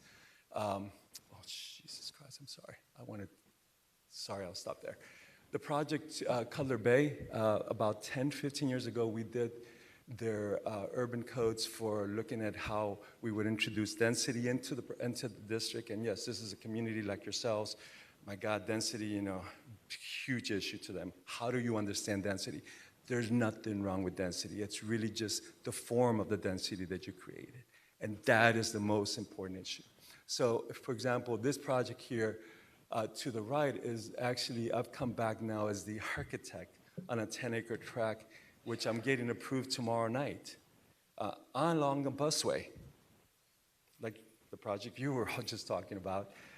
And I can talk about that project and every aspect of it and level of what they had to do, the bonuses, the elements to actually make this. In fact, I was suggesting to your staff here that I would even share, you know, the ordinance that was passed in order to allow this development to happen, because for many years after I created their zoning code, nobody went in there and built, and everybody just kept building south of it and wondering why what happened. So they ended up creating an ordinance that changed the guidelines that now created us and a large boom of development that's happening in Color Bay. And it's something that I think we can all learn from. And I have a lot I can share on that because I've been involved in many different aspects of it. Jesus Christ, I'm sorry. As I said, I continue working with the City of Coral Gables. Here we're looking at now extending some overlay districts into other areas in that, and we get into every element of the code. But how do we get there? And that's really what I'm proposing here. So what we do is we have this process in place that we work with many municipalities. I just pulled out Delray Beach because I thought it was a really good example to show you, but basically it's the same phasing that we do in the project. The very first thing we do is we sit down with each one of you individually and listen to what you define your whole city and what all the issues are. We sit with staff, we sit with CRA individually, and listen to what the comments are. We're trying to understand what is it that the project, what are the projects? How many districts are we really talking about we need to develop? Next thing we do is we start collecting the data. The data, of course, means any GIS, any maps. We start looking at proposals that are out there that the city has in place. We want to look at all those. We want to understand exactly what the issues are. I'm so sorry. What did I keep pressing the wrong button? Okay, just promise to press that. And then, of course, we look at your zoning code. And we analyze the zoning code of what the current overlay ordinances are, what the zoning codes are, and we try to look at ways in which we can simplify it and make it more graphical so that we can create, in essence, not only at the end of the day, we're going to define districts where they are, but we're also going to put teeth behind it to make those visions really come out the way that we really want them as a community. I brought up this example. This is, in fact, I just looked at that. This is City of Delray Beach. This is a project we did 20 years ago. So I want to show you, and the reason I'm showing you this is because it takes years. It's after we design all these codes and do all these ordinances and we create the vision, not for the present, but as much as for the present as for the future. These are things that you can see are lasting 20, 30 years out beyond us. And they really are, I can tell you, because these are all examples of projects. First things we do, we'll look at all your existing code, we'll look at your existing density, we'll do a density study like this so we understand exactly what's there today. And then we'll also look at what your codes permit you to be doing there. So those density studies, we can really visualize it and understand exactly what your code allows somebody to do today on those properties that you've identified. Next thing we do is we go out to the city, we take shots of the streets and the sections and understand within each of these districts, what are those sections like and what is it that we're trying to achieve as a community. Move beyond that, then we'll hold a pre-charrette in the office where we actually taken all the analysis, all the information you've given us, you've identified all the districts, and we'll in-house charrette it with a series of experts. Now, in my office, I bring in, and we'll involve as many experts as are required. You know, as I heard, yes, Commissioner Fletcher mentioned, yes, we look at we'll sit with your people and look at what infrastructure issues are, you know, what police, traffic, fire, everybody's involved and everybody's telling us what the issues may be as we begin to look at it. In this case, in the district here in the Central Business District for Town of Color Bay, for the City of Delray Beach, we went ahead and they identified them for us of the areas that they wanted us to study. Then in the pre-charrette process, what we're looking is, okay, what are the typical sizes of the lots and what are the front setbacks and side setbacks and rear setbacks and the frontage of the building, how much frontage are we going to require, do we want or think it's possible along those streets? These are all elements that we study, and mind you, I've done 150 of these, so this to us is a process that we go through relatively quick. Densities, heights, we try to begin to understand, okay, FARs, you know, we're talking about the entire lot, half of the lot, portion of the lot, and what are the high limitations. We look at your existing land development regulations and we mass them out. We create these detailed massing models that begin to that. Next thing we do is we'll have meetings with the stakeholders. But those are the people that actually own the land, people that have vested interest in the land, and we sit with them and we listen kind of to what their issues are. So that's all part of the process. That's me over there when my hair was all black. I told you I started young. This process, and I've been doing this for many, many years. This is actually in the town of in Asheville, South Carolina, right? South Carolina. We did what's called the West End project, which is now one of the most popular areas. We did all the master planning, the design, and everything for that area. Then we'll hold the charrette. The charrette is when we open the doors to the public. We let the public in, and we've already identified where the districts are that we want to all look at. There may be 5, 6, I don't know, Caribbean one, Chrome another. We'll look at all the areas, and I'll have team members sitting on tables to actually look at all those areas so the best people can come in and consider those tables and tell us what they want, what they envision. And in that process, what we'll be doing is writing down, marking, getting everybody's input. So what you see, what we've done at that point is we've gotten input from you all, input from staff, input from landowners, input from the public. And the reason we do everything separately is because sometimes people, feel more comfortable in a certain environment. Here's, there you go. That's Asheville, North Carolina. That's called the West End. That's a project that if you go there today, that is one of the most popular districts in the area. Next thing we do during the charrette, we actually start making proposals. That's when we actually test the proposals out. We actually say, okay, we're going to suggest this kind of density, this kind of heights, these setbacks, and we're actually testing them out with the public, testing them out at the end of every day during the charrette process, and generating a series of much more advanced than this. This is the critical one for you all that you all are interested in. We do density studies like this. We look at what does it mean 30 to 120, 15 to 30, and so forth. As a general rule of thumb, I've done this many, many times already. And I was saying, this is a general rule of thumb. Typically, for every floor, you're somewhere between 10 and 15 units an acre you're adding. So you're at 4 floors, 40, 45. 5 floors, 50, 55. 6 floors, and so forth. 7 floors, which is the one I'm getting approved tomorrow, is 75 units an acre. It's just a general rule of thumb that I've used and I've learned over the years. But these are the studies that we'll do for the individual areas that we've already all identified together, that we said, okay, these are the districts. So we'll have these on boards, and people can begin to understand what does it mean if we're really talking about these kinds of densities within each one of these districts. These are the kinds of models that we do, very detailed models that say, okay, in this case, this was, in fact, this for the town of Cutler Bay. We're looking along US 1. What happens if we go with 1, 2, 3, 4, 5 stories? Or what about if we go 3 stories and step it back 20 feet and do another 2 stories back there? Again, density is not an issue. The issue is the design, how we want it to design. Do we require arcades? Do we require setbacks and so forth? And now, let me go straight into the demonstration. And then we create vision drawings like this so that these come out of that charrette process. This is what the vision was that everybody's envisioned for that particular district. This case was Cutler Bay. This is along US 1. Then we're not done. Then after that, we have a series of workshops where we're actually taking all the information, all the charrette's information, everything's been done, and we start showing to the public for each of these districts, this is what is being thought about. This is the density, this is what you have today, and this potentially what this will look like with the density that everybody feels comfortable with. Then after that, I'm going to now demonstrate to you with City of Delray Beach how this actually happens. So what happens after we've all visualized it, we then come back and we actually put the teeth behind it. In other words, we actually write the codes that actually support the setbacks, the heights, the density, the FARs, and so forth. We do all these studies that actually analyze everything of that. So here's a quick sketch we did, again, forgive me, 20 years ago, where we said, okay, this is kind of what would happen visualizing today. You can imagine that's going to be a lot nicer because of the technology we have. But ultimately, this is what actually got built there.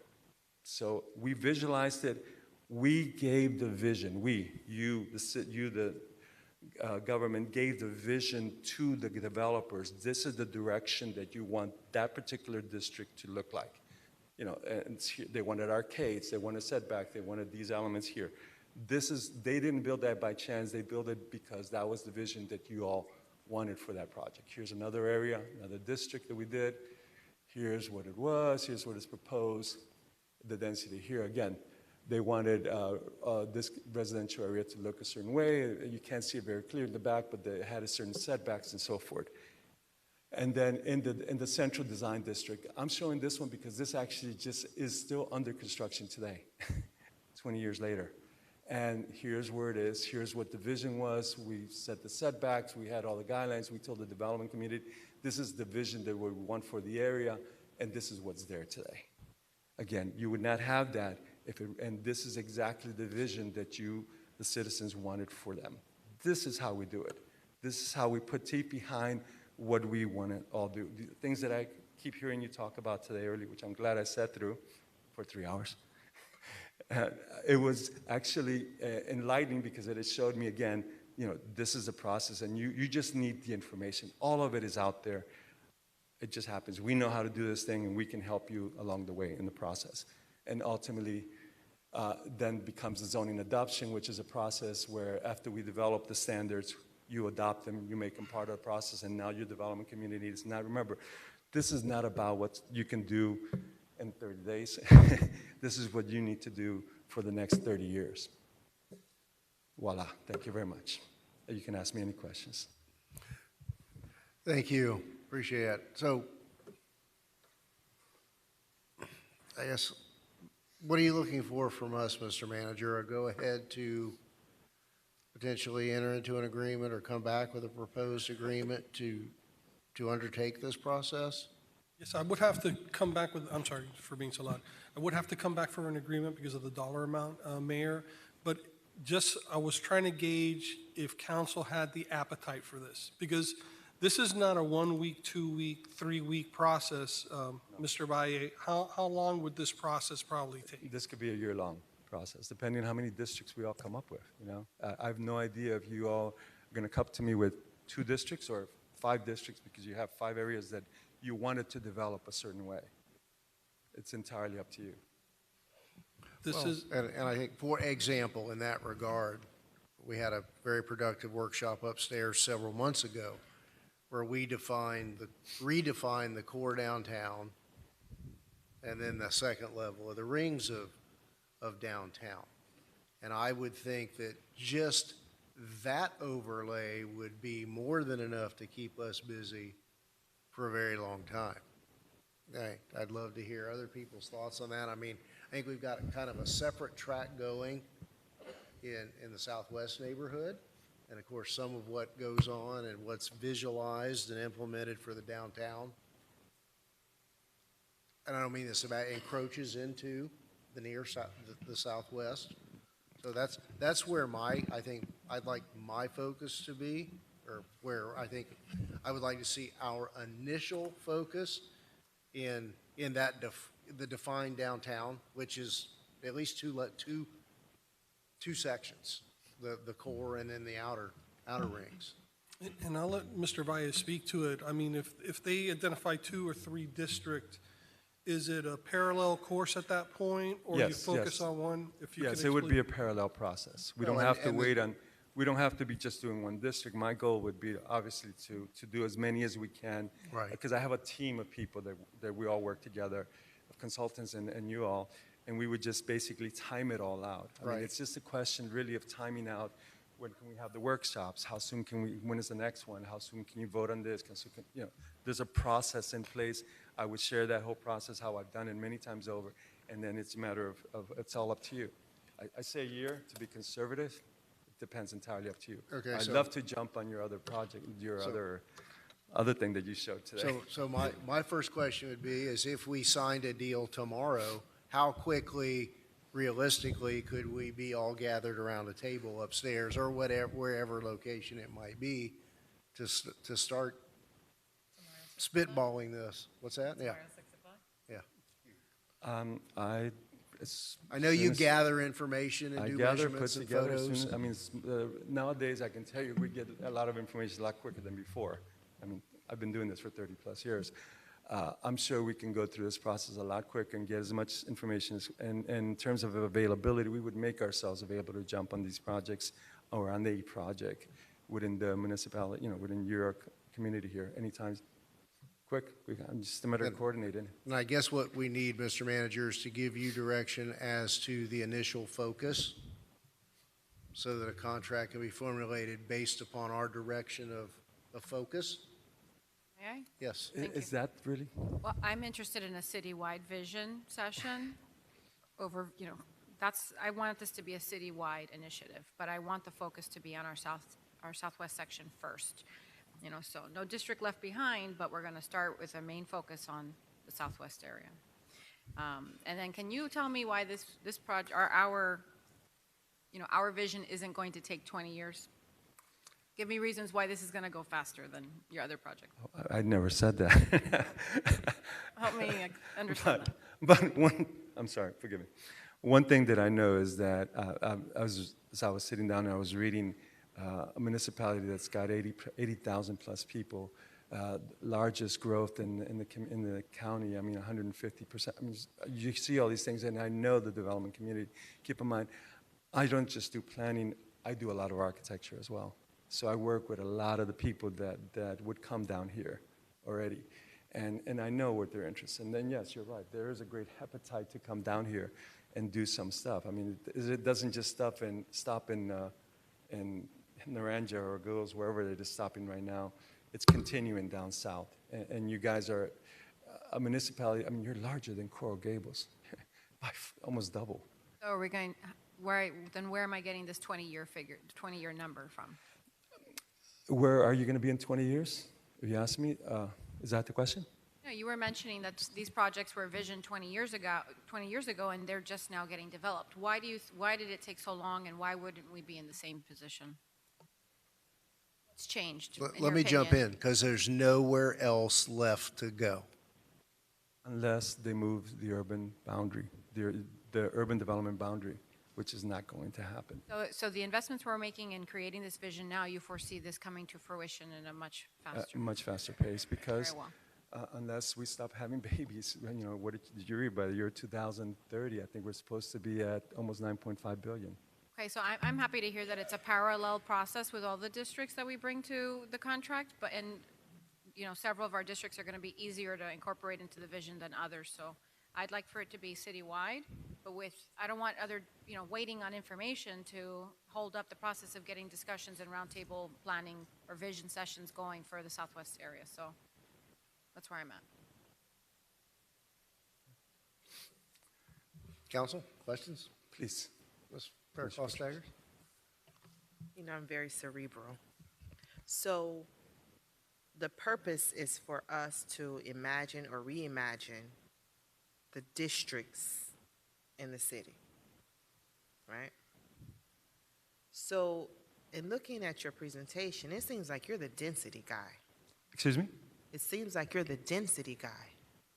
Looking at Coral Gables, the density there, and these other municipalities, I'm worried that you're going to bring a lot of density to our community. Keep in mind, that's why I handpicked, I didn't show enough, but Lantana and other municipalities, it was all relative to that municipality. They wanted to address that particular density. In the case of Coral Gables, they're at 150 to 200 units an acre. It's a whole nother animal. The case of Delray Beach, we were never greater than probably 65 units an acre. So you basically give the communities or the municipalities what they want. Of course. Remember, I'm just there as I'm your instrument. I'm there to listen to what you tell me you want, because I suspect in the southwest ranch areas, you're not going to want the same density that you want in downtown. You tell me what you want, and then what I do with you is I sit with you and I say, okay, look at what those densities look like.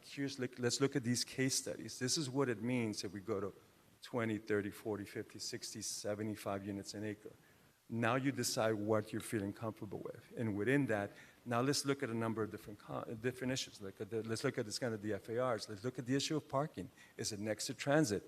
There's a lot of elements that we need to attach together, but we do that on a district-by-district basis that you identify for me.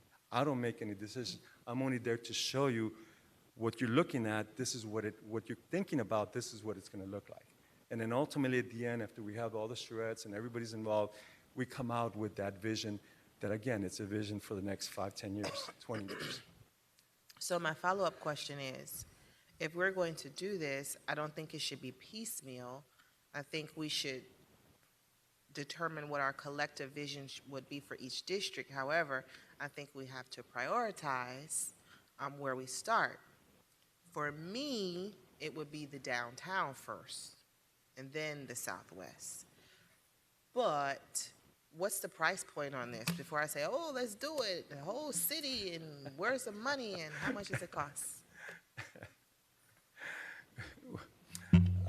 Again, my very first step is understanding what the scope of the work is, but yes, there is a price range within each one of those processes. And I have that as a proposal that I need to sit down with the city manager and go over. It's $100,000 to $150,000, if I'm not mistaken, Mr. Valle. And remember, this is a whole year process. This is not, I'm here for 3 weeks, and I got my 150 and I leave. It's an involved, the charrettes are usually how long? A week long, if I'm not mistaken? You know, we're renting a meeting room at the Hampton Inn, we're having lunch, you know, I'm sure staff pays for that, but he has his team there in location, and when we're having the charrettes with the public or just the council itself to make a determination where they want to go. So obviously there's a cost involved. And just to put it in perspective, just the Rebel Group, Well, that's where I was going. is Next. $125,000 a year. Okay, so let's put this into perspective. So with the Rebel Group, we're billed, look, it seems if $20,000 a month, and we're up to almost $80,000 for a couple of months. That's correct. We're at 70-something since their services began in May.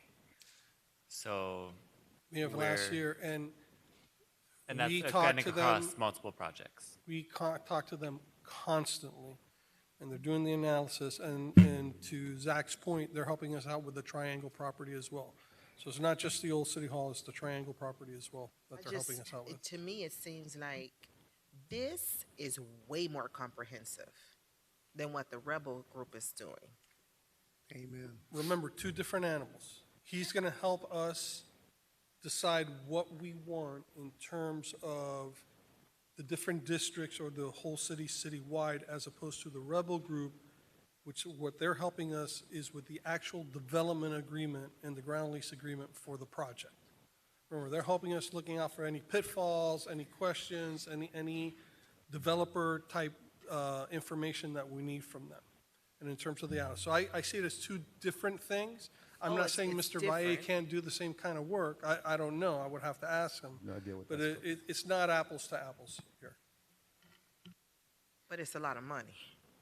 And we're spending a lot of money on consultants. A lot of money. I think it's necessary work, but we have to figure out ways we can do this that is a little bit more, not as so cost prohibitive. This is a lot of money. You said we have some smart people around here. Universities too. We just need to think about how much money we're spending on consultants and be a little bit more strategic on how we go about these processes and the visioning and all of that and the money we're spending. It's a lot.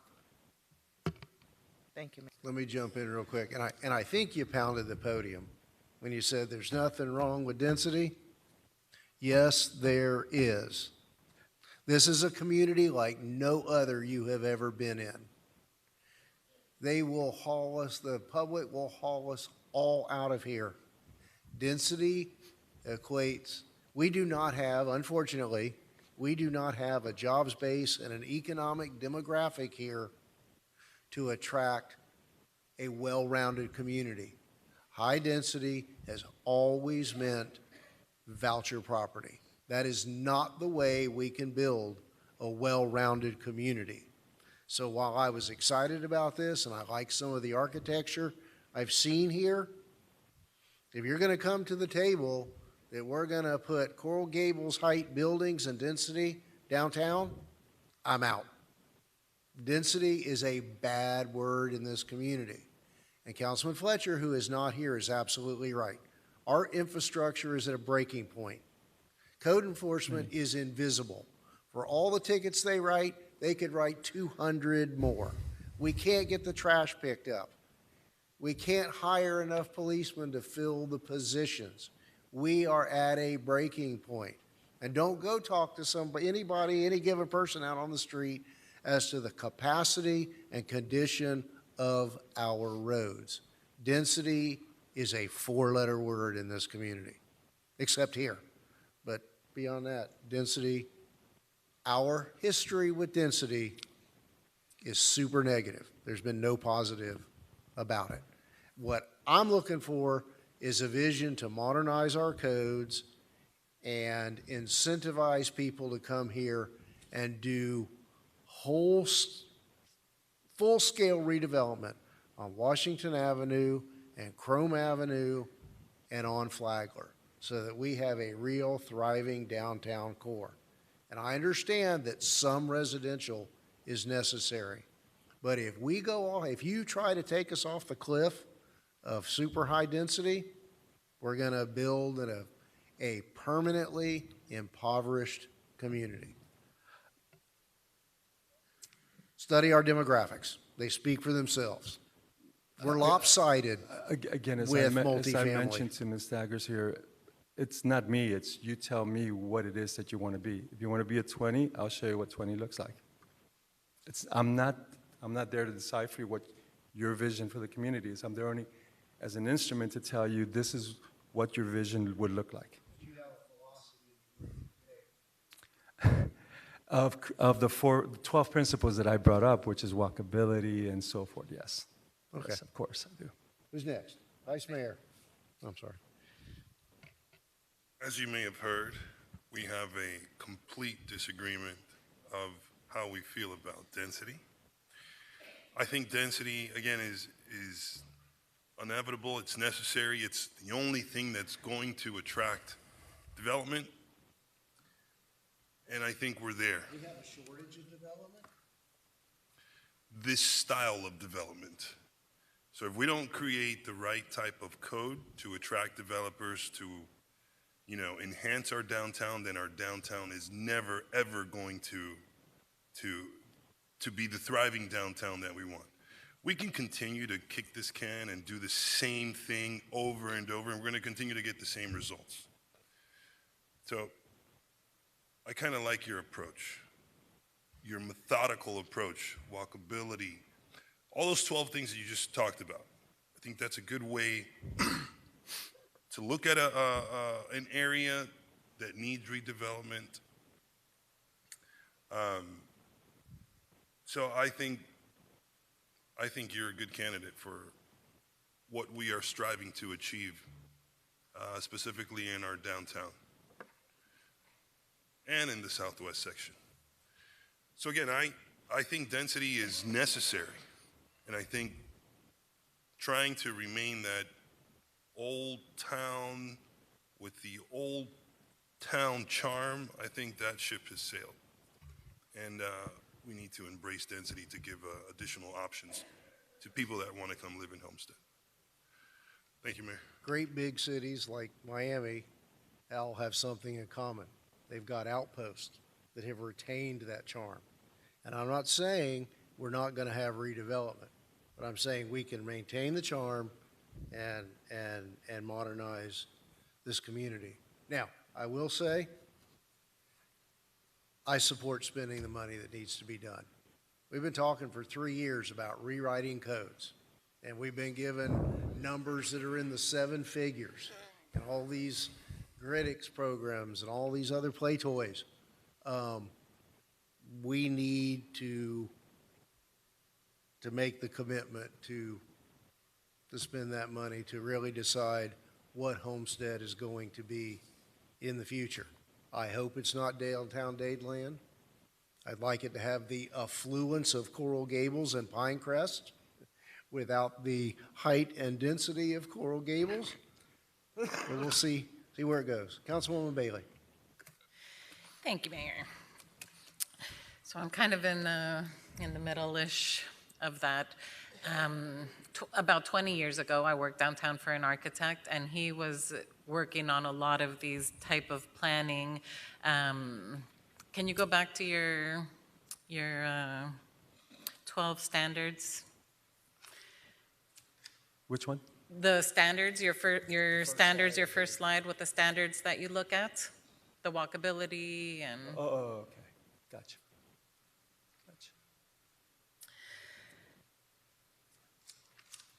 So I really am a firm believer that if we hold on to our values and keep that charm in mind, that we can do it smartly. There are areas that, and I'm thinking more in the downtown and the southwest, you know, that is what smart development is. And although we don't have that job economy now, that's not something that's not going to come. We need to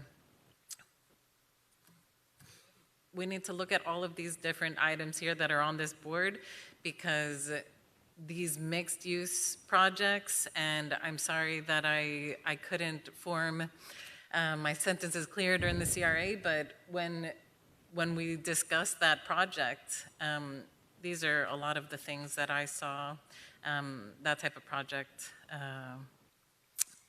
providing for us. So if we could talk a little bit about any areas that you've worked in that have similar, which I know you have experience with, similar downtowns with a CRA district right by it. Tell us something that you could bring to the table when looking at our downtown in the Southwest. Actually, I welcome you, City of Stewart, if you've been there. Very, very much like your downtown today. With a CRA district, yes. And you take that into account? We took all of that into account, and it was all part of the overall study that I did here. And we can look at it, we can visit it, we can talk to the people there, and you can see we kept that character. And it has developed in areas, in the pocket areas that needed to have development of certain densities, low densities, if I can use the word appropriate, that were appropriate for that particular community. This project here, town of Lantana, along the waterfront, we did the whole downtown district, and then this got developed along the waterfront, a different density, but it was appropriate for that area back in there, which is where used to be a warehouse district. And again, City of Delray Beach, we can walk that. I can point to all the buildings there. You've been there. If you've been to the City of Delray Beach, that is very much neighborhood. I mean, that is this neighborhood.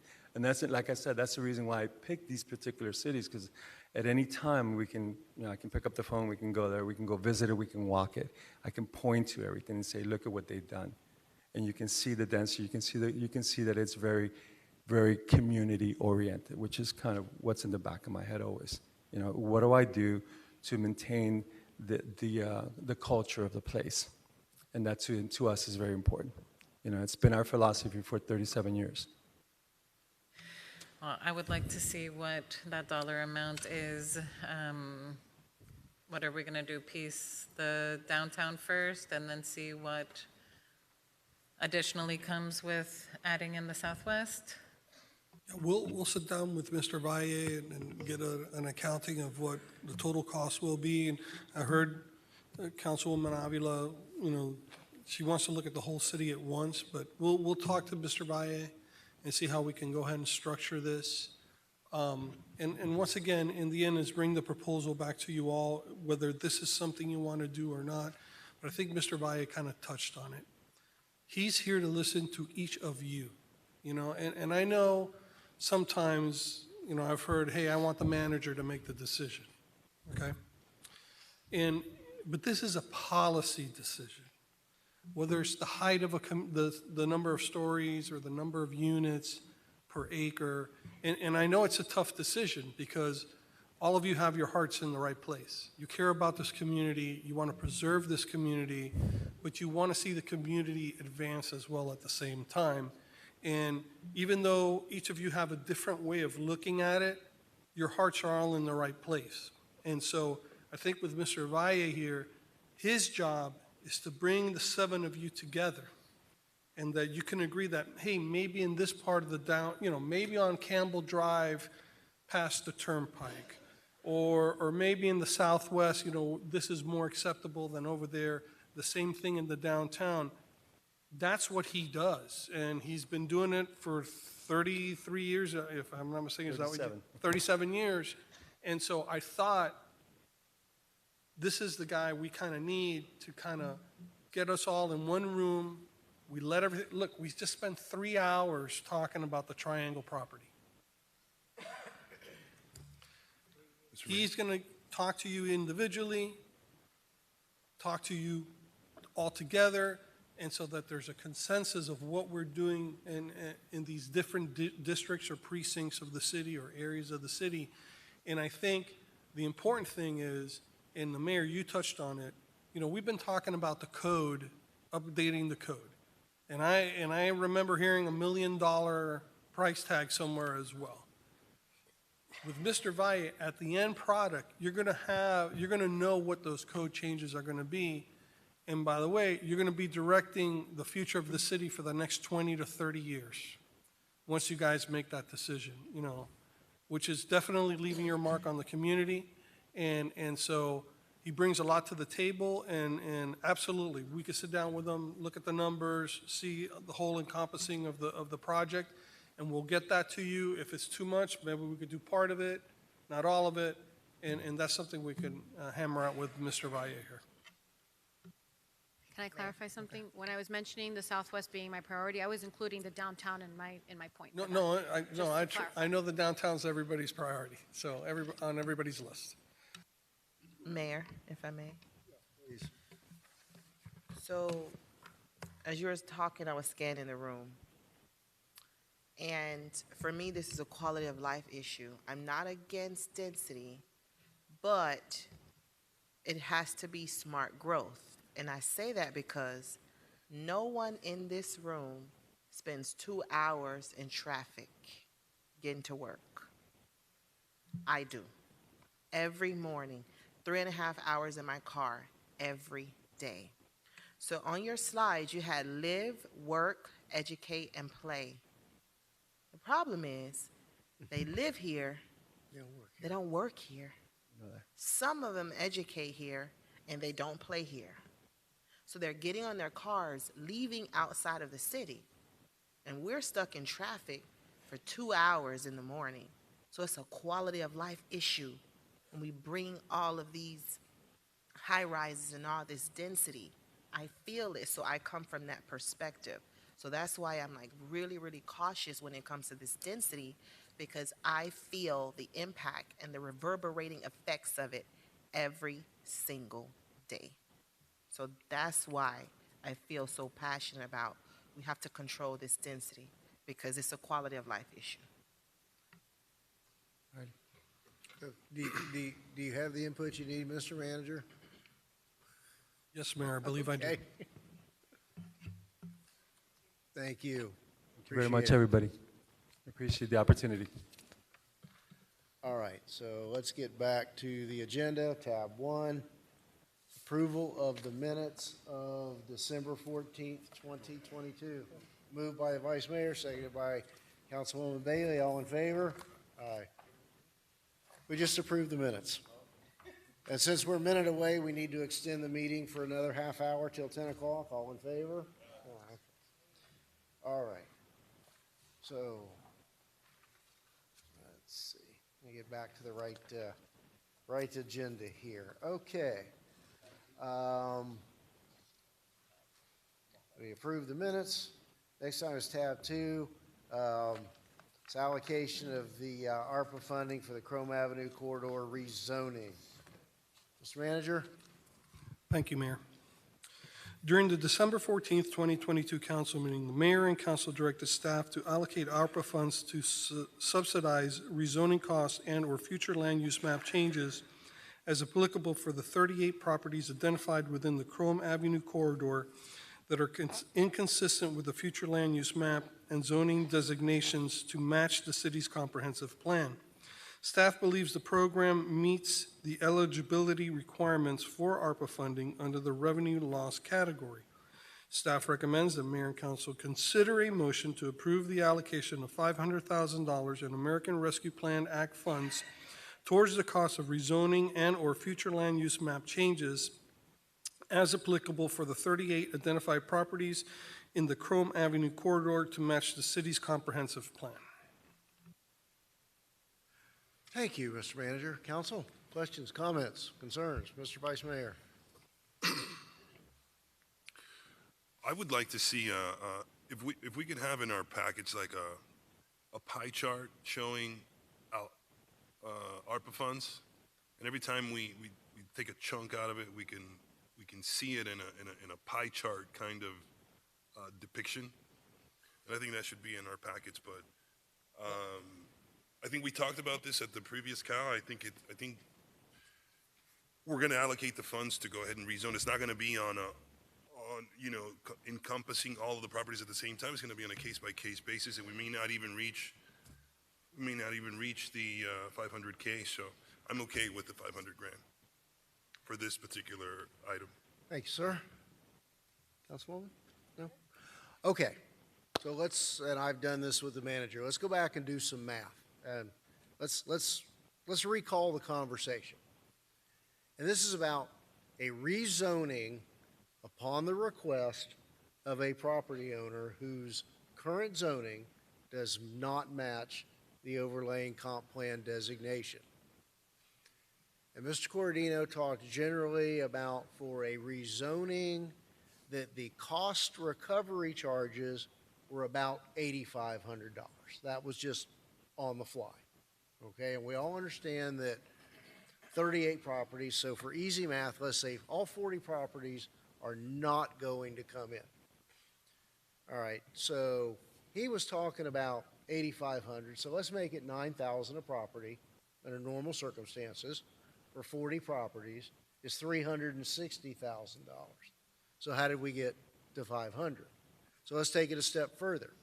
After a lot of asking the question, a lot of different ways, Mr. Cordino and the attorneys finally decided that, yes, if it was our direction, they could do it administratively because there are only so many zoning categories that can apply within that comp plan overlay that I think we all nodded our heads in agreement about he could do it, and he didn't give us a number, but substantially cheaper than the $8,500 if they did it administratively. So let's just say, for sake of argument, they rather than $8,500 or $9,000, it was $5,000. So $5,000 for a maximum of 40 properties is only $200,000. So again, where did the 500 come from? Because we're not talking about paying the property owner to do the groundwork that needs to be done, like producing a survey, notifying adjoining property owners, those types of things, other professional services that are on the property owner, not what they we're talking about what a property owner would additionally have to pay to the city for cost recovery, whatever those items may be. So again, I'm questioning the over allocation at $500,000, and I think that probably at first blush, and I don't recall, maybe you do, Ms. Lopez, did we set a time frame? Did we say that if you didn't come in within a year, you're out? We talked about that. Yeah. I don't believe final decision was made. But we did have that conversation. So it seems that $200,000 would be an adequate allocation. But again, recognizing that that money's got to be committed and spent within a certain amount of time, I would suggest that we need to put that 12, 14, 16-month limitation on a property owner to be able to come in and avail themselves of that subsidy, so that if it's not utilized, we can throw what's left of whatever the $100,000 we set aside back into a pot for something else, to buy some more high-priced property in the Southwest, whatever it may be, to pay Mr. Vallier if that's buy some armor all for the police mobile command unit, whatever it may be. Yeah, I did talk to Michelle about that earlier today, and there was a little bit of confusion as to up to what level staff would go in the terms of processing the rezoning, and the survey is a perfect one, because when I talked to her, she said, I don't know if I have to do surveys or not. So then that's why there was an additional $100,000 thrown in there. But now I think if there's clarity from council, it's administrative staff's time and work that's going to be covered by these ARPA funds. Anything additional that the applicant would have to have done on his own, such as a survey, it is on the applicant at that point. Not, oh, no, you got to do my survey too, or something of that nature. Michelle has a question. I have questions. Sorry, just for clarification. So I tried to look at the most comprehensive list of things that we do when we process an application. So, for example, there's a public hearing fee. And so for each of the rezonings, we calculated the public hearing fee based on the square footage. So that is incorporated into your chart. We have to update the GIS maps whenever we do rezoning and comp plan amendments. So there's a cost for that. Property postings is normally done by the applicant. So we went ahead and put in a nominal cost for that. The mailing radiuses, we reached out to 3 of the vendors that typically perform the courtesy labels for the applicant. We had them give us an estimate. I went with the highest estimate to be conservative. And so there's a cost for that, which is normally paid for by the applicant. And then advertising. So this is going to go to LPA, first reading, and second reading. So how the ad works is the higher the number of projects I have in an ad, it's prorated between all the projects. But if I have an LPA ad with one item, it can be up to $500. And so again, I wanted to be as conservative as possible so that we don't reach a shortage before the year is up. Like the manager mentioned, surveys, we have to get a survey. So do you want the applicant to do that or do you want the city to do it? There's no way for me to guesstimate at this point how much a survey would be for each lot because that's property specific. And no surveyor is going to give me an estimate that's going to be good for up to a year. And so a lot of these are variables that kind of threw in there so that we could have a big picture of potentially what this could look like. I don't anticipate that all 38 properties are going to want to rezone because then it's going to eliminate their grandfather status. And they want to keep that in case there's a storm or a fire or some type of natural event, right? The family living in the single-family residential home doesn't want to create zoning that's not going to allow them to rebuild if a hurricane strikes. So I just wanted to clarify that this is a guesstimate, and it's a comprehensive one that just includes everything that we can think of, A to Z, into this document. Thank you. And so, Mayor, if we can get clarification from council, and I mean, you brought up the point. If it was paid, for example, advertising for the LPA or for the regular, that's on the applicant, is it not? Well, isn't that normally part of cost recovery? They pay for it through cost recovery, but I don't, if we have 10 ads, 10 applications on one ad, the cost per application could be as low as $75. But if we've got one application moving forward on an LPA, it can be as high as $500. So what we do is we prorate the ad based on the number of items moving forward, and we distribute that evenly between all of the applicants. So I have to go with the highest possible number because I don't know how many ads are going to be in a future, how many title blocks are going to be in a future ad. Yep, but while you went through your list, you said, oh, this one is covered by the applicant, and there was another one that was covered by the Yeah, applicant. so typically, like the public hearing cost is by ordinance and it's covered by the applicant. Property postings is done by the applicant. The mailing radius costs, they produce the labels, they send out, so I have postage included, et cetera, the cost to get the labels. So those are 3 or 4 items in itself that the applicant usually takes care of. Let me interject. If we're going to go down the road of letting the director do it administratively, we're not going to have publication costs, are we? We are going, we have to, Okay. pursuant to Florida statutes, we have to do public notice. I mean, and, you know, for my math purposes, we're talking about on average. You know, we allocate an amount, and it's when that is exhausted, it's exhausted. And certainly, if one property has to pay the cost of the entire ad and 10 other applicants are splitting the cost of the ad, there's going to be a differential there. It wasn't my intention to say each property gets up to a $5,000 subsidy. I was just talking in terms of averages. And I just didn't want to put the city in a position where we came up short, and then in 9 months, I have to speak before this council and say, we underestimated the costs. What do you want us to do moving forward? Do you want to reallocate more ARPA funds, or do you want to just call it a day? So this is purely for discussion purposes. It's the highest estimate. I just hate to sequester that much money with the time constraints that we have otherwise, and have to wait and see. I mean, we can always add more.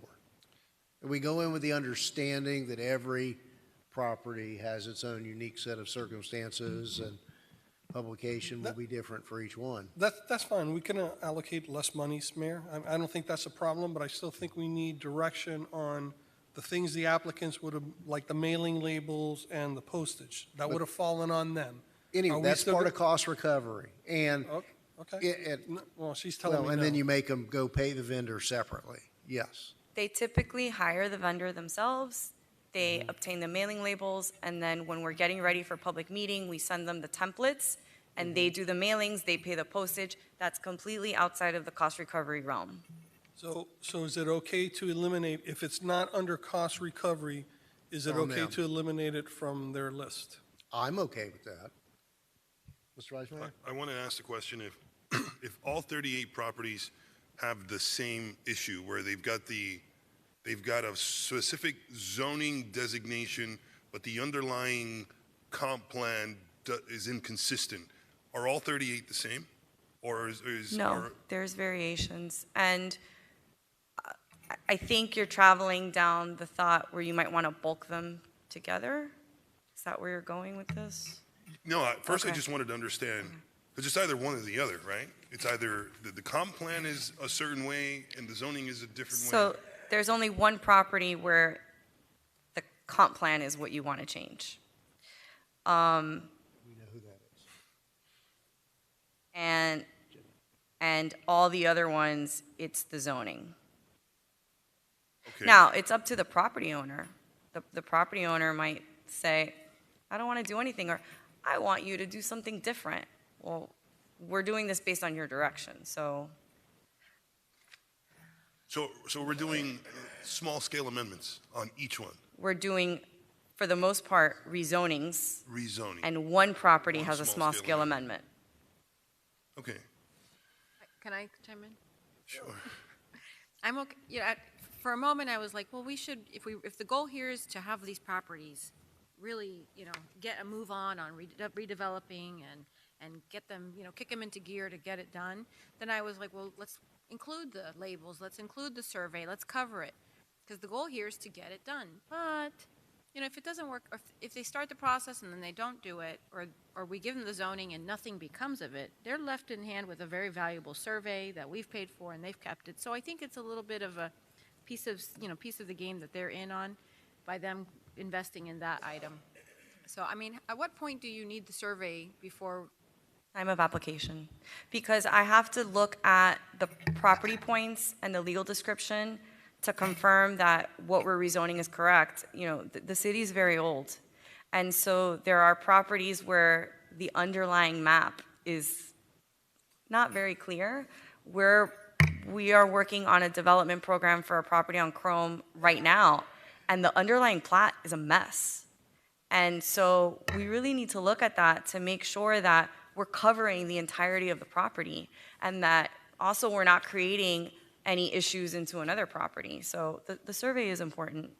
And do we have an idea as to, the property ownership and how long they've been owners?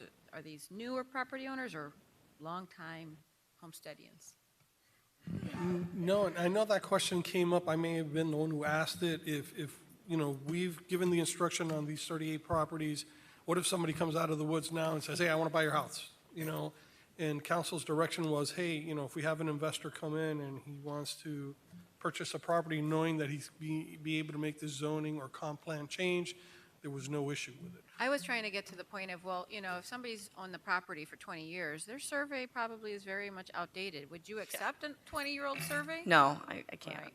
Sorry. So, just a thought to put out there that, these commercial surveys are not like $300, $400 residential surveys. That's a lot of money for somebody to put out of pocket at time of application, even if we're saying we're going to back you up and pay for the admin costs. So, I mean, we have one property on the list that's an entire city block. oh, there you go.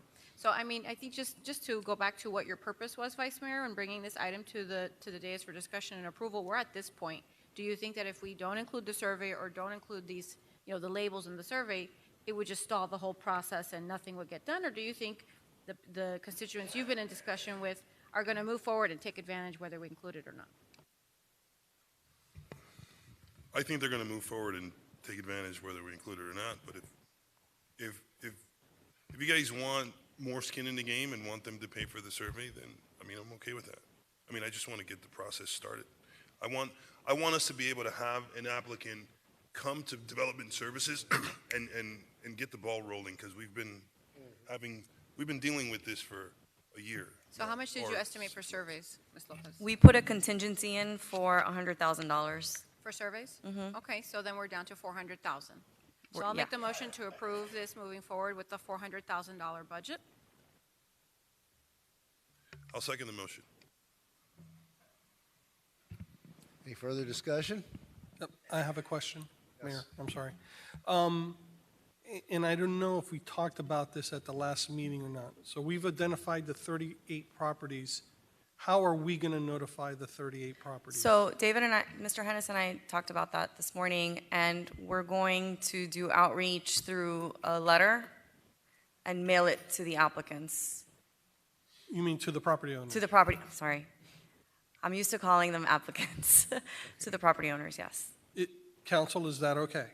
Yes. We just send them a letter from the city of Homestead, hey, we'll, And our PR people are going to do postings, and Vice Mayor is going to do an Instagram video?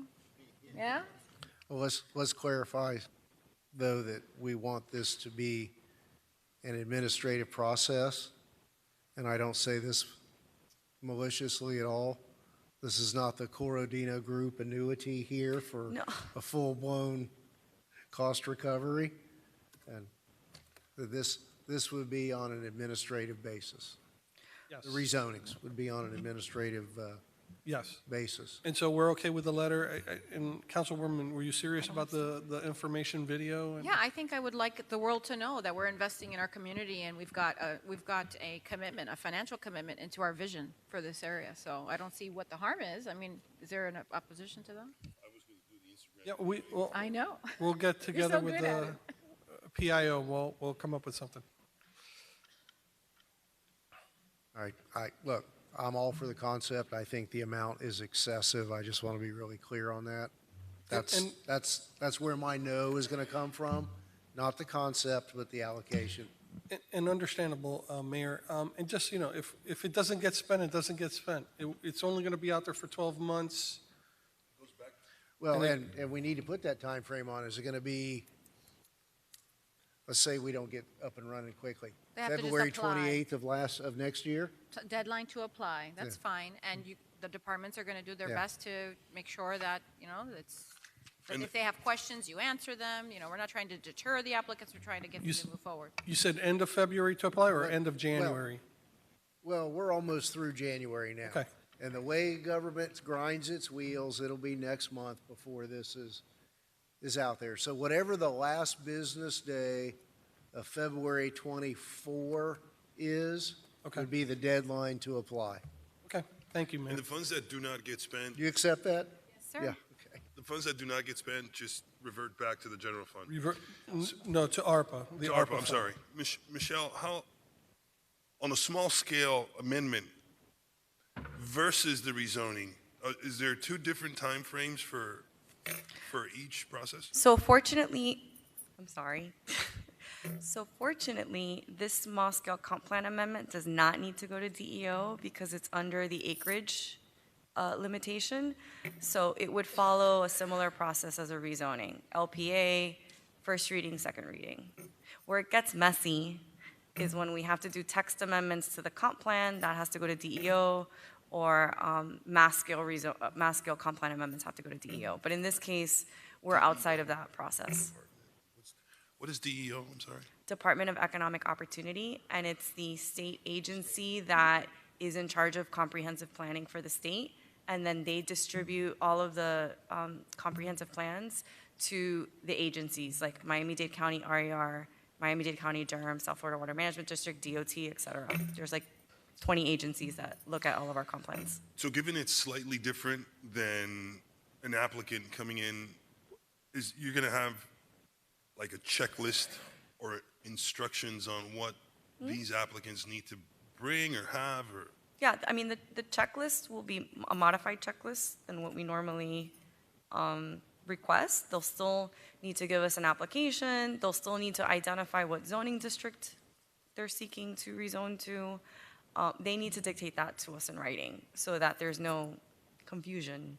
You know, that liaison that Councilman Roth was talking about earlier would be a great, you know, helper in that process. But Well, our staff is very available to the public Very at all good. times. Okay, I'm ready to move forward with.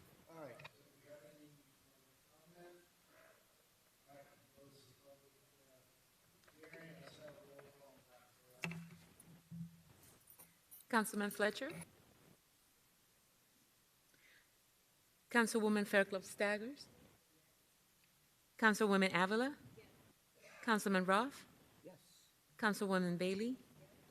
Vice Mayor Guzman? Mayor Lawson? A qualified no. Motion carried. All right. For the record, We, I'm no vote. what's that? Was that you or Sean talking? Fletcher, it was Councilman Fletcher.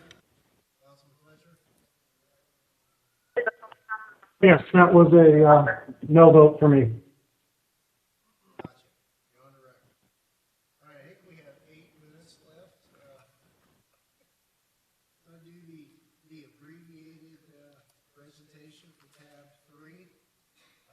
You going to do this, or is the police department? The police department, but I'll just read their memo into the record, Mayor, if I can. The Homestead Police Department Mobile Command Center was originally purchased in 2008. During its tenure, it's been utilized throughout the state and local community for law enforcement missions, most recently deployed to Punta Gorda in response to Hurricane Ian.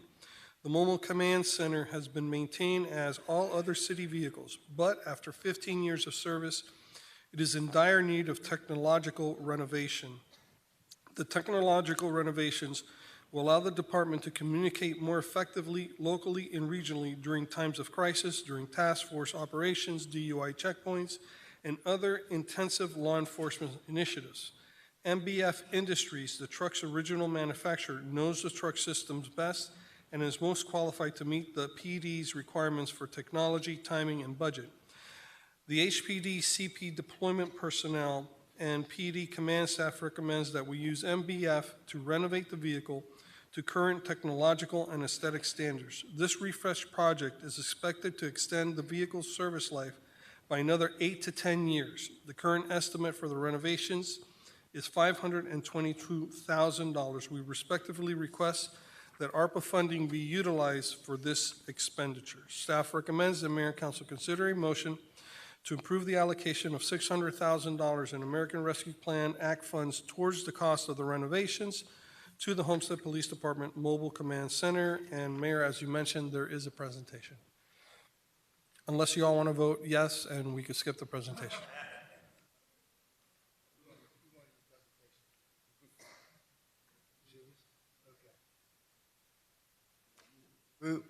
Moved by Councilman Roth. Second by Councilwoman Avila, but she wants to see the presentation. It's like 30 pages long. I'm not exaggerating. I can go fast.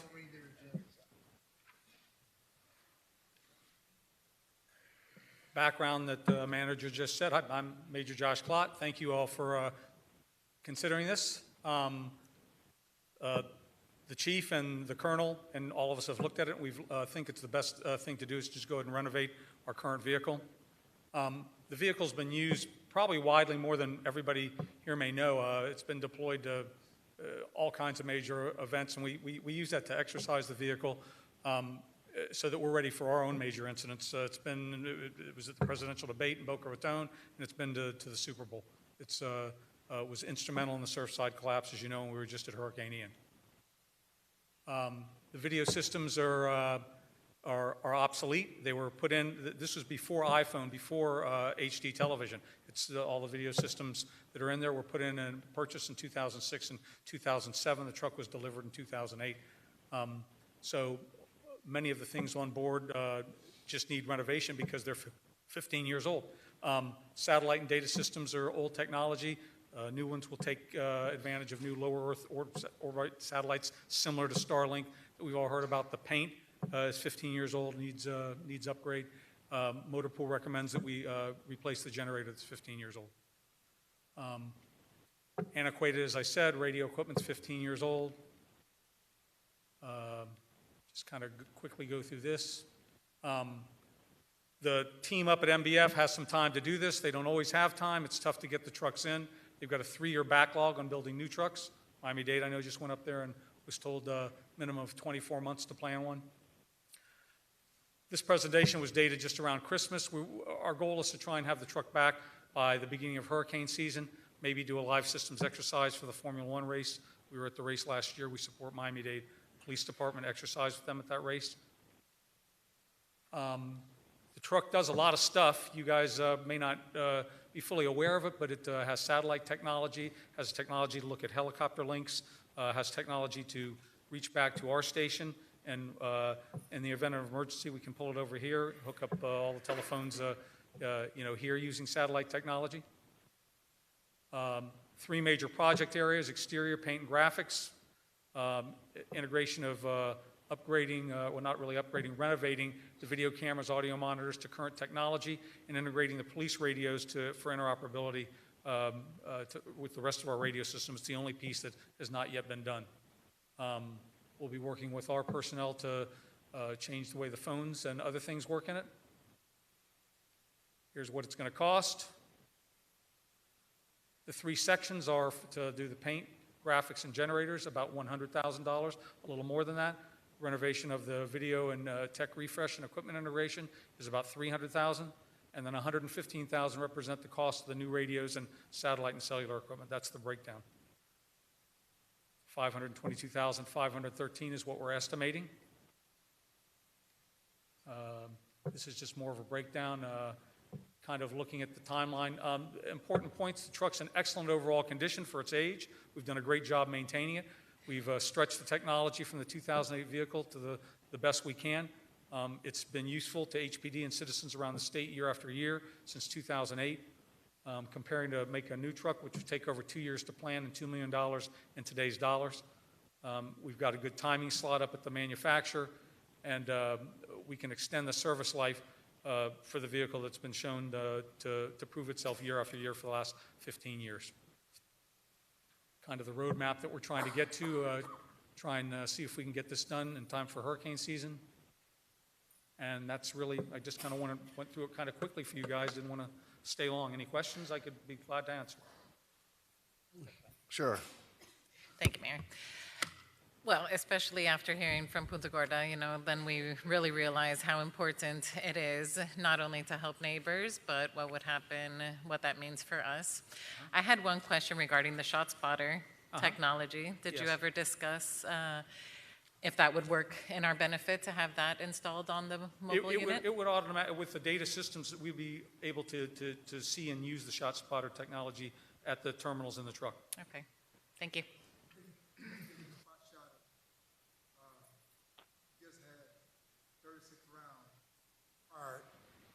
At driving it, Coral Gardens, 250 South. 250 Southwest 14th Avenue. Yeah, this is it's crazy, but yeah. And ShotSpotter caught it? Somebody was shot. ShotSpotter caught that? Somebody was shot. We don't know what particulars right now, but we will in a few minutes. Okay, no, yeah, but it's not low enough. Yeah, we had, the spot shot just indicated that 250 Southwest 14th Avenue in the court area, 36 rounds just was fired, and someone was shot in the arm, right arm. That's all we got right now. So we don't know what's going on, but it's not good, and we're on top of it. But this is what's going on, and why we want to do a lot of things to make sure that our city is safe. And I always tell people, and I tell Jerry, everything we do here is not for us. It's for the city of Homestead and the citizens here, and also for the PD.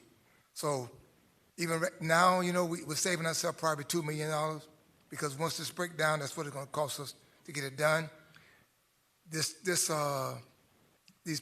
people that's doing this work for us put us in the head of a lot of departments throughout the state of Florida to give us the opportunity to do this, because that's how much we are respected throughout the county.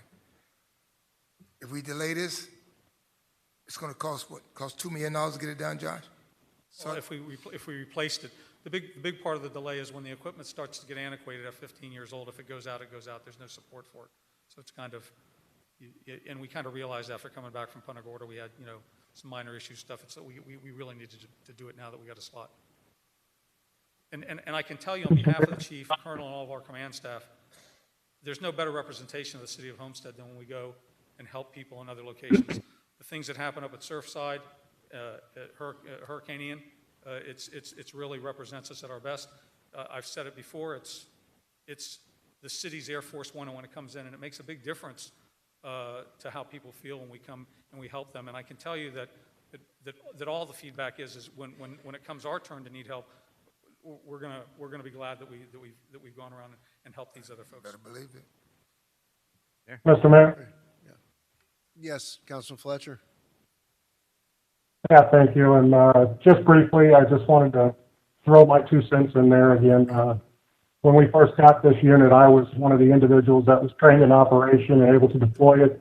And the mission-ready capability of this type of unit, you know, is strategically important when it comes to policing in the city of Homestead. Not to mention the additional assistance that it provides to, you know, the other citizens of the state of Florida. But city Homestead uses are tremendous, and again, long-term replacement value, you know, like the major said, is roughly around $2 million, and we're able to extend a truck for another 10 to 12 years. I think it's an extremely good value.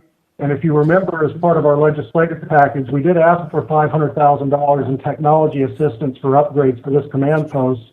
So we will look at spending this money now and possibly getting it reimbursed to us from the federal government with our legislative package. So I think it's a long time coming. We need to go ahead and move forward with this, and I appreciate your time. Thank you. Thank you, Councilman Fletcher. Councilman Roth? Thank you, Mayor. Just to say that, you know, when those folks came from Punta Gorda, the chief came down, you know, there was a sense of pride that ran through me. And I know that, you know, our police guys, our police officers, when they go out, if we give them the ability to have the best technology in their hands as possible, it just makes us up here look better, and it makes our city and our police staff look that much better. So I'm just proud of that, and I'm proud that we're able to do this for you guys. And just go get it and keep out there and be safe. Thank you. Thank you, Councilman. I was going to ask you, Mr. Mayor, I know this was in our legislative package, but will committing this money, will that interfere with any of our, do we believe it would interfere with our legislative request?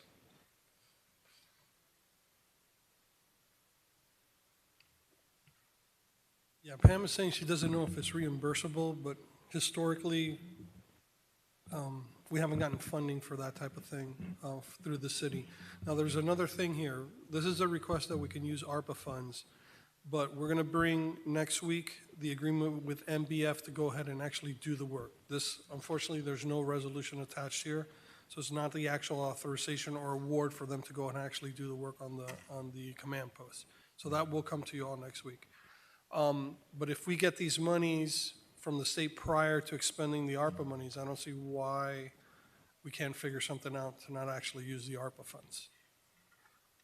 Very good. And I just want to say that during race weekend, the vice mayor and I had a really interesting tour of the unit with Colonel Kennedy, and it's really, in the condition it's in now, it's quite impressive. And I know the morning I was out at the police station when they rolled out to Punta Gorda at 5:30 in the morning, seeing it leave is impressive. It must be wildly impressive when you're digging out after a hurricane and we show up. That's a real, ambassadorship for our city. Where would we be, though, without this windfall of ARPA money?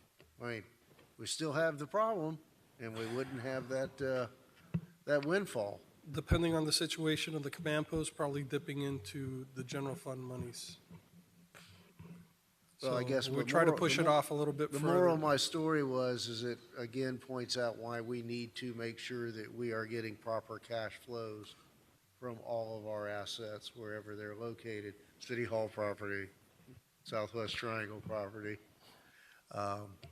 It's important to be self-sustaining. Okay, so I think we had a motion and a second. All in favor? Aye. Any opposed? Thank you all. Okay, next item, motion to place car number 3771 on the council agenda, 2023, Growing Roots for Environmentally Equitable Neighborhoods Matching Grant. Waive the staff report, all in favor? I'm sorry, Mayor. No, go ahead. Thank you, Mayor. The city has applied and received the 2023 Growing Roots and Environmentally Equitable Neighborhoods Matching Grant from Miami-Dade County through its Parks and Recreation and Open Spaces Department in the amount of $90,156.39 to fund the City of Homestead Canopy Enhancement Project. The purpose of this project is to plant 42 trees on Southwest 4th Street from Southwest 2nd Avenue to Southwest 187th Avenue. These trees will provide increased shade areas, improve air quality, and landscape beautifications. Services for the project will be performed by Brightview as part of their agreement with the city. Staff recommends that Mayor and Council approve the attached resolution authorizing the city manager to enter into an agreement and establish a budget for a grant award from Miami-Dade County in the amount of $44,218 for tree planting on Southwest 4th Street. This grant requires matching funds of $45,939 met through in-kind labor and contractual costs. Good, thank you. Any questions or comments from council? Moved by Councilwoman Bailey, seconded by Councilwoman Fairclough-Staggers. Anyone wishing to speak on this matter? We'll close the public hearing. All in favor? Aye. Any opposed? Tab 5, motion to place car number 3749 on the council agenda. Professional services agreement for water efficiency and conservation home surveys. Thank you, Mayor. Public Works and Engineering currently uses ConservePro to provide qualified customers in the Homestead service territory with free water efficiency and conservation home surveys and conservation-related activities. Qualified customers are those who are up to date with your utility bill payments and in good standing with the city. The program is designed to help Homestead customers learn ways to conserve water and save money on their water bill, resulting in an average of 58% water reduction. Staff recommends that Mayor and Council approve the attached resolution authorizing the city manager to enter into an agreement with ConservePro for water efficiency and conservation home surveys and conservation-related activities on an as-needed basis and within established departmental budgets. The initial term of this contract will be from issuance of the notice of award through September 30th, 2024, with 2 additional one-year terms upon the same terms and conditions and the mutual written consent of both parties. This item falls under professional services and is exempt from competitive bidding. And lastly, this agreement is capped at $50,000 a year. Thank you, sir. Any questions from council? Yeah, I had a question, Mr. Mayor. There was a group of, there was a company coming through the Northwest area, I don't know, a few months ago, and they would say that they work with the city, but I don't know if they were selling water softeners or some sort of water filtration system. That's not the company that the city... Not that I understand, and Ray is here if I'm not mistaken. No, not us. That's not us. So to let the residents know, if a company were to, the department would identify the qualified customers? The energy and water surveys are done on a request basis, so the customer would actually be reaching out to request. Sometimes when a customer calls for high consumption or they call and complain that their bill is too high, we will refer them to those services, but ConservePro doesn't go out door to door knocking and offering the services in that way. Yeah, and any contractor working for the city usually has a city logo or something like that on their actual vehicle, so they're probably not. And just for the record, Ray, I think this is a great idea. I think it's great for the city, so I'll definitely be supporting this today. Is that in the form of a motion? Yeah. Second? No. Well, I will second too. I just want to say that it's not the first time I've said it, but if any of you have not used the services, I think you really should, okay? Because we can't sell it to the residents if we haven't lived it. And I think that we could still do a better job with getting the news out to our clients or to our residents because it only helps us in the end, right? So thank you for all you guys do. And Okay, we have a motion and a second. Is there anyone wishing to speak on this matter? We'll close the public hearing. All in favor? Any opposed? Next is tab 6, motion to place car number 3765 on the council agenda, body worn camera appropriation funding. Thank you, Mayor. The City Homestead Police Department applied for and has received a $750,000 grant award from the 2022 Bureau of Justice Bryan Discretionary Community Project in order to fund Year 3 and Year 4 of the Police Department's body-worn camera lease program. Staff recommends that Mayor and Council approve the attached resolution authorizing City Manager to enter into an agreement and establish a budget for a grant award of $750,000 from the United States Department of Justice for Police Department body-worn cameras. This grant requires no matching funds. Thank you, sir. Yeehaw, no matching funds. Got a motion? move it. Been moved by Councilwoman Bailey, seconded by Councilman Roth. Anything further from council? Thank you, Any Sandy. public comment? And this is, I think, on the initiative, was this the initiative of Representative Jimenez? It was, yes.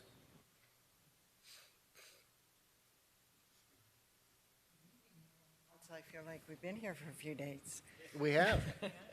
Yes, it is, but I wanted to come forward because I wanted it to be on the record that this grant was done in collaboration with Pam Springle. So it wasn't just, I appreciate the accolades, but it wasn't just my doing, so. But thank you for spending the evening with me. All right. Any questions? All in favor? Any opposed? Okay. Getting close, I think.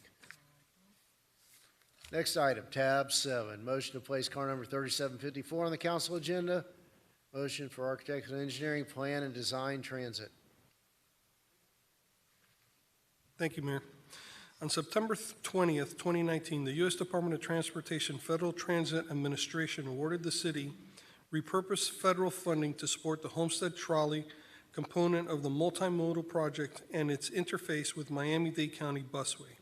This funding is to be used for design and construction of 20 bus shelters, including associated signage, safety lighting, sidewalks, and pedestrian access improvements, which directly support the operation of the Homestead Multimodal Transit Project and its interface with the busway. On July 29, 2022, Procurement and Contract Services Division issued RFQ 2022-28, Architectural and Engineering Services for plan and design transit-related improvements. 6 of 1,428 vendors responded. Staff seeks council approval to negotiate with the top-ranked firm, followed by the second and third if no agreement is met with the first. Staff recommends that Mayor and Council authorize the city manager to enter into negotiations with the top-ranked firm, Kimberly Horn and Associates, for the award of RFQ 2022-28, Architectural and Engineering Services for the plan and design transit-related improvements. If the top-ranked firm is unable to meet the city's needs and requirements, negotiations will proceed with the second-ranked firm, Chen, Moore and Associates, and then to the third-ranked Premier Design Solutions, Inc. Upon successful negotiation, the most qualified firm that is able to meet the city's requirement, the city manager or his designee will bring the final contract for execution before council to be approved at a later date. So in other words, it comes back to you. Good, thank you. Any questions or comments from council? Does that mean are we going to be redesigning the look of our bus shelter? Redesigning the look of our bus shelters? Yes. Good. Then we're going to have a hand in that. And that's where visioning and architecture and style and feel of community. Yeah, once we have the designs. It's all tied together. Yeah, once we have the designs, and remember, this is going to be redoing the sidewalks on Chrome Avenue in the downtown. So if we're going to do stamped concrete or special type of material, obviously, we're going to need council's input on this. The most used sites, the most used bus stops are going to be prioritized? So there are 20 stops that are included here. These are the stops along the downtown trolley route that are closest to the interface with the Miami-Dade County Busway. So they will all receive the redesign and improvements. And we can, as we go to the construction phase of this, we can definitely prioritize that those who get higher use are the first to be constructed. Very good. Did we have a motion? So this is to hire the architects to then, do we have any vision of what we want the sidewalks on Chrome Avenue to look like? Any conceptuals? So we do not have any formal conceptuals. Obviously, we've been to other communities in the area. We've seen what are very nice finishes, the stamped concrete. You've seen what they've done in Miracle Mile, the huge improvements that they did there a few years ago. We're going to be working with whoever's awarded here and obviously with you all to come to that final design, that final concept. But we are looking to really improve the look and the quality of what we have now. So before we see any actual construction, that's how long in terms of time?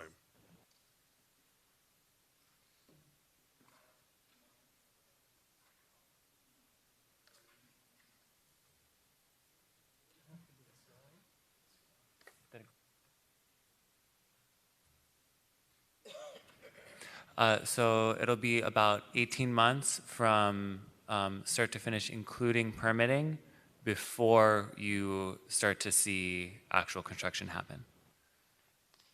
Thank you, Zach. Well, one word that comes to mind with that answer is unacceptable.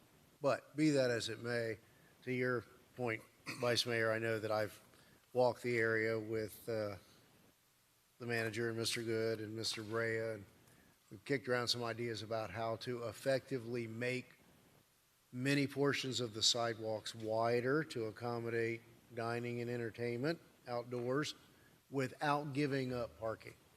So Get rid of the trees, to get rid of the... relocate landscaping, revision. But that's something that could be implemented a lot sooner than design and stamped concrete. Is that what you're saying? No, I'm saying that the finished product will incorporate significant changes to produce more area that can be utilized for dining and entertainment. Without giving up a touching lot the of parking. Yes. Yep. As a matter of fact, I think we saw a few instances where some of the excess landscaping, its removal could result in additional parking in some places. Some of it just doesn't seem, and look, no disrespect to the folks that designed it 40 years ago, the downtown people did it, but it just doesn't work today. So do we have a motion on that one? Moved by Councilwoman Bailey, second by Councilman Roth. All in favor? Any opposed? All right. Next item, tab 8, motion to place car number 3721 on the council agenda, the heavy-duty truck lift. Capital Improvement Project 2375. Mr. Manager. Thank you, Mayor. This authorization is for the purchase and installation of a new lift to be located at the Fleet Maintenance Building. The new lift is needed to provide the proper stability, height, and safe accessibility of underbody components for the repair and servicing of heavy-duty trucks being worked on by staff. Staff recommends that Mayor and Council approve the attached resolution authorizing City Manager to enter into an agreement with Mohawk Lifts LLC for the purchase and installation of a heavy-duty truck lift at the Fleet Management Building for a total of $176,110.22. This authorization will also allow the city manager to accept allowable price adjustment increase of up to 10% if necessary. This purchase is in accordance with the cooperative bids from Sourcewell Contract 013020 MRL, and this project is part of the city's capital improvement project 2375. Thank you, sir. Questions, comments? Motion to approve? Moved by Vice Mayor, seconded by Councilman Roth. Any public comment? All in favor? Any opposed? And finally, tab 9. Motion to place car number 3720 on the council agenda. Purchase 2 F-350 crew cab, two-wheel drive service trucks, and 1 F-350 crew cab crane truck. Thank you, Mayor. On November 8th, 2022, Mayor and Council adopted Resolution R 2022-11-115 that approved all budgeted vehicle equipment purchases for fiscal year 2023. The resolution allowed for the year, make, model, and price changes on each item of up to 10% if necessary. However, due to towing and lifting requirements, it was determined that the diesel engines would be required for these 3 vehicles. Unfortunately, the revised quotes were greater than the 10% authority given to the manager. Staff recommends that Mayor and Council approve the attached resolution authorizing city manager or designee to purchase 2 Ford F-350 Crew Cab 4x2 service trucks and 1 Ford F-350 Crew Cab 4x2 crane trucks. These purchases are part of the city's capital improvement plan, CIP 2350, 2351, and 2353. Thank you, Mr. Manager. Any questions or comments from council? Have a motion to approve.